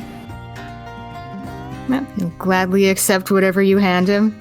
He seems to enjoy the food, even if he doesn't necessarily seek it out on his own. You know what kind of festival they're doing here? I don't believe Asher would know. More than likely not. No. He just offers a bit of a shrug. The food that is put in your hands is a menagerie of either the most fried food you probably ever had in your life, or very well prepared vegetables and fruits of all varieties. I'm talking like, the corn on the cob, or like roasted peppers with a mix of like quick dried fruits, or quick frozen fruits, excuse me, mixed in with, funnel cake and fried pickles, if you guys have ever had that. Oh boy. Never had a fried pickle, but fuck yeah, fair food. Yeah. I love pickles. Do they have langos? I have no idea what that question. truthfully is. So langos is basically, imagine like a little sort of pizza bread, but instead of baked in an oven, it's deep fried. Oh mama. Yeah. Because you brought up, yes, there absolutely is. Yeah, I think Asher is like, he's munching on the food that Kim gives him, but he's often peering in the direction that Buckthorn and Howland went in, just to see if they're returning yet, if everything's all right. Just kind of keeping a watchful eye while trundling along behind Kim's excitement. Sure. Yeah. Keeping a watchful eye, not only for Buckthorn and Howland, but anything else that might be a problem, just in case. Sure, it is a big city. Yeah. Make a perception check. Why not? Yeah, why not? Yeah. 25. Wow. Nice. Well, I think you can see everything. like ants at that stage. You can. I see smells. Which is quite a feat considering all the fair food wafting into my face right now. Yeah. You don't really see anything untoward. Plenty of people that are rushing around, and some people getting a little frustrated with each other as they're trying to set up their tents, and the tent poles are falling and then burying somebody under the canvases, and people like waggling their fingers and what have you. General children being mischievous and running around, like pushing each other around, what have you.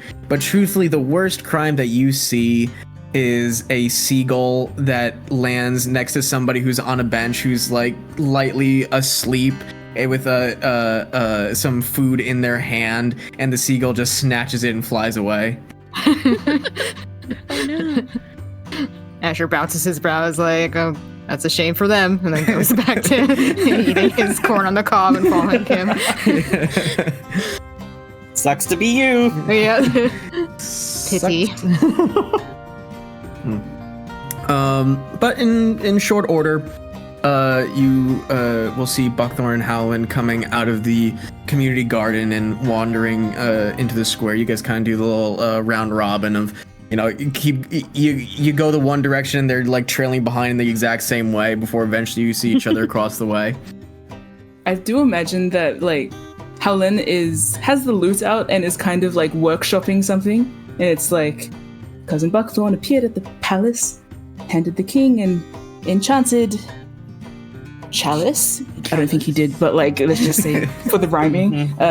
He spoke of a letter. Had I not known better, I'd suspected he'd done so with malice. Strums. This isn't a strum, but close enough. Yeah. Oh, I could just grab my uke actually. Oh, yeah. Go. I'll run up into it. I think I hear them coming. Yeah, I think Asher kind of just waves his hand a bit to Buckthorn to try and get his attention. Like, we're here. Yeah. Buckthorn will wander over. He's wearing, I think he's put on like a cloak over his shoulders now, so his finery is somewhat obscured. How did everything go?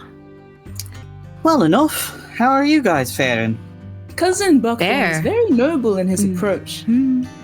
Seemed to make quite an impression on the king. I'm sure he did.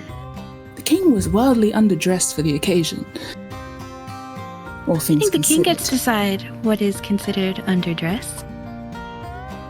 Well, I mean, there are standards, surely, even here. Are you used to meetings such as this, Buckthorn? Aye, I told you I was an ambassador, did I not? Yes, but this sort? You were dealing with a very sensitive topic. Aye, well, the door is open, and it didn't get slammed on my foot, so it's well enough. A good start indeed.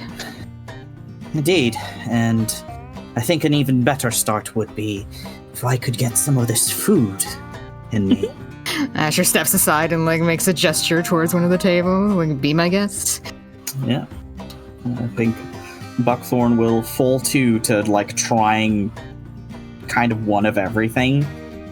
Until yeah. Kim was as well, so she probably points out her favorite things for you. Yeah. Lovely. It's very much a like, okay, work is done, snack time. Like his air, his like posture and air has completely changed, much like the King of Harkinstrum. When Buckthorn is off the clock, he is off the clock. I don't notice when it comes to you because you're my esteemed cousin.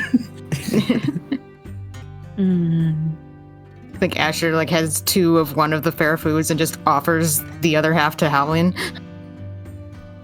What is it? Whatever you want it to be.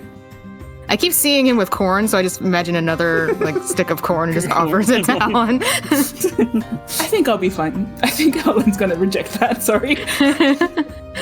More for me. He just shrugs and eats the other one. Howlin would like something on a plate. Okay. Howlin's looking somewhere for something on a plate. They got like flatbreads probably. That's something that you need a plate floor. Oh boy, plate for, I think. Howlin's so annoying. Probably asking someone to, like, if something comes on a plate, asking them to cut it into bite-sized pieces at a stall. Yeah. Yeah. There's like the head slump down and like looking at you through the brow, like. Are you serious? He's entirely serious. I think Asher's following you a bit, just kind of to observe this mess, just because he finds it interesting to see the social dynamic in action. Not because he's going to do anything about it, but he's just like... just to watch. Yeah. I think it's kind of funny, so... Helen with his whole chest being like, you could cut this pizza into... Asher just off to the side, nibbling on a corn cob, peering over it and watching this happen, eyes flicking between Howlin and the poor person Howlin is being inflicted upon. Yeah, Howlin is like... How tall is Howlin again? Pretty effing tall. I think like I think at least 6 foot. Large. Yeah. Taller than me. How tall are you? Not taller. 6'6". Oh, no, I'm probably like 6'2" max. 6'3" if you count the little feathers. The fair feathers, as it were. 6'5" if you count the wings. And that's when I'm on the ground. Oh no. Oh my god. But yeah, no. I think full sizable. grown, big owl man asking, "Can you cut my food for me?" Yes. Please cut it like mother. Oh my god. Like, No, and not I- mother, please. It's the servants. Far out. What do I mean? But yes, no, 100%. And I will say though, because I didn't mention before, how Len, despite the size and despite the attitude, seems young. Okay. Early 20s in vibes. Right on. Fresh out of uni Oh, energy. Oh boy. Baby's first job energy. Internship unpaid. Yes. I don't need to be paid, I have money. However, I'm doing this for the work experience. Father knows the owner of this startup, you see, and he got me a very good position. Oh no. Actually, No, actually, it is father's brother's. What is it? Father's brother's wife's cousin's cousin. Knows That the one owner of this startup, of course. I'm sure It's sometimes just asks Helen to recite the family tree again because it's funny, and he knows it's a way to get Helen to like be occupied for at least 5 minutes. Oh, 100%. Helen's going to talk to you about the entire family tree Yeah. Oh and the Eladrin woman that married into a family of Aulin. Like, it's Yeah. It's like a button Asher can press to just get Helen pulls off out the everyone family else's tree map and starts pointing out like names in you case have you a forgot full from on. yesterday. I believe you do have My a scroll pedigree. of genealogy. Yeah, I do. Yeah. I do. I whip that out the second anyone mentions Fairfeather. My God, And I'll you start guys, from the top. you guys have like the placate the toddler button at the ready. Holy shit. Yeah. Right? And Asher uses it liberally. I'm getting tired of this story. Tell me about dinosaurs again, kid. Yeah, he says pouring his Oh, tea. absolutely. Once we killed a very large dinosaur. Incredible. As you guys are having this fun and what have you, and the day continues, all of the tents are put up, and this is where I let you guys have the same amount of fun and R&R as the other group did. You can play fair games. Oh, yeah. So, What fair games are available? Yeah. good We have sir? many. We have Frolf, my personal favorite, which literally Frolf? nobody in my group knew, and I'm not expecting you guys to know either. So Frolf is really dumb, but I love it. In real life, it's this little shitty wooden seesaw, and they would put these like heavy like rubber frogs on one end, and you'd hit the other end with a mallet. And if the seesaw was just made in whatever way where it wouldn't like go behind you, it would go forward when you would smack the one side, and it would launch it. And the goal would be to get it into a basket to get the prize. In this world, I have it run a little bit differently, where they have clockwork frogs, and you can smack it, and you can get as close as you can to the hole, and there's a % chance that it just automatically hops closer to the hole. Oh. The prizes consist of all frog-themed things, from frog-themed candies to the grand prize being a big frog squishmallow. Ooh. Oh. Somebody in the other group won that one. Nice. They got a nat 20. I couldn't say no. Wow. Yeah, that'll do it. So there's Frolf, there is Catapult, which is just you have your back towards a barrel or half barrel, and you are given a sandbag, actually 3 of them, and you have to kind of swing it between your legs and over your head and see if you can get it into the barrel for a prize. They have ring toss, they have the what is it? Just the strength game where you hit the thing, sends the piece bell. of metal. Yeah, the bell. Oh, yeah. Yeah, they have that one. they have a crane game, but it's not how you think it works. It's a 3-person crane game where there is a giant just box full of random trinkets, and you need one person in a net that is the claw of the crane, somebody else to move the arm of the crane, and a rope to lower them up and or to raise them and lower them. I vote Howland goes in the net. Kim can handle the rope and I'll navigate. I could, because I have a greater wingspan than all of you combined. Can you I could hold scoop things with your wings? Yes, obviously. Ah. We have the advantage. Is this like That those sounds machines fun. that like send the kids out to grab the candies and they just like hold it with their whole body? Is this like that? It's like that, except Perfect. for like trinkets and random bits and bobs that are. Is it big enough to Consequential. hold Howlen, is my question. Yes, trademark. Trademark. Unless it has appropriate signage, I'm going to assume there is no limit. No signage. So there is no Yeah. limits. There are no Limit does not limits. exist. Okay. No price tag, it's free, says Howland. There's also a petting zoo here, if that's something you guys are interested in as well. Yes, Absolutely. Yeah. You can't eat them. yes. What?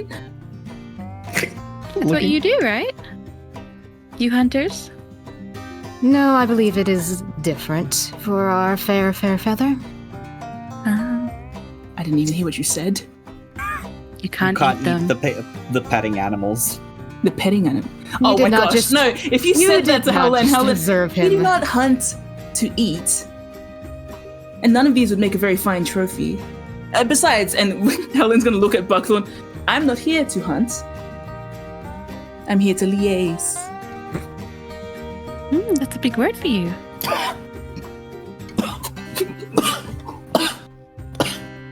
Damn! We've killed the DM. Back time to take a drink of tea. My game now. It's a big word for you, kid. Just 2 syllables. It's more than 2 syllables. Liaise. Oh no.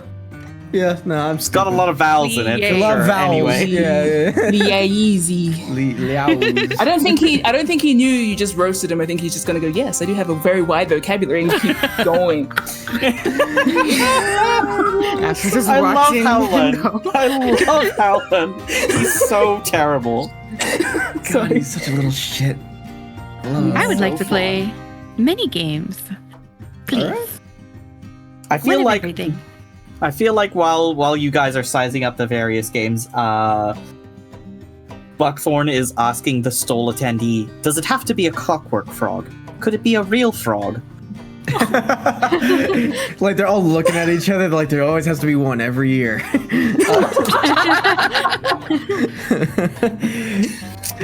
They will specify that yes, it does have to be a clockwork frog because one of the prizes is the actual frog.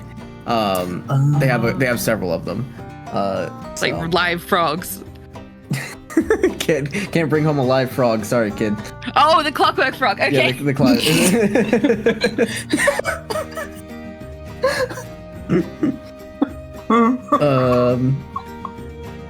You can get a live frog anywhere. Just go to a pond. Be like Greg from Over the Garden Wall. DIY frog. BYO, Frog it BYOF. yourself.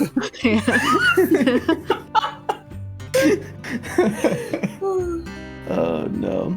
Yeah, there's a plethora. There's this, like the big games that were listed, the smaller ones that are just the. Oh, they have a slingshot one as well. You take aim at little clay discs, try to see if you can hit those bad boys, and Yeah. my list has disappeared. But yeah, there's others. I think Asher probably busies himself with that one, the slingshot one, and the tossing one, ring toss one. Yeah. Oh my god, I I'm was probably gonna try thinking both of those. too. Oh, maybe we can do it together then. You should Yeah. compete Why would we compete? because it's fun. No, it's not. Oh my god. Helen gives you a look like, okay, and then goes somewhere to compete with a stranger somewhere. Sweet Like, baby relentlessly. Oh, I love it. All right, yeah, we'll start with the ring toss then. So it's just a standard. They give you the little wooden rings, and they got the glass bottles of varying heights, widths, and necks. It is a singular copper to play, and the prizes vary from candies to like fair clothes, essentially, like the equivalent of I Heart Harkinstrum, that kind of.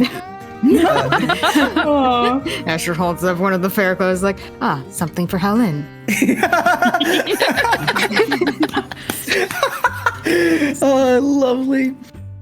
So you're given 6 rings to gain a prize of minor variety. You need to at least get 3. 6 can be anything at the stall that you may desire. And it is a just a dex check to toss the rings. So I honestly can say that you can do it 6 times each. I know it's a lot, but hey, roll 6 times. Roll the funny math rocks. Okay.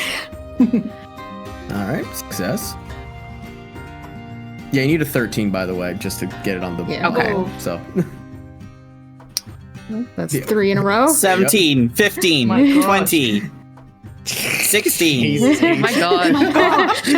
I'm just like, 11. Oh, finally. Wow. one pings off the stack I've made because I've made the stack so high, it's getting hard to judge. It's like it's a full peg now, so it's hard to get the last one on. It Yep. just bounces back. Like I landed it, but it bounces off. You have one more to go. Yeah. Yeah. Nah, It's just okay. too high. Yeah. Stacks too high. Stacks too high. Yeah, just rapid fired those rings on there, and then the other 2 just fly off. And Yep.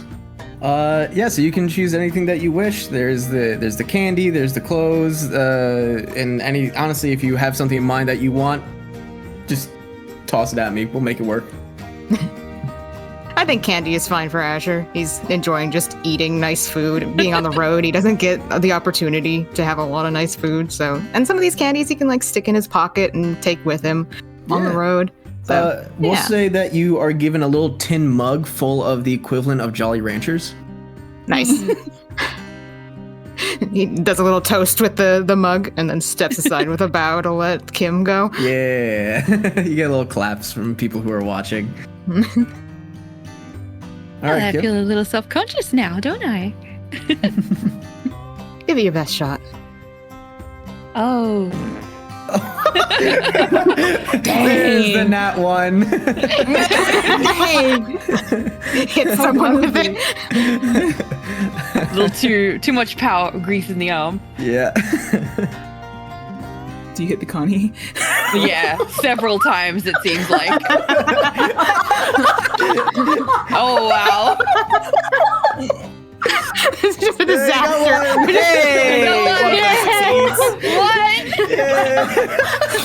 Just rings flying everywhere. Kind of a worker like hiding now because you hit them like 3 times.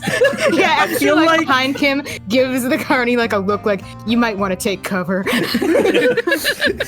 People are like hiding behind the canvas. You hear like pew, pew, and they're just like going everywhere. People are dodging out of the way. Kim is like full on like discus throwing them. Yeah. like you're throwing your shield. Like, Absolutely. Yeah, Asher is standing directly behind Kim for safety purposes. Oh my gosh. oh, lovely. They will give you one singular piece of candy and say, "Please don't come back."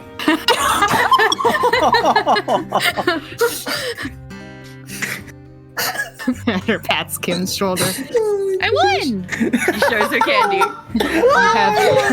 Oh. That's very impressive. You have a very particular set of skill. Oh, that's awesome. Perhaps we should keep you away from the projectiles, however. I feel like I'm going to find some Buckthorn is going to find like some random gaggle of children and just like cast guidance on them at random as they're playing carnival games. Aww. Aww. Yeah. Absolutely. Yeah, as like some of the kids I just are... like I see one of the kids like playing with the clockwork frogs, and I'll just like go and get them. Yeah. Little pat on the shoulder. Mm-hmm. Get a little bit of fairy magic. Yeah, that's lovely.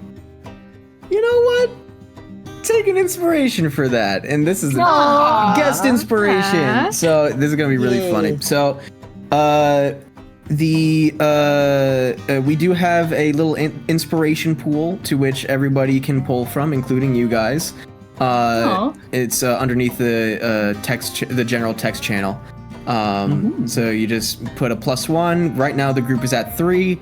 And nobody explains how they got the inspiration except through emojis. So honestly, I don't even remember half of these. Beat the shit out of Robert with a chair is what I'm assuming the most recent one is.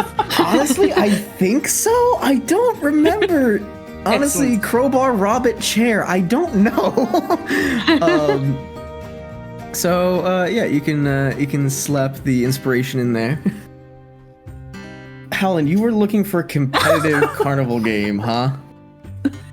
I think you know what Helen will be looking for is the one with the coolest prize. Okay. If there's one that has like a notable like shining first place trophy energy final prize to win, major prize. What's the word I'm looking for? Grand prize. Grand prize. Yeah. How high value do you place a squishmallow? That's a real question. I don't know if it's to Howland's tastes. That is fair. I will say, doesn't compare to my toad at home. Toad husk, dried toad, like large dried toad that's at home. If you're looking for something like trophy-like, if we're going in the sparkly vicinity here. There is a game of strength.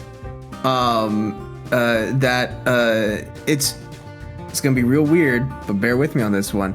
It is literally just stone breaking, and the prize is a crystal geode. Oh. If you manage to break it. I'm going here. Looks like Kim will compete with Howland. Ooh. They're always competing. It is. They have a little sign that says one of the hardest games at the festival. Oh yeah, Rock. That's a challenge. So what they will end up giving you, so they do have you pay for. This one is a whole silver to participate in. They have several large stones set up, and they will just basically give you a warhammer, sledgehammer, more or less. And you will get 3 swings to break a stone that's probably about the size of a toddler. That's a horrible metric, but yes, okay, carry on. I use the toddler metric for a lot of things. Hey, good to know. What's the size of it? About toddler height. I don't know. 3.5 toddlers, give or take. Give or take 1 toddler limb. Oh my god. How heavy is this? I could hurt a toddler. How far can you throw? Oh yeah. I got toddlers like 2-3 toddlers like. Oh no. So yeah, you'll get the 3 swings. The DC to successfully break the stone will have to be a 20. Oh. Wow. And you only have to. You can only add your strength modifier, not your strength saving throw. Only the modifier. Quick question: any signage about using spells? You know, they don't think about that. Well, they haven't met Helen. Oh, Even boy. just preparing spells. Like, for example, if I use what's this? True Strike to see if there was a particular place to aim for. Ah. Yeah, I'll let that happen. Sure. Okay. And we'll give you advantage on your first swing. Yeah. I don't know how to use spells here. Well, True Strike is a cantrip, isn't it? Yeah. It is. Yeah. So yeah, you can True Strike, like prepare, like as you're getting ready to walk up to the stone and take your first swing at advantage. Mm-hmm. And so this is just a strength check. Yep. Ooh. You didn't even need it. Yeah, all right. First swing, no problem. Advantage on this. Actually, roll to see if you get a nat 20. I want to see what happens. Just in case. Just in case. Explode the rock. Oh, well. Yeah. Yeah, you walk up to the stone, sledgehammer in hand, give a little wiggle of the tail feathers, put over your head, slam down. And truthfully, you even feel like you didn't need the help of True Strike, but still, nonetheless, it's a safety net just in case things didn't go your way. And you hit it right where somebody prior had obviously given it a good smack, and it just splits right down the middle in a nice straight line.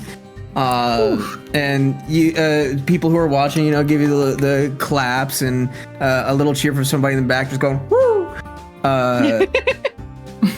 And the attendants give a nod. Man, how could I describe this guy? If you guys know like Zangief from Street Fighter, it's just that kind of guy. Yes. Like arms folded, giving like a nod. And you get to pick the wonderful geode that you wish. They come in all color, whatever you want. They can be of any kind of crystal or gemstone, honestly, whatever you can imagine you want. There's a good level of like, I love that the main sound from the audience was just woo. I think that Howlen is going to be the main one showboating grandstanding immediately after like he does the whole like Howlen Fairfeather the Fourth of the Wild, like the entire spiel. Sure can hear it from across the fairground. He's like, I suppose he won. And like well beyond the point where everyone's like finished clapping now, like he completely ruined it. But yeah. Everyone, like there's a nice one.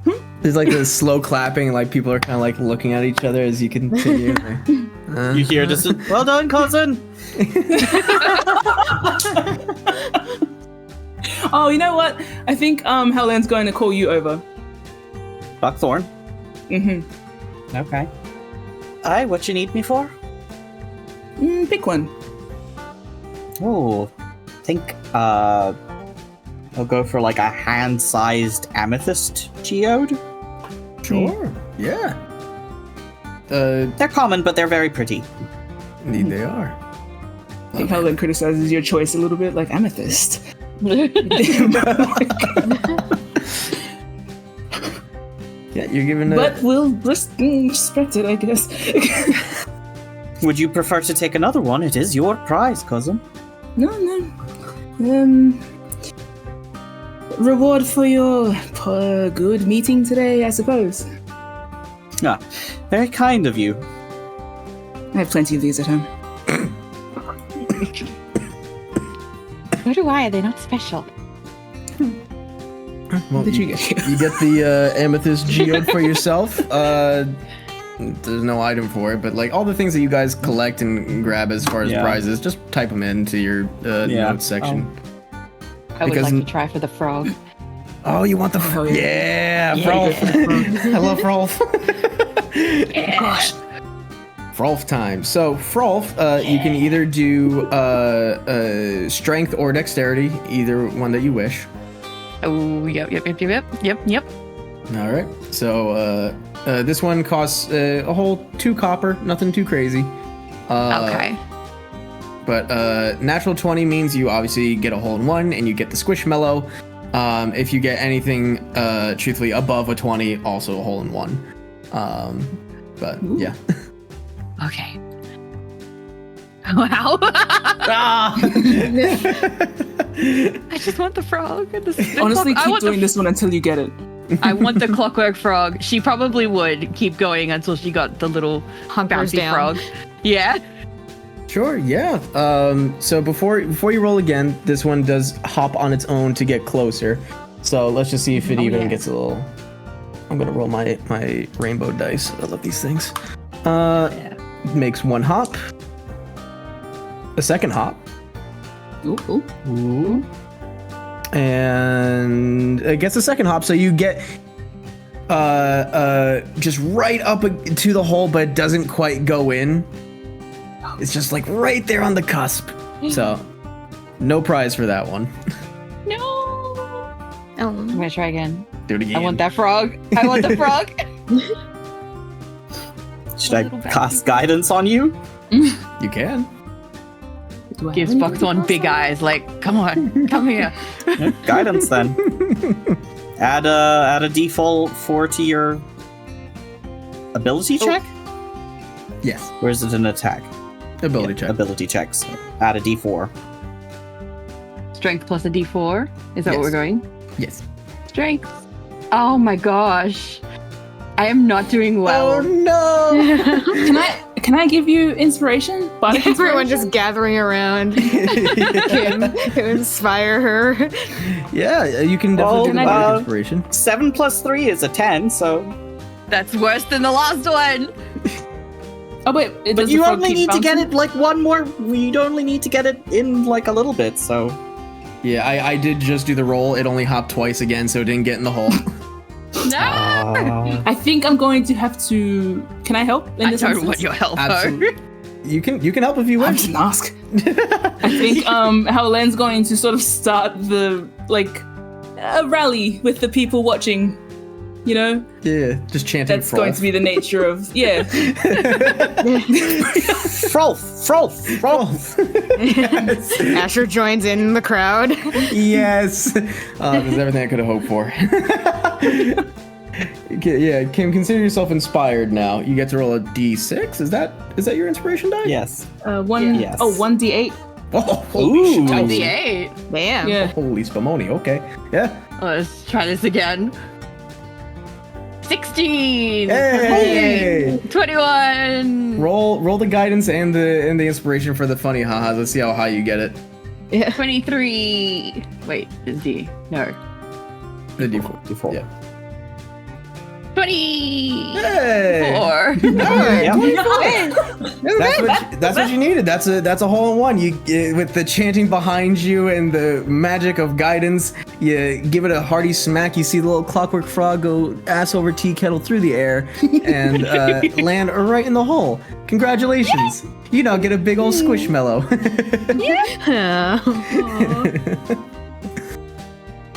It is about the size. I don't want to say of a toddler. A small dog. For the other group, I did the size of Robbit, who is about. Oh my god, is he small? He is. He's classified as small. Oh, baby. I'm gonna carry that boy. Oh my gosh. Look out. Size of a duffel bag? A little bit bigger. Manage. How do I add? Yes, add one frog squishmallow. Size of a suitcase. We'll take that. Congratulations. Yay, frog. Absolutely gonna use that in battle one day. Tactical Size of a distraction. meow wow. Gray, is Yes. there an eating contest? Oh my gosh. Oh gosh. Yeah. Or a drinking contest? Any kind of contest that involves consuming. Eating, absolutely, yes. It is. I'm gonna join Okay. you on this one. It is a definite. It's a corn of the cob eating contest. Oh boy. Mm-hmm. Your insides will hate you later. Mm-hmm. Here's my question. Mm-hmm. Am I allowed to transform into animals to participate in this contest? Oh boy, I never thought about that one. I don't think they thought of it either, They to be did fair. not. You know, I think their stipulation that they'll come up with on the fly is that you have to. They might put up a sign that says you have to look like this and just draw a stick figure of a person.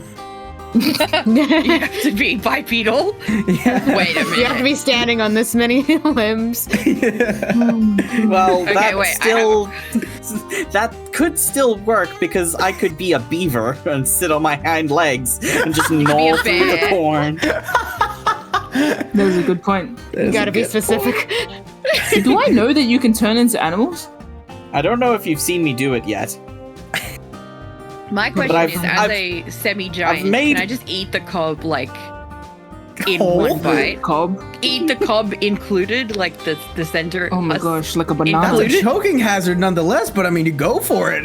Like, I might just have you do con saves to not choke. Dies at the fair.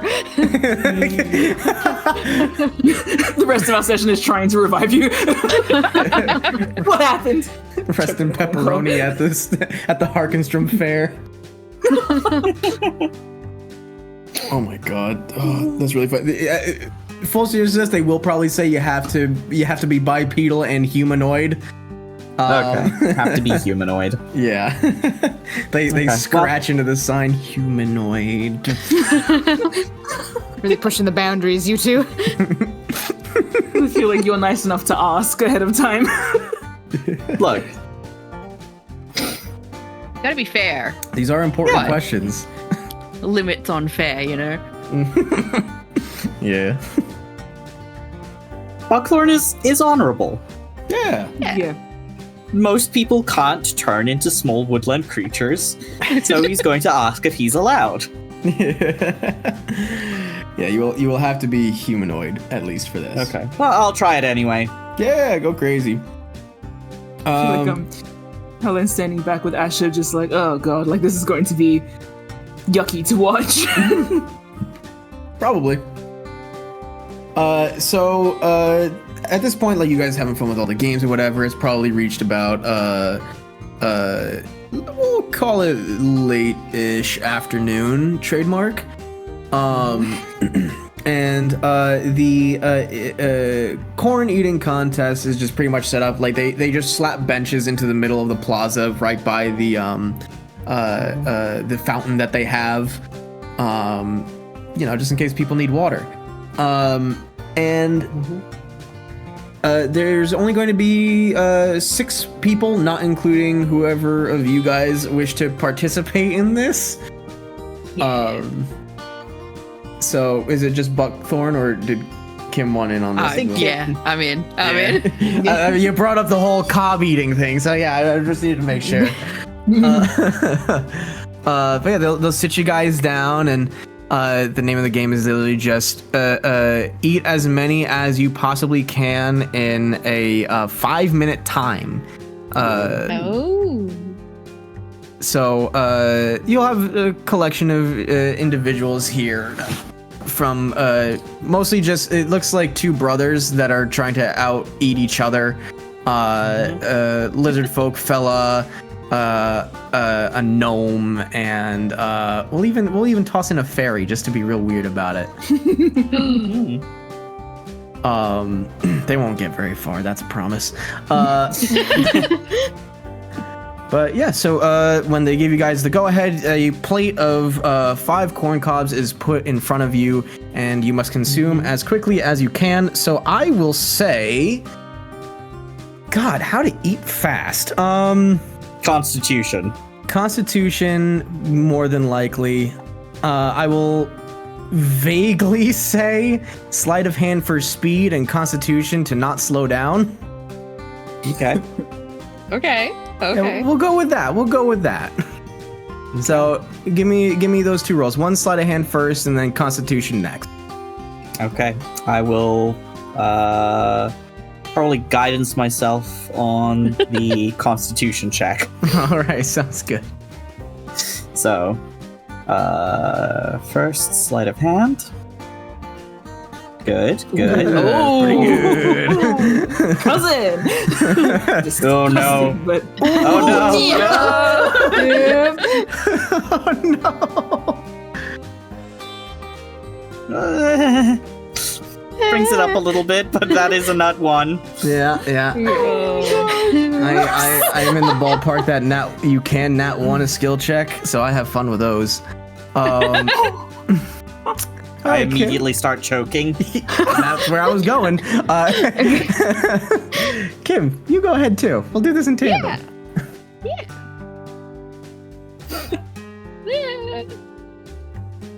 Okay. Damn, you eating them corn cobs? Oh yeah. Right down the gullet. All right. Yeah, Kim. No, you're not the speediest eater, but what you are consuming, you're consuming at a good enough pace that you're not slowing down, and you are currently out eating the fairy, obviously, and at least 2 other individuals here. Some are the other ones seem to be tied with you. Buckthorn, you eat fast, too fast, to which then a corn kernel hits you right in the back of the throat, and there is just a cough, and the kernels that you have consumed spit out right into the crowd. Sorry. Sorry. You pipe. You see a guy just like trying to wipe all the corn kernels off of him. Very sorry. Gives you a thumbs up. But we will say that you guys complete your plates at varying speeds, and you will get another plate in front of you. So another set of checks. Ooh. Okay. Okay. Same routine. Yep. And then a little bit more careful. Yeah, after your incident. D4. Okay, it's not nat 1. It's an improvement. Yeah. Yeah. It's awesome here. 14. I've slowed down a bit. Okay. Oh my god. Holy spumoni. Whoa! Okay. Damn, were you just warming up before or what? I guess. Yeah, Buckthorn, this time you take it a little bit more careful. You try not to choke, and you are going at a relatively more conservative pace, kind of trying to keep up with Kim as far as pacing goes. But when it comes to getting the corn off the plate, Kim blows it out of the water and is just, and I mean just, trailing ahead of everybody. I'm talking by like one. One kernel. Yeah, the fairy's passed out, by the way. Yeah. Sweetie.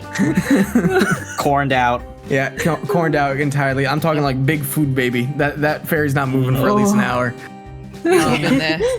Oh yeah. This is an all-you-can-eat buffet. All right, one more set of checks, and this will decide the winner. Okay. And this is a cash prize, by the way. Oh, okay. Nice. Yeah. Oh, sorry. Sorry. Hey. Woo! Just don't die. Just don't choke. Ooh, holy Oh, I'm gonna beat that. That's our first nat 20, huh? shit. Yeah. But like still, No. 21 total. Oh! Two nat 20s. Neck and neck, you're so serious about this. Incredible. That's awesome. The focus on these two. Yeah. you know the last lap of Mario Kart when the music changes and you like power Yeah. up? That's what it feels like it's happening. Yeah. But with corn. Mario Corn. I will say that Buckthorn, you catch up quick. You out-eat everybody except Kim. Whoa. It's you two in the last legs of this. Time is running out. The two brothers that were trying to outdo each other have given in. They throw up their hands. They're dabbling their mouths. They can't do it anymore. It is you and Kim in the final stretches. You have the speed, but Kim has the constitution. And at the final moment, when the time's about to run out and look like you might win, Kim just straight up puts a whole cob down her throat and is done. Oh my god. It's my secret maneuver. Asher once again in the crowd just bouncing his brows at the sight of that. To To which You learn something new every day. Everybody who's attending, eyes wide open, and the person who's watching the stopwatch looks at the watch back at you and realizes that the time has gone over. Oh my gosh. They declare time is up, and they go over to you and raise your arm, and people cheer, and like some people are like unsure. Like, should they I think Buckthorn is like clapping Kim on the shoulder and saying like, "Congratulations, a worthy opponent." Oh my gosh. I'm I'm doing that. Oh, sorry, I'm doing that hesitant clap of like just to be polite, but like ew to all of that. From the top to the end, it was just disgusting to watch. But I mean, I guess. God, I love Dungeons and Dragons. Right? I will split the prize with Buckthorn since we competed so well. It's 10 gold. It's not a hell of a lot, but for an eating competition, you get 10 gold. Good. Yeah. Hey, 10 gold free is food. Yeah. Yeah. You guys are full. So yeah. full. Oh, absolutely fucking incredible. So really, I've come out with profit in this whole situation. Yeah. Money and squishmallow. I'm Yeah. living the good life. To backtrack to Asher, I know that you brought up that you want to do the slingshot. Yeah, I'll give it a shot. Yeah, give it a go. slingshot. Literally. Yay. Can I join you in that one? Yeah. Be my That's guest. I think I just want to get away from the corn debacle, so I'll be walking away with you. Thank you. Yeah, Awesome. understandable. So the setup is they have the just a wooden panel with some nails in it. They have the equivalent of clay pigeons, you know, for sports shooting, just kind of hanging up on the wall.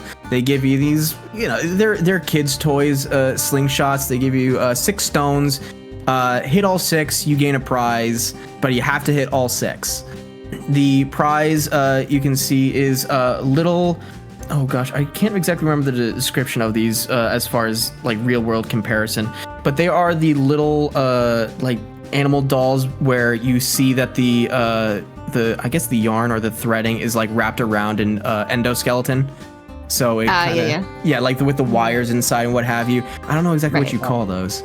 Neither do I, but I know what you're talking about. What was that? Art doll? Question mark? No, Not really. Yeah, I'm like, what? I'll have to find a picture somewhere. I don't know. Please do. I've seen them. Yeah. Strange old man just entered the chat. What's up, fuckers? That's the slingshot Connie. Yeah, that's the Carney. Yeah, he's like, I don't know what they're called. I don't know what they are, but you want them? Who knows? Dad? Old-timey prospector voice. Yeah. Oh, lovely. So yeah, this also seems to be like a little family-run kind of a stall as well. I bring this up because the other party wanted descriptions for this group specifically. They are they're humans, bald man with like a big bushy mustache. Older woman who's got the like bobbed kind of graying hair, and their daughter, fairly tall, like rail thin, got a scar on her cheek and very short curly blonde hair, and also has like a faint halo above her head, which indicative of being ASMR. And she seems to be the one that's holding the crate of these little animal, yarn animals, we'll call them. Screw it. So Close enough. Yanimals. Oh my Yanimals. god, there it Yanimals, is. good. That's what. There's the name. Good enough. Nice. Thank you. So yeah, who wants to go first? I think Asher's going to gesture to the clay birds and say, "Your usual fare, Helen?" Please. And like basically seeing if he can get Howland to go off on something And before he go off on a tangent while he gets ready. I actually think that Howlin will. I can try my cantrip again, yeah? I think that's just a thing that he does. Yeah, I'll say that you can do it for one of the shots. You can choose which one. Yeah.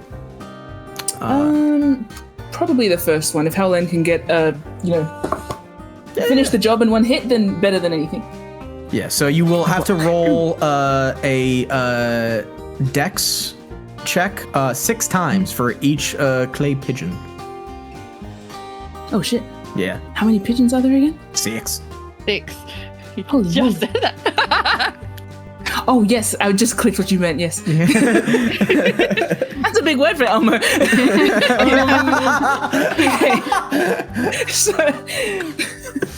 Okay.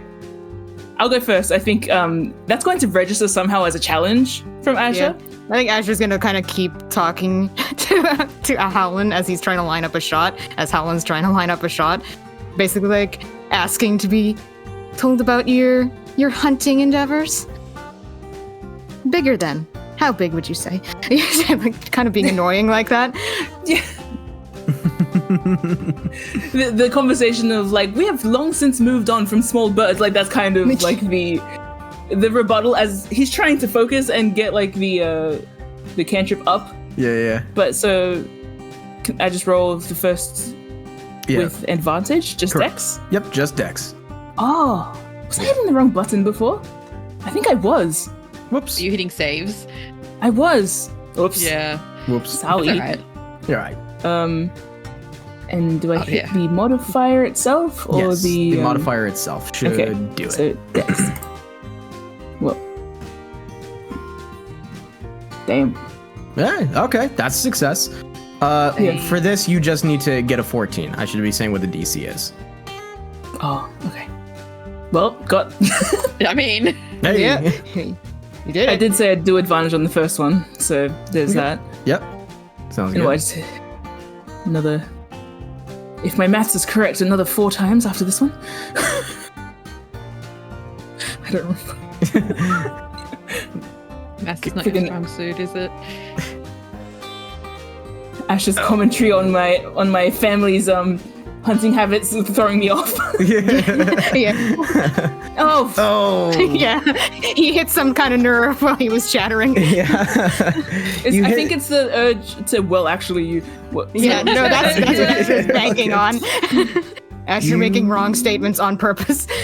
Oh, do it one more time, because, I mean, you don't get the prize, but let's see how many you hit, because now it's a competition against Asher. Okay, so you hit 4 out of the 6. Not bad. Get some claps and gives you applause. congratulations. Yeah. Friggin' Howlin looms over you when he turns around. Asher smiles back. Alright. Oh, my turn? I will say nothing to you. You go. Asher gives a Rocks up shrug, with like, behind them with a corn of cob, like munching. We got another one? Yeah. Oh my god. There were Asher's like- leftovers. yeah. Now Howlin won't talk to me and I can focus. Wow. That works so well. Yep. So, long range isn't my strongest suit, but I'll give it a shot. Give it 6. Good start. That's a 1. That's a 2. Oh my gosh. Okay. Oh, Fail. Alright. What the fuck? Oh, hello. Sorry, that cat just walked in front of my screen. I think one more, right? Yeah, one more. Okay. Yeah. Not bad. That was... Again, I think like same with the hoop toss. It's just like rapid firing, Yeah. and some of them bounce in unpredictable ways because of how fast Asher is going. So the attendees kind of like duck out of the way, like, holy shit. Just like 6 shots go off in the matter of like 3 seconds. Yeah. You hit the same amount as Howlin, and like you get the claps. Okay. Again, no prize, but very impressive, especially on the fact that you rolled 3 19s. Yeah. Good lord. I hope I get these rolls for when it actually counts. Yeah. Just waste it all here. Hey, this counts. This is us living our lives. Yeah. Asher does a little flourish with like the slingshot and places it back down. Like, Unless you. like the 6-shooter, spin the gun, put it on the table. Yeah, exactly. It's Looks smoking a little towards bit. Howlin. Is Howlin still here or did Howlin leave? No, Howlin has the look of I will do this until I win. No. Especially because you were interrupting me, unless somebody drags me away. Yo. I don't think Howlin sees a tie as a victory. Well, that's fine. Asher's had his fun and just kind of bows and gestures to the stall, like, go ahead. Just quick fire roll another 6. How much does it cost to take a turn? 2 copper. 2 copper a turn. Oh, easy. Yeah. Yeah, sorry, I'm definitely doing I it don't again, have but do you want me coppers. to Does anyone have actually- change? says Howlin. roll like I don't know, groups of 60 20s until you get a victory, I guess. What am I doing, Gray? That's a good idea. 6. So Okay. what's the minimum that you need to roll to get it? 14 minimum. Okay, so Howlin just needs to roll above a 10.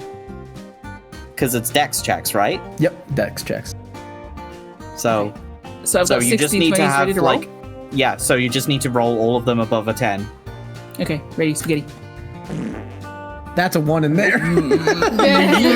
Yeah. I see that little bastard in there. Yeah. I'm gonna say that 1, you hit the backboard and miss entirely, and it comes back and hits you right in the noggin. Oh no! You know what's Asher really funny? You looks rolled away. a 1, 2, 3, 4 on those 6. That's so embarrassing. I think after the first one hit Howlin in the face, the next few were like, oh my god. Asher pretends not to see it, eats a Jolly Rancher. I'm gonna try to What if they're called Jolly Rangers in this universe? Yo, Yeah, that's perfect. Nice. Yeah, Nice. canon now. Right, perfect. Do I have the ability to do this again, or am I embarrassed now? We're just gonna leave. No, I think Make I a will do it wisdom again. saving throw? Question? I don't know. Are you? Or are you stubborn? Which will win? Stubborn. Sorry. There's a 7 in there. And a nat 20 though. Oh! Okay, you a know 7 what? and a 2. You Oh, were is there- almost. Oh, is that a 2? I thought that was a 20. No. Oh. 7 and a 2. But the rest were 10 and over. Okay. So you got 4 out of 6. So I've spent 6 coppers thus far. I'm gonna slam down another 2 coppers. Yeah. Oh. Ah, No. come on. Another 2 2 coppers. 7s. No, those are 7s. Those are 7s. Yeah. Just slapping him down the table like nobody's doing. Oh, there's my God. another. That was nat one. another one. Oh my god. Did I get hit in the face again? Yeah. Smash cut to all these little pebbles hitting you in the face over and over. Oh my- And then smash down to the copper, another pebble hits your face. Smash down the other copper. Oh my god, this poor guy. Oh no. We get a shot of the grandfather clock as it turns. Oh my gosh. Shall I do another? Of course One you more. want to. How let's just find out how many it will take. Oh. Oh, so close. Oh god. Yeah, so close. It's always 4 out of 6. Oh my Oh! 4 out of 6 again. I don't even remember how many I've rolled. I think I'm up to like 16 copper now. 1, 2, 3, 4, 5, 6. Ah!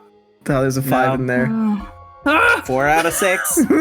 This is so rough. Oh. Oh my god, 4 out of 6. 4 out of 6. His whole inheritance is gonna be used on this. 2 I copper don't at lose. a time. Oh my gosh.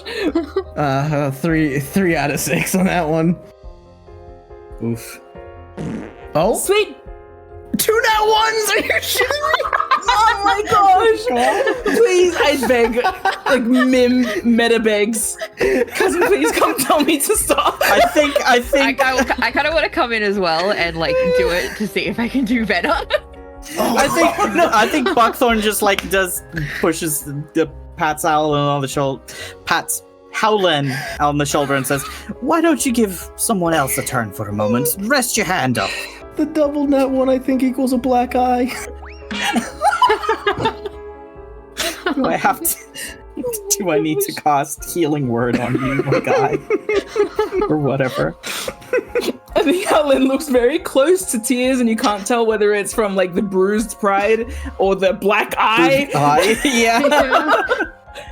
It's just like, but I think he will. Well, I didn't do any 3 worse out of than 6 him. for Didn't do any worse Kim. than him. You rolled 3 once. No, just three hits out of 6. I think. Yeah, 3 hits out of 6. Yeah. Okay, sorry, I thought I saw 3 at once. I was like, God. hey. These people are going to be able to eat for a week off of Howlin alone.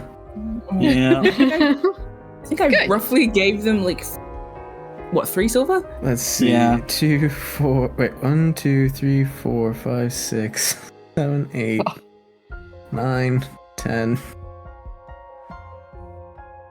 Okay, yeah, so 22 copper, 2 silver. So 2 silver, 2 copper. Yeah.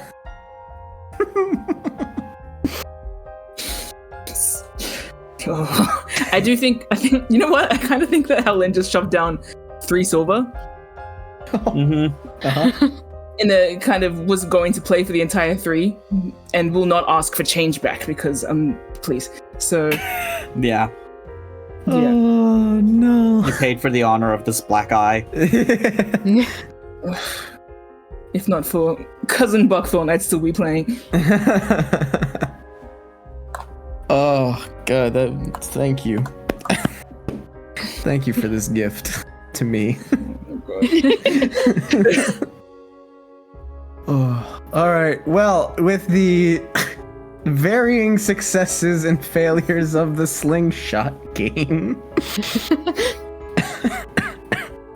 Sweet baby. I awoke something terrible. My apologies. You did this. This is your fault.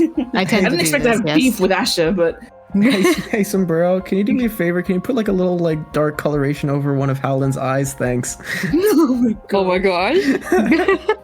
Thanks, buddy. I do think that if there is any kind of spell to offer like Howlin to not have a black eye, he will take Buckthorn up on that offer. Yeah, that'll just be a healing word, honestly. Yeah. Yeah, I imagine it's only like 1 hit point of damage. Yeah, so. that's all that it is, honestly.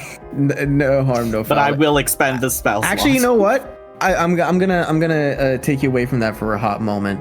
Okay. The young ASMR lady, she will actually like walk out from behind the stall, walk over to you, and will just like tap you on the shoulder and say, "Oh, if you don't mind, I can take care of that for you." And we'll just like gently tap your shoulder a little bit more and do healing hands, the ASMR ability, and just fix that up real quick. Sorry. Much obliged. Thank you so much. Not a problem. Those things are wild where they go. The spirit of youth and competition. How's my young cousin here? This conversation is... You did good though, and goes back behind the stall. She just felt bad that you got a black eye because of her family's game. Helen's like, on top of everything, now I'm being patronized. Great! Wants to leave immediately now, like from this place.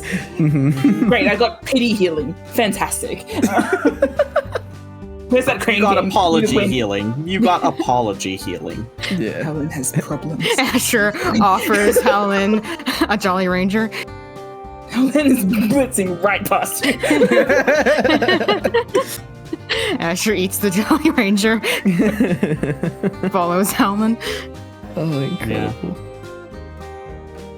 So, Yeah. were there Buckthorn any... was just gonna like sit and like smoke his pipe of smoke monsters and like entertain whatever gaggle of children comes to watch him make like little smoke dragons and Pegasi wheel and cavort around. But Cool. Right on. Yeah, the kids will enjoy that. And so will some of the parents, too. And Kim, by the sounds of it. Oh, were there yeah, any... it's like seeing some rando juggle at a fair, basically. Yeah. Like you're not sure if this person is like actually part of the fair or just somebody showing off. Yeah. Is there any other games that you guys wanted to do before we move it forward a little bit? I think I'm good. Okay. I'm good too. Yeah, I think I'm good. Right I on. want to. Thoroughly, I want to. thoroughly so. over this. What were you saying, Sarah? Oh, I won twice, so I'm happy. Oh, okay, cool. All right, yeah. By the time that you guys are done with the slingshot fiasco of 1348, it's about hitting that golden hour, to which criers and individuals are going around the fair announcing that the parade is about to begin. Please exit the plaza square and head to one of the streets, enjoy the parade, etc., etc. So I just asked you guys, which cardinal direction do you want, because you will get a different experience depending on which road you go on. Oh. Because they do the whole 4 main streets that then lead to the plaza. Ooh. So which cardinal direction calls to you? East like the rising sun. West Coast is best coast. That's my line. Sorry, you live on the east. That's how you know that West Coast is the best coast. Yeah. No one should live here. I know from experience. Are we all going together? You guys can. Yeah, Figured go with that Asher. would. Yeah. Yeah. Asher will go with Buckthorn. I think he's fine, just like Buckthorn, lingering with cousin. the crew. So to the east. Yeah. Yep. All right, cool. So you guys will be getting the golden hour sun glowing upon you as the parade begins. Hell yeah. Yeah.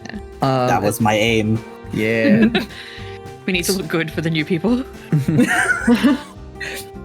So the East Street is this one right over here. You guys, being in the city for a bit, you'd know that the large fortress area is just kind of like the internal hold for the city, and nearby is the Arcane Academy, Arcana Ortis. I'm just thinking about who could have been. Asher definitely would have probably gone there to look for any sort of information. And more than likely had found little to nothing. They aren't exactly a Smithsonian or a museum as it was. They very much are we are preparing the people of the future, that kind of deal. Yes, no. He's very used to finding nothing at this point, so that was not a surprise to him. Uh-oh. So I will say that you guys will be just across the street from the Hold and Arcana Ortis. And as people are lining the streets on the pavement and getting ready, people are trying to like get at a higher vantage points to see each other, and or not to see each other, but to see the congregation move by. And just as golden hour is hitting and all of you are draped in this beautiful lighting, the parade begins, where musical bands start leading the charge first, and from where you are, you can also hear the same tunes being played on the other streets, almost in tandem, almost playing at the same time. But as is the travel of sound, it's a little off. But you can see that they're trying to make the same experience for everybody somewhat. Oh. You'll see performers following them with like ribbon dancers and people on stilts just doing little tricks like pretending to fall over but being totally okay. Jugglers and what have you. I'm gonna have anybody who's proficient in perception make a perception check. Ooh, yes. I shall. Yes. Perception. Oh. It's a nat 20. Holy moly. Yeah, his eyes are open. I'm distracted. Having fun. Yeah, Buckthor's actually having fun. He's off the clock. Yeah, good for him. So I'm only going to describe these things for Asher then. You will see that falling behind these performers and what have you are not necessarily floats, but open carriages that seem to be holding very regally dressed, very fanciful individuals. Looking at them, you can more than likely assume that these are nobility, probably of towns, villages, what have you, that are within Harkinstrum's claim. And they're doing this thing, like waving, what have you. Some of them are like tossing things out of the carriages.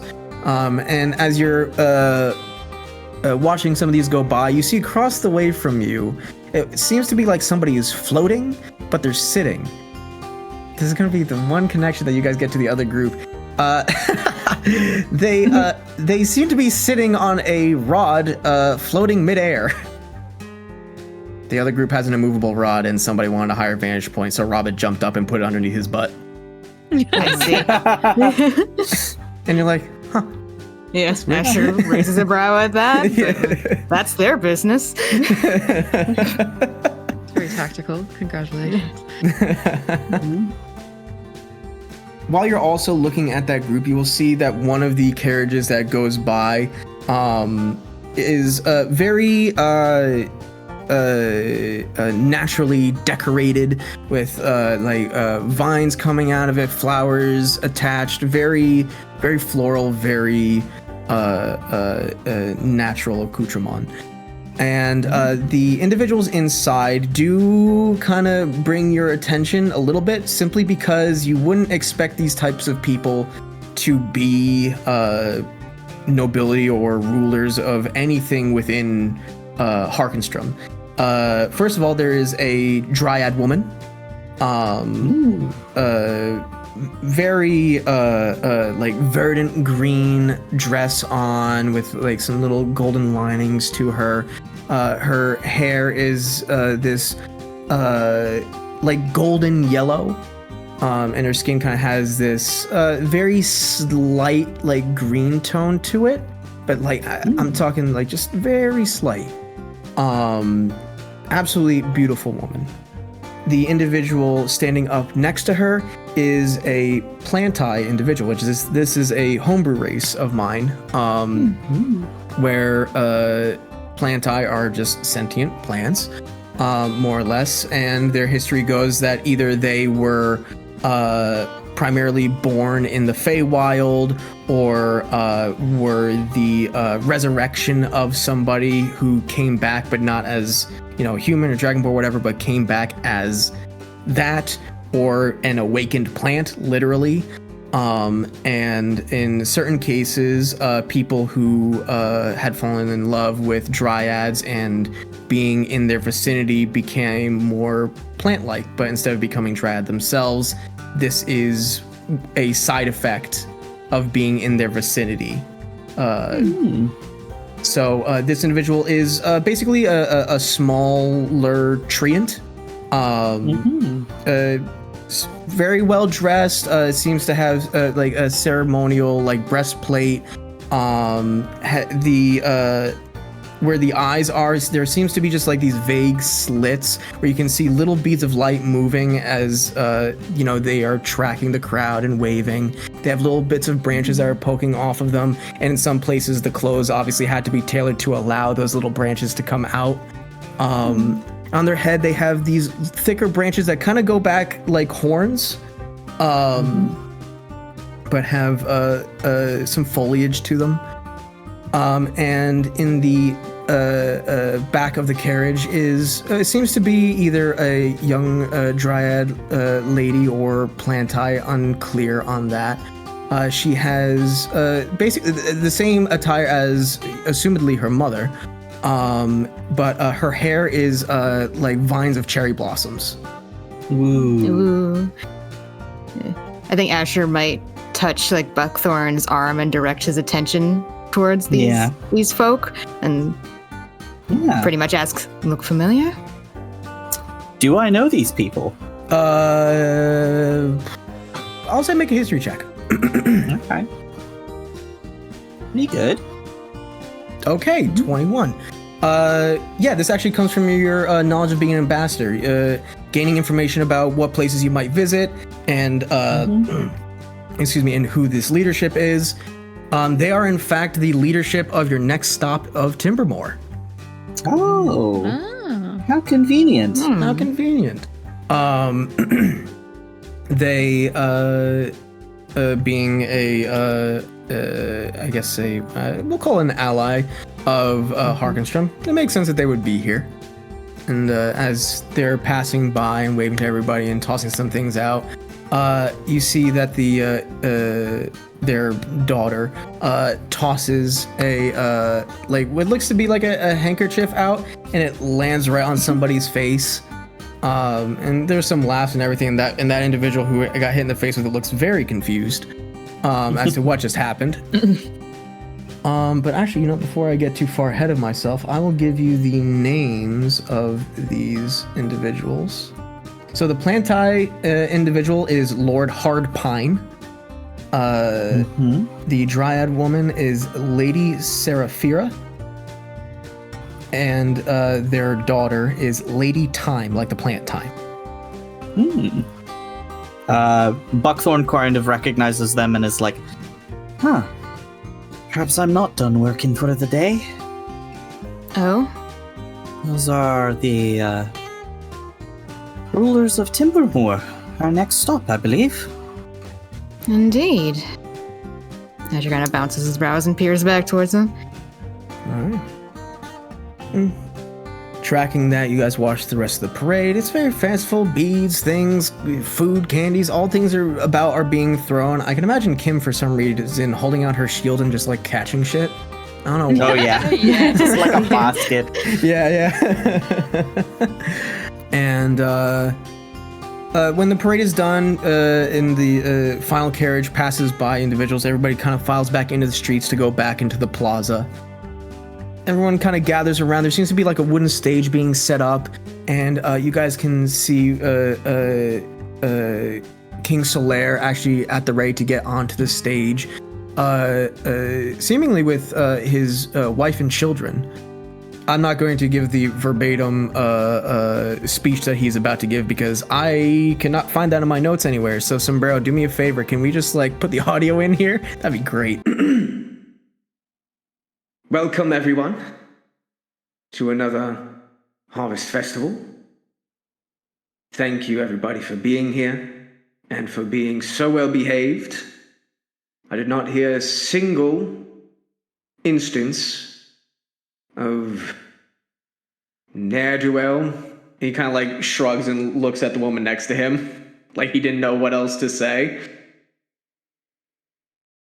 It brings me joy every year to get to this point. Now, some may say, oh, I feel the same way about the Night of Enchantment and so on. I understand that. But for me, the harvest has a very special place in my heart. And to me, this marks a new year, a new beginning. And I'm very happy to see it and celebrate it with all of you and all of my people. Thank you all very much. I hope that we can enjoy this evening together and go into this winter, this new year, with hope in our hearts, and full bellies would be nice too. Thank you all again. Thanks. Because I know somebody will, notes. Yeah, somebody will yell about continuity somewhere, I'm sure. Me. But once the stage is set up and everybody is standing around, King Solera gets onto the stage and has a wand of thaumaturgy that he puts to his neck and to project his voice. And the spark notes of the speech is that he thanks everybody for being here and celebrating his favorite holiday, and a holiday that he deems to be the start of a new year, or at least the start of a new year for Harkinstrum, as it was the day that he had taken the throne. He thanks everybody for being so well behaved and no quote unquote ne'er-dwelling. To which he looks to his wife confused as like, is that even a word that I just said? And he wishes everybody a happy rest of the festival and to please mingle and enjoy until dark. To which he steps off stage and a band gets on and begins performing their sets, probably for the rest of the evening, as everybody chills out and begins to filter home, especially those with the younger children. And in fact, I'm actually going to change the ambience a little bit. Just a wee tidbit. There we go. Wee tidbit. Just a wee tidbit. Just a wee bit. Excellent. All right. At this point, I will just kind of let you guys do as you will. There are people mingling with some of the nobles, though they are all swamped by people, and they are surrounded. I'm not expecting to get a sneaky audience in. I think Buckthorn will probably just enjoy the festivities, but I might try and do a little overhearing, maybe, if I need to turn into one of my wild shapes that will let me literally stick to a wall and listen in. I can do that. Just be a little lizard. Sure. I mean, if you want to be a little sneaky about it, by all means. I'm not going to say that you have to, but you absolutely can. I think I will. I'll just I'll mingle around. I'll do the lap, and if I can get a chance to be in the vicinity and try to overhear something for a little while as a lizard, I can do that. Imagine how Lynn's about to go and talk to you and you're just gone. You turn into a lizard. It's like, the camera pans over and Buckthorn is gone. Cousin? Little literal garden lizard just crawling up the wall as the sun is setting, hanging out on a brick. Yeah. Let's see. What would I make you roll? You don't have eavesdropping, do you? No, but I am proficient in perception. We'll give you that. Yeah, make a perception check as a lizard. Because I am a druid, I get to keep my own stats, so that's an 18. Hey, nice. Okay, 18. Literally just sideways stuck on a wall. Yeah, with the 18, you will hear a lot of just idle conversation, a lot of no bones, no nothing about certain things. Because it'd be really, really funny. Two things. First of all, trying to catch ear for the family of Timbermore. You will hear, some people just making many compliments to the Lord and Lady, and plenty of young individuals pining after their daughter and failing miserably. Absolutely going nowhere. She seems to be kind of eating it up, soaking it in, and what have you. Borderline kind of enjoying their attempts, but they obviously go nowhere. And at a certain point, you see that Solaire and his family are mingling about as well, and you kind of get a little bit closer to their vicinity, and you will notice that somebody just haphazardly stumbles their way past the guard and bumps into the back end of Solaire, as they could not see where they were walking.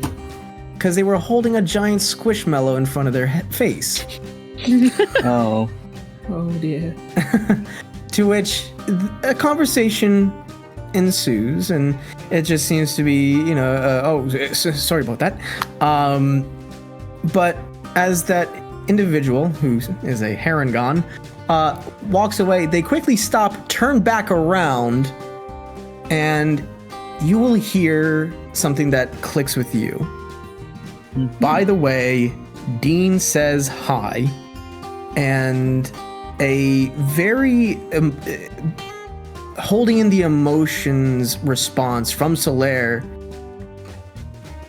saying, "How is he?" And it kind of the rest of the conversation kind of gets a little bit lost, but then Solaire openly and loudly invites this individual to their home later tonight. Interesting.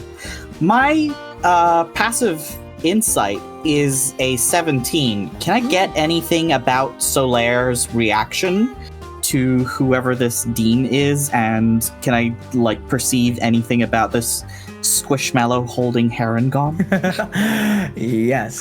So how I roll with passives, because this is a good option for that. If the passive is high enough that you would obviously notice something, I let you make an active roll. So because you're just so high, the DC is low anyways.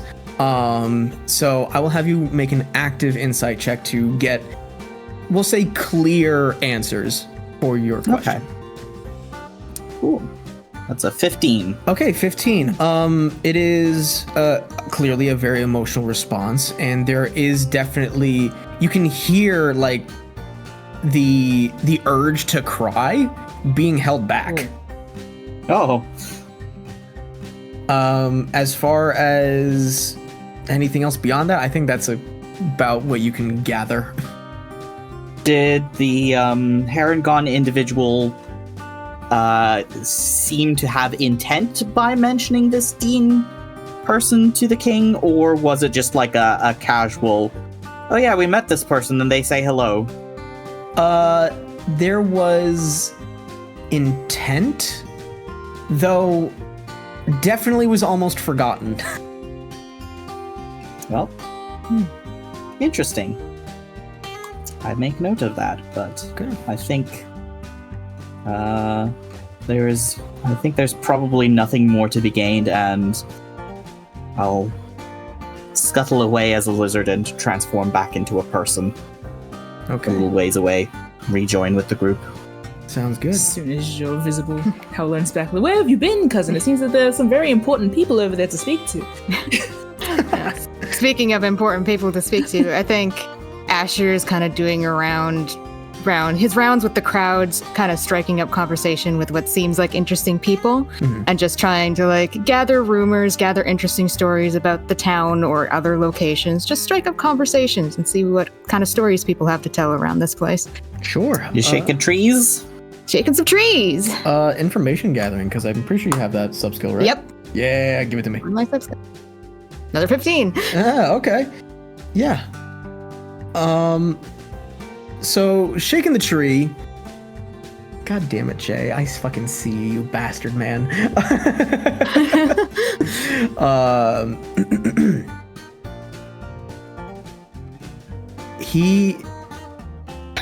Asher is going to catch the drift of, there has not been anything groundbreaking nearby. Most people are just kind of getting ready for the winter to approach and what have you. It's a lot of local, what have yous and happenings. Anything that people will warn you about seems to all be within the city walls of, you don't want to go into this side of the neighborhood because, haha, nudge, nudge. Yeah. Let me think. Are you also asking the have we met before? Only if I get a reaction from them that seems Okay. almost familiar, Yeah. I'll say that there's like one or two people that, they seem to definitely not be from around here and, have either just been passing through, and, people who have been around might have some information, to which you toss it out there and they give you a good look, and both will say that they have not, but they will ask for your name and they will offer you theirs, and what have you, but nothing really of nothing of note.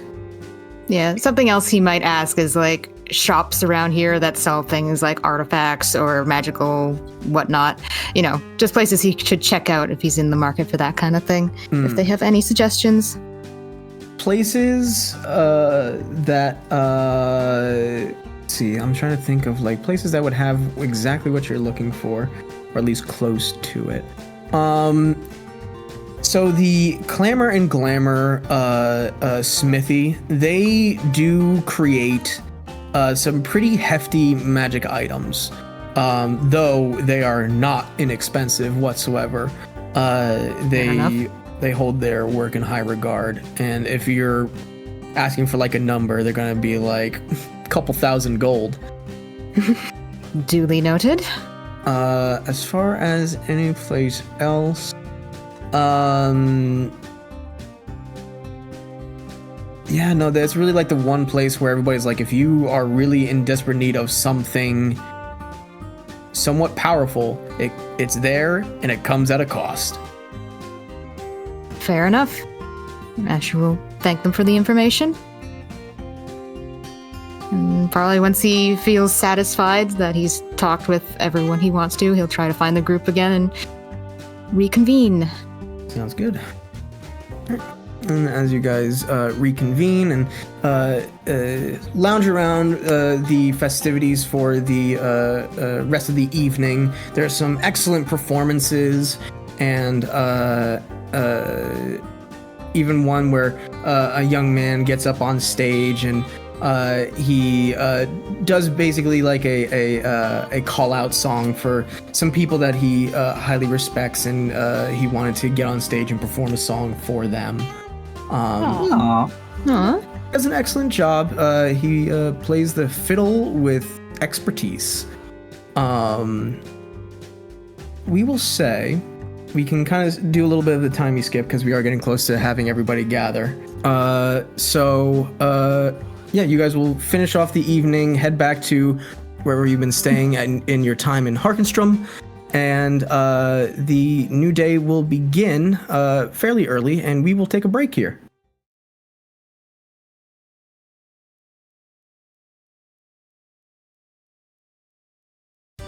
Hey, I told you not to bring him in here! Oh, boy. All right, we're recording an OBS now. All right, everybody clap to get the sound together. Yep. There. Okay. Yep. Yeah. That was okay. Yeah. God, we're good. he's gonna hate us.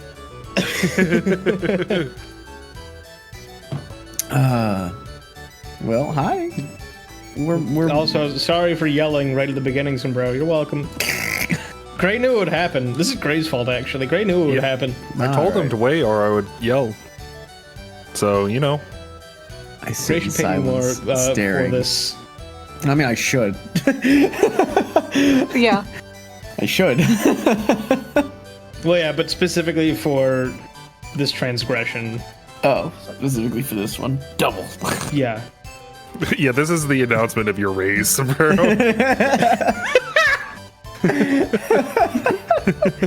You won't see this for 6 months. Damn. Damn, destroyed. Yeah. Well, for us, it's been how long since our last session? What was it? The 28th of August. Almost a month. Yeah, everything got busy. Yeah. Everything got really busy. Uh-huh. I went to a wedding. Shit got crazy. You're married? Congrats. Oh shit. No, Mazel tov. no, I am not married. Do not. Married? Molotov. No. Mongol talk. Married. Trust me, you three would know very fast. I can't believe he didn't even invite us. I wasn't invited to the wedding. Oh. I didn't get to point at you and say married. Get fucked. That's it. I'm mailing you a horse. Change the ambiance a little bit just to make it a little bit more sunsetty. Excuse me. Some city spaghetti. Yeah. Yeah. I'm so good with words. We know you are, You Theodore. sure are, son. You sure are, buddy. Go get yourself a creamsicle. Yay!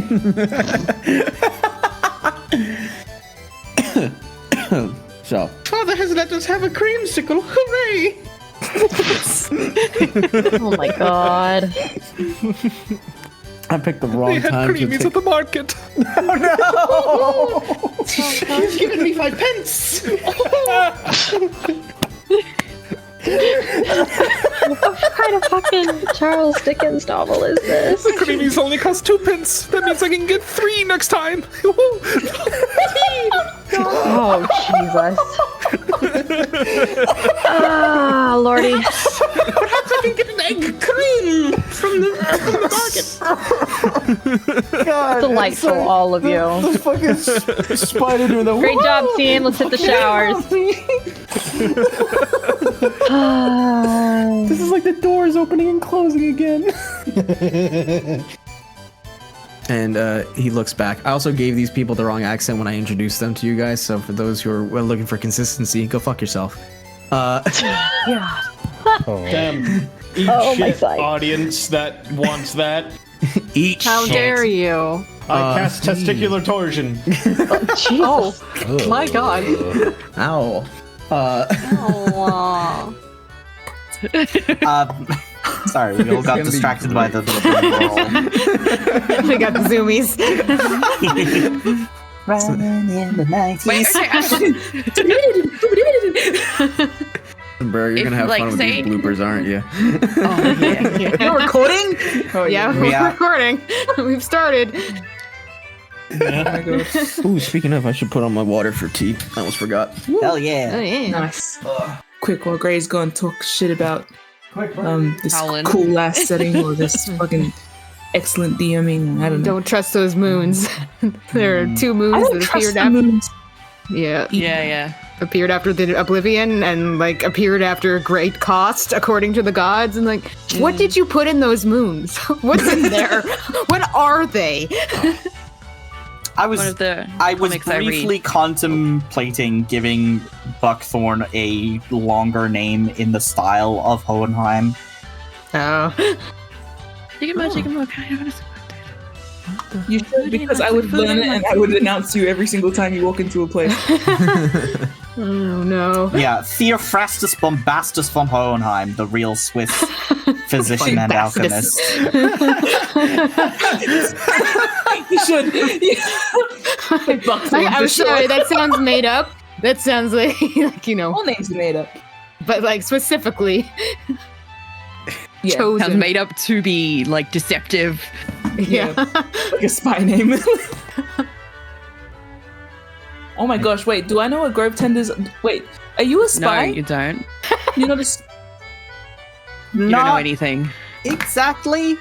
You only know Howlen only knows me as an ambassador, and you before running off to join me on my adventures, you had only seen me in courtly mode. So it's been like a big adjustment to see me in casual Crunchy. wear. I'm going to go see my very, very refined cousin. Upstanding gentleman cousin. Why is he not standing? He's sitting on the floor with no shoes.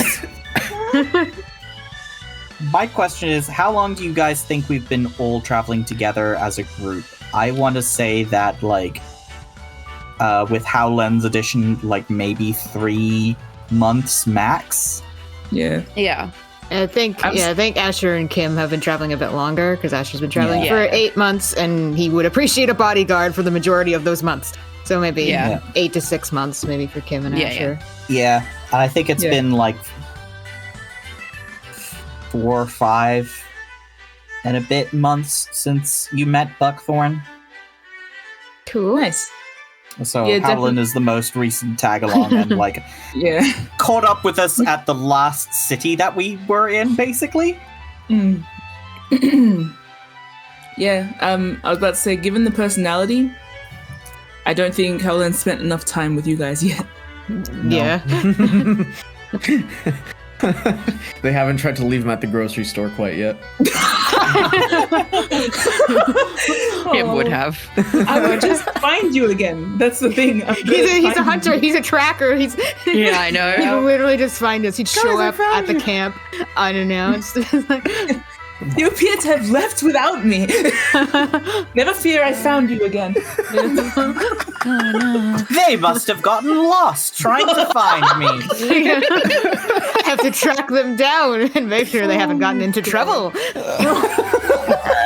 Buckthorn is just like, he's a good lad. Let's give him some time. I'm sure we'll find a good heart under those feathers somewhere. Oh my god. He'll earn his gold star eventually. I'm tips his teacup like I'll drink to that. God, these fucking emoji things. I can't read it at all. So Dang hieroglyphics. yeah, I'm an archaeologist, but I don't know this. Like they're trying to speak to me, I know it. A picture tells 1,000 words. Not these pictures, though. I know nothing.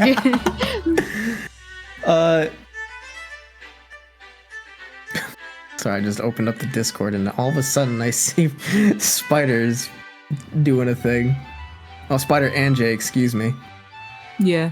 Oh boy, those two. They've been scratching at the door. Yeah. He's just having a great time with the new group. He's contemplating ghosting us and retconning all of Puzzle Box. Yeah. Oh, God, these little shits. I was gonna say, I was half going to detail that how Len is like introducing himself to people, but then I'm like, I don't want to start a fight. So let's just assume that happened and was normal or no one cared.